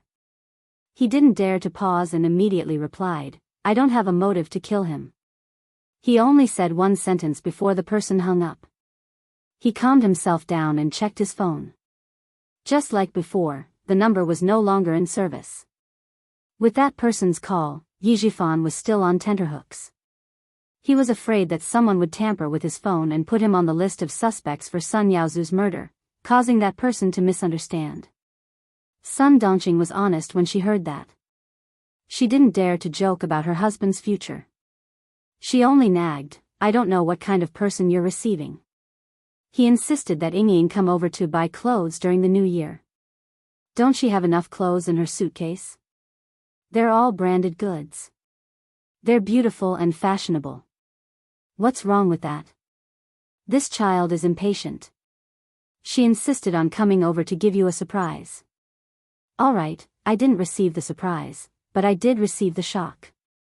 Yi Zhifan hated listening to her nagging the most. He heard her and said coldly, what kind of person is he? He's an important person that your Sun family can never hope to be associated with in your lifetime. Important person?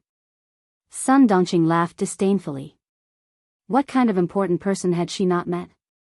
She had even met the leader of the southern province and had even shaken hands with him. The deputy chief of staff Du is here with his wife. Do you think Yingying needs to get a more dignified set of clothes? Yi Zhifan's face was cold the entire time. He didn't even look at Sun Dongqing and treated her like air. He didn't know how his daughter was doing in France. None of the clothes in the suitcase were presentable. They looked like they were exposing her arms and legs. Yi Zhifan's face turned uglier when he thought about those clothes. Sun Dongqing didn't care about her husband's attitude towards her. When she heard that, her eyes lit up. I know. You have to take it seriously. You have to take it seriously. Yingying's wish was to enter the army so that she could teach that wretched girl, Yi Qian, a lesson. Now that she was in the way of such an important person, she had to take it seriously. If the wife of the deputy chief of staff Du wasn't here, do you think I would have brought you out? Yi Zhifan glanced at his wife, who was incapable of accomplishing anything but good at ruining things. He pressed his lips together and quickly stepped into the elevator. As the couple went upstairs, Yi Qian was also found by the mall staff. The staff member who had been beaten up was sobbing softly and hoped that Yi Qian could go to the office. Principal Chen, who was buying some snacks with a few soldiers at the supermarket, saw this and lightly patted Yi Qian's head. I really shouldn't have brought you out. We ran into trouble the moment we came out. You're willing to buy clothes that cost more than 1,000 yuan, but I'm not willing to wear them. Forget it, it's better to avoid unnecessary trouble. Give the clothes to that customer. Don't make things difficult for the waitress. If it were any other guest today, Yi Qian would definitely give in. But since it was Yi Ying, she was embarrassed. She did not want to give in. She smiled and said, "Why don't you take a stroll with them? I'll be right back." Principal Chen didn't know who Yi Qian had bumped into. Yi Qian could handle this kind of small matter himself, so he didn't ask much. He waved his hand and asked her to leave with the staff. The staff member who had been beaten up kept saying, "Thank you," all the way. She was very grateful that Yi Qian was willing to stand up for her at this time. In the manager's office, Yi Zhifan smiled generously. "It's not a big deal. We didn't need to trouble the mall to step in. My daughter did accidentally hit the staff member just now. We should apologize." There's no need for the staff member to apologize. They're all young and impetuous girls. It's normal for them to quarrel. Chapter 2007. At this moment, Yi Ying was no longer as arrogant as before. She sat obediently and was as quiet as a flower in a greenhouse. The drastic change made the older waiter dumbfounded. "Director Yi, you're too polite. It's all because of our poor management that your daughter was wronged. How about this? The clothes can be considered as an apology from our department store. Please accept it, Director Yi." How could the mall manager not know the director of the Provincial Construction Bureau? Sometimes, the mall needed the approval of the Provincial Construction Bureau to make changes. He didn't dare to offend such a big shot, so he could only let the staff suffer. He then said to the older staff, "Go back and explain to the customers. You're lucky to have met Director Yi today. If it were someone else, they wouldn't be so nice." Sun Dongqing, who remembered this, touched the woolen sweater that her daughter bought to show her filial piety. The quality and color were okay. It was enough to be used as an apology. However, her daughter's grievance couldn't be overturned because of a sweater. "Manager, my husband thinks it's a small matter, but as her mother, I don't think it's a small matter. My daughter came here to spend money to buy clothes, not to be wronged. No apology. I won't accept it. Your two staff are so arrogant. You won't let my daughter leave. Do you think my daughter is easy to bully? She wouldn't let the two staff off easily." The mall manager could only ask his staff to apologize. Since ancient times, people don't fight with officials. The mall manager continued to smile and said, "You should apologize. You should apologize." He then said to his staff sternly, "What are you waiting for? Apologize to the director's daughter." The older staff had to apologize even if she didn't want to. If she didn't apologize, her salary and bonus would be deducted a lot. Yi Ying looked at the staff in front of her. She didn't hide the contempt in her eyes. "Weren't you fierce just now? You said I hit someone. Now you're still saying I hit someone?" The staff was in her early 30s. In the face of power, she had to bow her head. She swallowed her anger and said, "My attitude was bad just now. I'm sorry. I won't argue with you if your attitude was bad. But you said I hit someone. Tell me, did I hit someone?" Yi Ying didn't let it go. "How dare you embarrass me? You should take a look at yourself first." A knock on the door interrupted Yi Qian's words. The mall manager said, "Please come in." The office door was pushed open. The security guards and the waitress with red eyes invited Yi Qian in first. Yi Ying was like a cat whose tail had been stepped on when she entered the room. She stood up from the solid wooden sofa and lost the elegance that she had deliberately put on. Her almond eyes widened as she stared at Yi Qian. Sun Dongqing's reaction was the same. She stood up abruptly.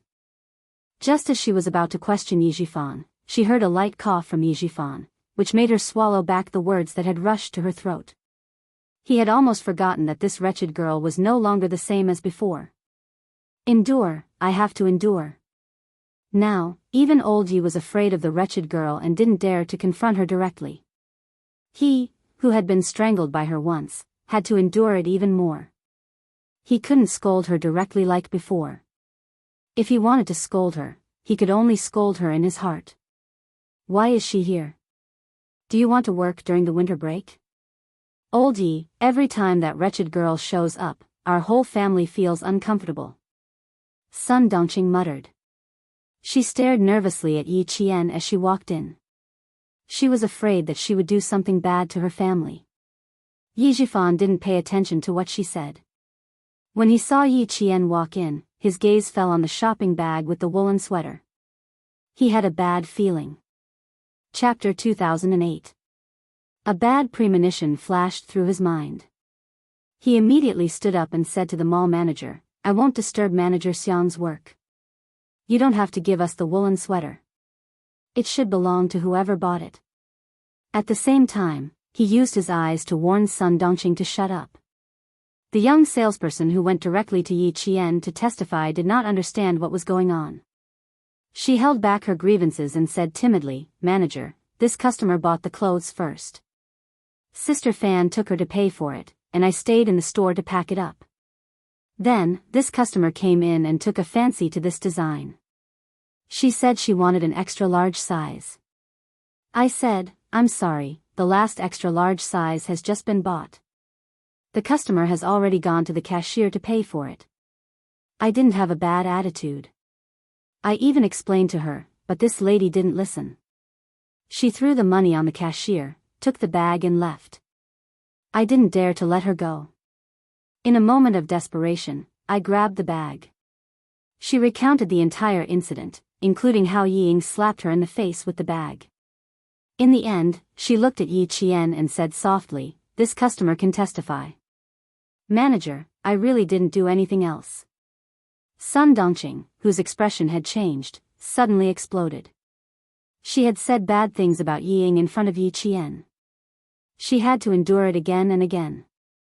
Now, she wanted Yi Qian to testify. Was she trying to trample her daughter to death? She did not dare to make a scene in front of Yi Qian. She rushed out and shouted at the young salesperson, "You're so young and your mouth is full of shit. You'll spit on whoever you catch. Tell me, who told you to do it? If you don't give me an explanation, don't even think about leaving today." Although she did not dare to make a scene in front of Yi Qian, her words were directed at Yi Qian. She was the wife of a provincial official. Her words were so vulgar that the manager, who had been apologizing, could not help but frown. Yi Qian did not want to talk to her, knowing that she was directed at him. The Yi family was just a grasshopper after autumn. They would not be able to jump around for long. She simply said to the manager, "I need to take the clothes I bought. May I ask, where are my clothes?" Sorry, she was petty. If Yi Ying wanted to snatch it from her, she would give in to anyone but Yi Ying. Hearing that Yi Qian was going to take the clothes away, Yi Ying couldn't take it anymore. "I've already paid for the clothes. Do you dare to take them?" If she wasn't satisfied, then that bastard Yi Qian wouldn't be satisfied either. Yi Ying did not kick up a fuss. She stood beside her mother and said coldly, "I've already paid the waiter." "I've also paid the waiter." "Yi Qian, do you dare?" "Why wouldn't I dare to take what I bought?" Yi Qian sneered and looked at the other party as if he was looking at an idiot. He placed the shopping bag beside him and calmly walked past the mother and daughter who were at daggers drawn. He opened the bag naturally and took out the clothes for a look. "Yes, this is it." She nodded slightly to the manager and left with the clothes. When Yi Ying saw that Yi Ying did not take her seriously, a nameless fire burned in her heart. "Yi Qian, if you dare to walk out of here, I'll teach you a lesson." The loud shout startled the manager of the shopping mall and the two waiters. They looked back and forth and didn't say anything. They all had the surname Yi and were acquaintances. With Yi Qian's arrival, the fuse was no longer on the waiters. Instead, it was on Yi Qian. In the face of Yi Ying's anger, Yi Qian only responded to her with a look of disdain. He did not even want to say a single word to her. "Look good." She had said the same thing countless times, but what could he do? Chapter 2009. That was all. He didn't dare to do what he said. He didn't even have the courage to face it. He only knew how to talk. The more he talked, the more people looked down on him. Yi Qian's expression successfully angered Sun Dongqing. She couldn't stand her daughter being bullied.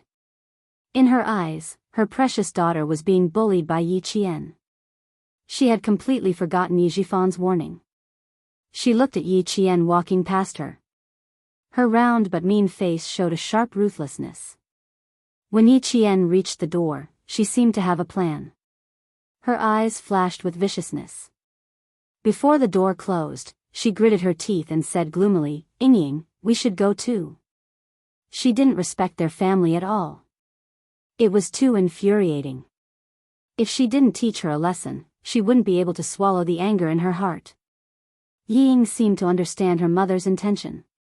She quickly said, "I still want to buy some clothes. Mom, let's go to the women's section." She grabbed Sun Dongqing's arm and hurriedly left. She didn't even dare to look back at Yi Jifan. After the mother and daughter left, Yi Jifan said to the manager, "Sorry for the disturbance. I hope this incident didn't affect the shopping mall. I also hope you don't have to punish the 2 employees. It's not easy. Let's both take a step back. Once we leave this door, forget about this incident and pretend it never happened." There was a hint of warning in his words. The manager nodded as he walked them out. Yes. We'll remember what Director Yi said. It's a small matter." Yi Jifan didn't want the manager to walk him out. He walked to the door and said, "You don't have to walk me out. I'll accompany the mother and daughter to walk around." The manager, who had cold sweat on his back, didn't dare to disobey, but he also didn't dare to not walk them out. He only said, "I'm going to the mall to do something. It's on the way." He waved from behind and signaled for the 2 attendants to come out and walk them out. Yi Jifan, who was used to being flattered, didn't say anything else. He chatted with the manager about the people's livelihood and walked out together. When Yi Jifan reached the corridor of the shopping mall, he saw the scene that he didn't want to see the most.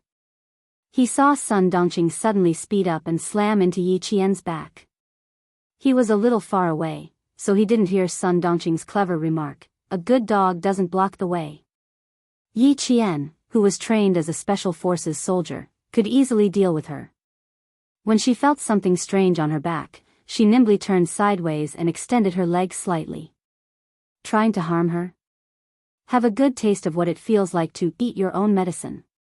Several mall staff members on duty and a cleaner saw a slightly fat woman in luxurious clothes fall down like a piece of fat meat from a sticky board. With a dull thud, the woman fell to the ground. When the manager who came out to send them off saw this, he wanted to slap himself twice. What's there to give? Another big gift had been given out. He saw with his own eyes that the director's wife had tried to harm him but failed. Instead, she had harmed herself. Why was he so unlucky? The mall manager didn't know what kind of expression he should use to face Director Yi. Yi Qian, who was on his side, glanced down at Sun Dongqing who had fallen by his feet. It must have been a hard fall. She must be in a daze. She raised her eyes and glanced at Yi Jifan, who was walking over with a dark expression, from a certain distance away. The corners of her mouth curled up slightly, revealing a faint smile that made Yi Jifan's heart sink. Before he could understand what he meant, Yi Qian had already turned around and walked away from Sun Dongqing, who hadn't moved since the fall. Chapter 2010. Yi Ying, who had watched her mother fall, was so angry that her liver hurt. She yelled, "Yi Qian," at the departing figure. Her Yi Qian drowned out all her anger, but there was nothing she could do. Why was she angry? The reason was simple. She wanted to deal with Yi Qian, but she didn't have the ability to do so. She could only hold it in. No matter how angry Yi Ying was, she didn't dare to chase after him. Her mother had fallen for a long time without a sound. How could she leave her mother behind and chase after him? She had to take care of her mother first. Yi Jifan's face was livid. He didn't want to embarrass his family any further. He quickly walked over and suppressed his anger. He bent down and said something that sounded like he was worried, but was actually a warning. "You can't even walk properly. I don't think you should go out with my daughter in the future." The 2 waiters wanted to laugh, but when they saw the manager's panicked look, they quickly went over and pretended to be concerned. Are you okay? Did you fall anywhere? Do we need to call an ambulance? No, she's probably just scared. Call an ambulance? Did they think the situation wasn't serious enough? Yi Zhifan directly refused and said to Yi Ying, go get a cup of hot water. It's quite scary to fall so suddenly. Sun Dongqing was indeed a little dazed from the fall. She wanted to get up and rush out to cause trouble for Yi Qian, but she was shocked by Yi Zhifan's words. Someone once told her that if a man was willing to take you out to socialize, it meant that he still treated you as his wife. If a man didn't want to take you out to socialize and didn't divorce you, it meant that he already treated you as a free nanny. This sentence suddenly appeared in her mind. Sun Dongqing, who felt that she had lost a lot of face, pretended to faint. The mall manager was as anxious as a cat on a hot tin roof. When he saw that Yi Zhifan was determined to leave without anyone's help, he turned around and scolded the two waiters. Then, he quickly contacted the mall manager to find out how to apologize. When the mall manager heard that he had offended Director Yi of the Provincial Construction Bureau, he was so scared that he almost fainted. He didn't dare to hide the matter and continue to report it to his superiors. When the whole thing reached Ho Zi, who was playing chess with Master Xia, she replied disapprovingly, so be it. What's there to be afraid of? Since the big boss had said so, the people below all heaved a sigh of relief. This matter had turned a page in the mall, and no one would mention it again. On the other hand, Yi Zhifan went home and threw a tantrum for a long time. The mother and daughter were so scared that they sat on the sofa and hugged each other. If it weren't for the Deputy Chief of Staff Du's call, he would probably have scolded them for a few hours. We're having dinner with the Deputy Chief of Staff Du tonight. If you two don't take your brains with you, Yi Ying, you can forget about entering the army for the rest of your life. Yi Zhifan, who had been talking to Yi Ying amiably a moment ago, immediately changed his expression after hanging up the phone. He scolded Yi Ying angrily, this is your last chance. If you make another stupid mistake, you'll die because of your own stupidity.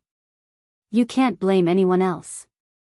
Yi Qian, who was not affected at all, had already checked into the Caesar Hotel with Principal Chen. His comrades who came out with him took a car back to the sniper base. Yi Qian still needed to have dinner with Commander Liu and Political Commissar Yan at night, and it might be a little late, so he could only go to the Caesar Hotel to rest for another night. At night, he took a taxi to the appointed place. Principal Chen looked at the lively restaurant and couldn't help but laugh. This place is lively. I think only this place is lively. That's right. It's an old restaurant in the southern province. Their blood duck is the best. It's even been on the newspaper. Commander Liu and Political Commissar Yan must have booked it at least a month or two in advance. Yi Qian, who was in a good mood, replied with a smile. He was led by the waiter to the reserved room. Chapter 2011. At 7:00 in the evening, Lu Tuan and Commissar Yan arrived on time. They didn't drink, so they ordered a pot of biluakan and chatted happily while eating the restaurant's specialty spicy dishes. Yi Qian, who was originally in a good mood, was now a little down. Lu Tuan had already chosen to transfer. After all his work was handed over, he took off his military uniform and left. Commissar Yan's transfer order had already been issued before the new year. After the 15th day of the first month, he would be assigned to the Linchuan military district. This meal was actually a farewell meal. Yi Qian ate it a little tasteless. The three of us have known each other for 10 years. When I was first transferred to Fujian town, the person who received me was not the previous regiment commander, but Old Shen. At that time, Old Shen had only been in Fujian town for 2 years. Lu Tuan sipped the fragrant hot tea. His face, which had already weathered the hardships of life, was filled with deep memories of the past. He sighed and said, time really flies. In the blink of an eye, 10 years have passed. Too fast, too fast. Now that I think about it, it seems like it was yesterday. Old Chen, you were wearing a set of old Chinese clothes and holding 2 textbooks in your hands. Your hair was still covered in dust when you hurriedly appeared in front of me. You immediately apologized and said that you forgot the time in class. At that time, I was extremely puzzled. I thought that the army should have sent a soldier to bring me into the mountains. Who knew that a teacher would come? Fujian Town High School was the oil depot transfer point for the logistics of fuel supply from the north to the south. Its importance was self-evident. As the guard of the oil depot, Principal Chen naturally needed to meet the newly appointed regiment commander immediately. At that time, a teacher had something to do and asked for leave. He took over the class.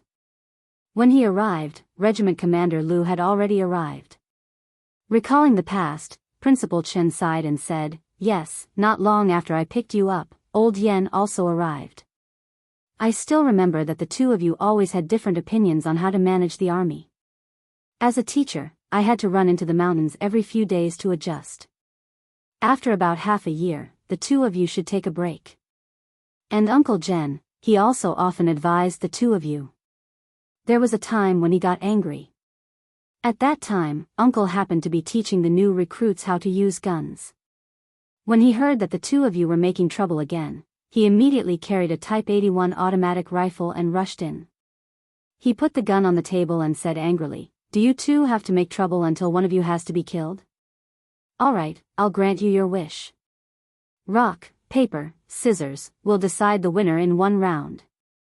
The past was still vivid in his mind, but Uncle Jen, who had taught them a lesson, had already passed away. Lu Tuan, who came from the Lus Plateau and had a body of iron and steel, wiped the tears from the corners of his eyes. He sighed heavily, and there was a deep sense of melancholy. He forced a smile on his face and continued Principal Chen's words. Later, I told old Yen that a first-class soldier, Zhang Changwei, was indeed different from normal people. He even played rock, scissors, and paper, treating us like 3-year-olds. Old Yen replied coldly, in his eyes, "Aren't you and I just 3-year-old children?" I was happy when I heard that. After that, I never argued with old Yen again. Even if there was a dispute, it would be silently resolved behind the back of the cadre. I'm a northerner. I'm rough and straightforward. Old Yen is a southerner. He's meticulous and annoying when he talks in a roundabout way. Ha ha ha, at that time, we were so annoyed that I couldn't wait to go to the military and argue with him. I wanted to transfer him away so that he wouldn't be a hindrance in front of me. Political Commissar Yan's eyes were also a bit wet. When he lowered his head to drink tea, he secretly raised his hand to wipe the corners of his eyes. Then, he looked at Commander Lu with a face of disgust. Same to you. At that time, I thought that if I didn't get rid of a rough person like you who came from God knows where, my surname wouldn't be Yen. Chapter 2012. In the end, Uncle Jen threw the gun in front of me. I was terrified. I immediately apologized to him and promised that I wouldn't make a fuss again. Young and hot-blooded, young and hot-blooded. Suddenly, the topic turned to Yi Qian. If we were as old as you back then, we wouldn't have argued for half a year. We wouldn't have troubled Uncle Jen and old Shen to worry about us from time to time.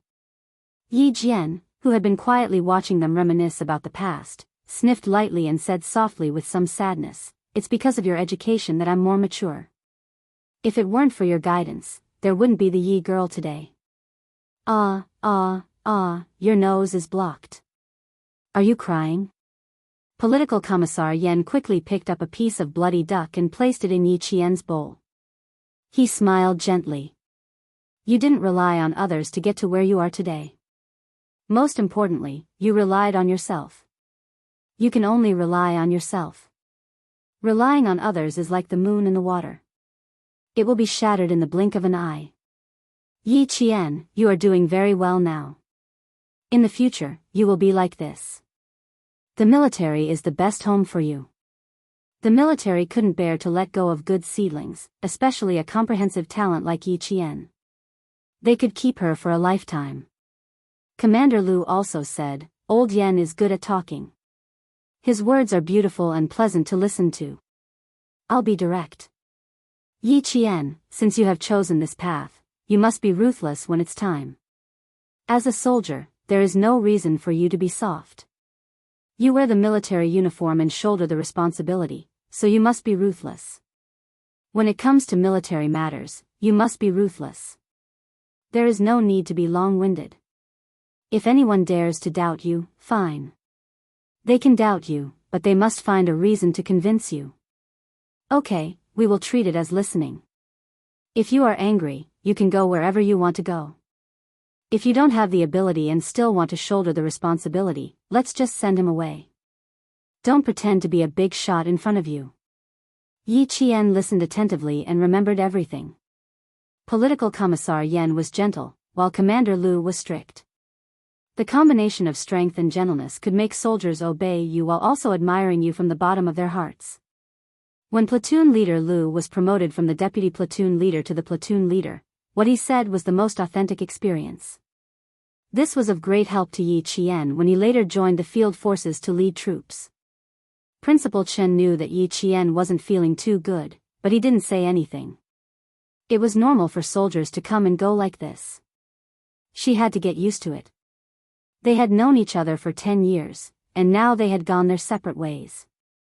This meal was destined to be somewhat sorrowful. Yi Jian silently refilled the cups of hot tea for the 3 veterans who had dedicated their best years to the army. Then, she sat down quietly and listened to them talk about their shared past. Perhaps their open-mindedness had infected her.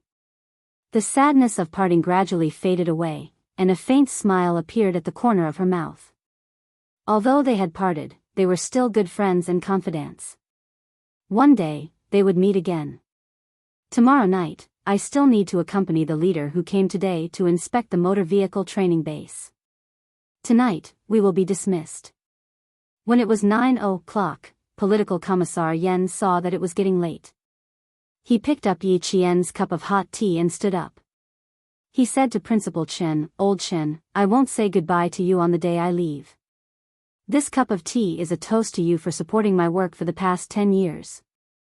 Old Chen, I also toast to you for not being scared away by my temper." Commander Lu laughed heartily as he picked up his cup and stood up. He then said to Yi Qian, "Little girl, Commander Lu also toasts to you for your bright future and your meteoric rise." Chapter 2013. After drinking this cup of tea, it was time to say goodbye. Yi Qian felt his hand trembling as he held the teacup. Come. Drink, drink. Little Yi, I don't know when we will meet again after this. I also respect your bright future and your meteoric rise. Using tea as a substitute for wine, Political Commissar Yan was the first to drink. When he put down the teacup, his hand was also trembling slightly. He didn't know when they would meet again after this farewell. How could he not be sad? Seeing his old partner turn his head to wipe his tears again, Commander Lu patted his shoulder hard and joked, "Every time we send off the retired soldiers, you cry the most. You make me cry with you. Otherwise, I'm afraid I'll be scolded for being cold-blooded. You still have to meet the Deputy Chief of Staff due tomorrow. Take it easy. Don't go with your leader with red and swollen eyes tomorrow." At the mention of the Deputy Chief of Staff due, Commander Lu's face suddenly darkened. He asked Political Commissar Yan, "Old Yan, before you left, did you hear clearly who the Deputy Chief of Staff due was talking to?" "Who was he talking to?" Political Commissar Yan gulped down a mouthful of cold water to calm himself down. After thinking for a while, he said, "At that time, you were the closest to the Deputy Chief of Staff due. I was behind you, so I didn't hear clearly." On the other side, Yi Qian frowned slightly. Deputy Chief of Staff due? His surname was due? There was only one Chief of Staff with the surname due. Moreover, he and this person's daughter had a grudge that was neither too big nor too small. "Little Yi, I'm afraid that Yi Zhifan hasn't given up on sending Yi Ying into the army. He might have formed a relationship with the Du family." Commander Lu, who had a serious expression, thought carefully again. He still believed that he didn't hear wrongly. It should be his wife who called. "I heard the words old Yi Zhifan. There's a high chance that it was Yi Zhifan." It wasn't a high chance, it was a fact. Unexpectedly, the leader accompanying Captain Liu and Political Commissar Yan was the Deputy Chief of Staff Yi Qian had no intention of telling them that he already knew about Yi Zhifan's relationship with the Du family. He smiled and said, "It's okay. Yi Ying has wanted to join the army for a long time. If she can really join the army, it means that the Deputy Chief of Staff Du." There was no need for Yi Qian to finish his sentence. From Commander Liu and Political Commissar Yan's furrowed brows, they knew what he wanted to say. "If that's the case, then we really need to stay away from them," Lu Tuan said in a low voice and immediately reminded Political Commissar Yan, "Old Yan, you have to be careful. Don't get involved in his schedule in the southern province or who he is meeting in the next few days. Don't leave any evidence behind in the future. As for Commander-in-Chief Xia, you can look for the brigade commander and tell him about this." Political Commissar Yan nodded with a sullen face. "I'll keep an eye on it. It's really shameful that a person who has heart disease and framed his classmates can still enter the army. Remember it in your heart, but don't show it on your face." Lu Tuan was about to retire, so the matters in the army had nothing to do with him. However, he was still worried about his partner of 10 years. "Stay away from them. Don't get too close, in case you hear something you shouldn't." Everyone was about to leave, but the Deputy Chief of Staff Du sat down again and talked for more than 10 minutes before they left. Not only did Commander Liu know about the meeting between the Deputy Chief of Staff Du and Yi Zhifan, but Xia Yiwei, who was far away in Beijing, also knew about it immediately. "Okay, help me keep a close eye on them and remember what they say. I'll contact you when I come back," Xia Yiwei instructed in a low voice. Her mature and charming face was cold. She added, "Don't let them find out. Just remember what's important." Chapter 2014. On the other side, Yi Zhifan and the Deputy Chief of Staff Du were chatting happily after 3 rounds of drinks and 5 dishes. The person who was talking to Xia Yiwei turned his head and looked at the private room behind him. He nodded gently and said, "Okay, don't worry, Secretary Xia. I'll contact you again if there's anything." Xia Yiwei looked up at the man who was still playing chess with the old man in the tea room. She murmured, and hung up the phone. She didn't know what the old man was up to. He usually played chess to relieve boredom, and it was about once a week. This time, after the New Year's Eve dinner on New Year's Eve, the old man asked Ho Zi to play chess with him. It was the same on the first day of the new year, and it was the same on the second day of the new year. Except for the meal, the rest of the time was spent playing chess. What surprised her even more was that Ho Zi, a guy who was not stingy, actually had such good patience to play chess with the old man. The old man didn't speak while playing chess, and he wouldn't talk to him even if they fought for the whole morning. He could endure it. She let a man who wanted to find something to do in his spare time accompany the old man to play chess after dinner, eat after chess, and not talk after dinner. Xia Yiwei looked at the man sitting cross-legged again, and then looked at the old man with white hair. Forget it, she'd better talk with the old lady. Family Xia was a big family. The old man, Xia Yinkui, was born in a prominent family, and his ancestors were officials for generations. The old lady, Su Rong, was a famous daughter of a scholarly family in the capital. Although her ancestors were not as good as family Xia's, at that time, the Su family had a daughter and everyone wanted her. The old lady had a total of 4 sons and 1 daughter.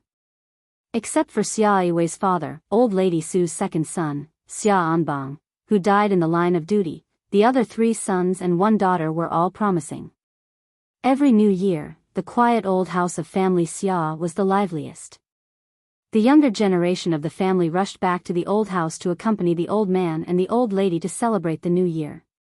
However, there were also those who couldn't come back, such as Xia Jinyuan and the others. Most of the younger generation of the family had joined the army and were scattered all over China. It was normal to not see them once a year. For people with family separation, it was normal for them not to see each other for a few years. When Xia Yiwei came over, his elder brother, Xia Lingxiao, mentioned his 6th son, Xia Jinyuan. Come to think of it, I haven't seen him in 4 years. I thought I would be able to meet him this time and see what the famous devil of the family has become. Who would have thought that I wouldn't have the chance? Big brother, you haven't seen sixth brother for 4 years. I haven't seen sixth brother for about 4 years as well. A slightly older man with an imposing bearing peeled an orange as he lamented, back then, sixth brother told me that he wanted to apply for the military academy. I was so shocked. Even the devils incarnate wanted to apply for the military academy? Big family Xia incident. The one who spoke was Xia Jinyuan's third brother, who was engaged in missile research and development. He was a military engineer working somewhere in the northwest of China. He was transferred to the northwest and didn't return home for 4 years. He didn't even call home for 4 years. It wasn't until a certain missile was successfully developed and mass-produced that he got a 1-month leave to visit his family. Xia Jinyuan's eldest brother had also joined the army. He was the eldest son of his uncle, Xia Anghua. He was 41 years old this year and was now a brigade commander. Unlike the eldest son of the deputy chief of staff Du Kaiwei, the fourth son of the family Xia Yiwei's elder brother, Xia Yuzheng, was 36 years old this year. He was also serving in a brigade in the Nangguang military region. He was also a regiment commander, but his military rank was 1 level higher than Du Kaiwei's. He was a colonel. Fortunately, they all wore casual clothes during the new year. Otherwise, it would be scary to see a room full of military uniforms and military ranks.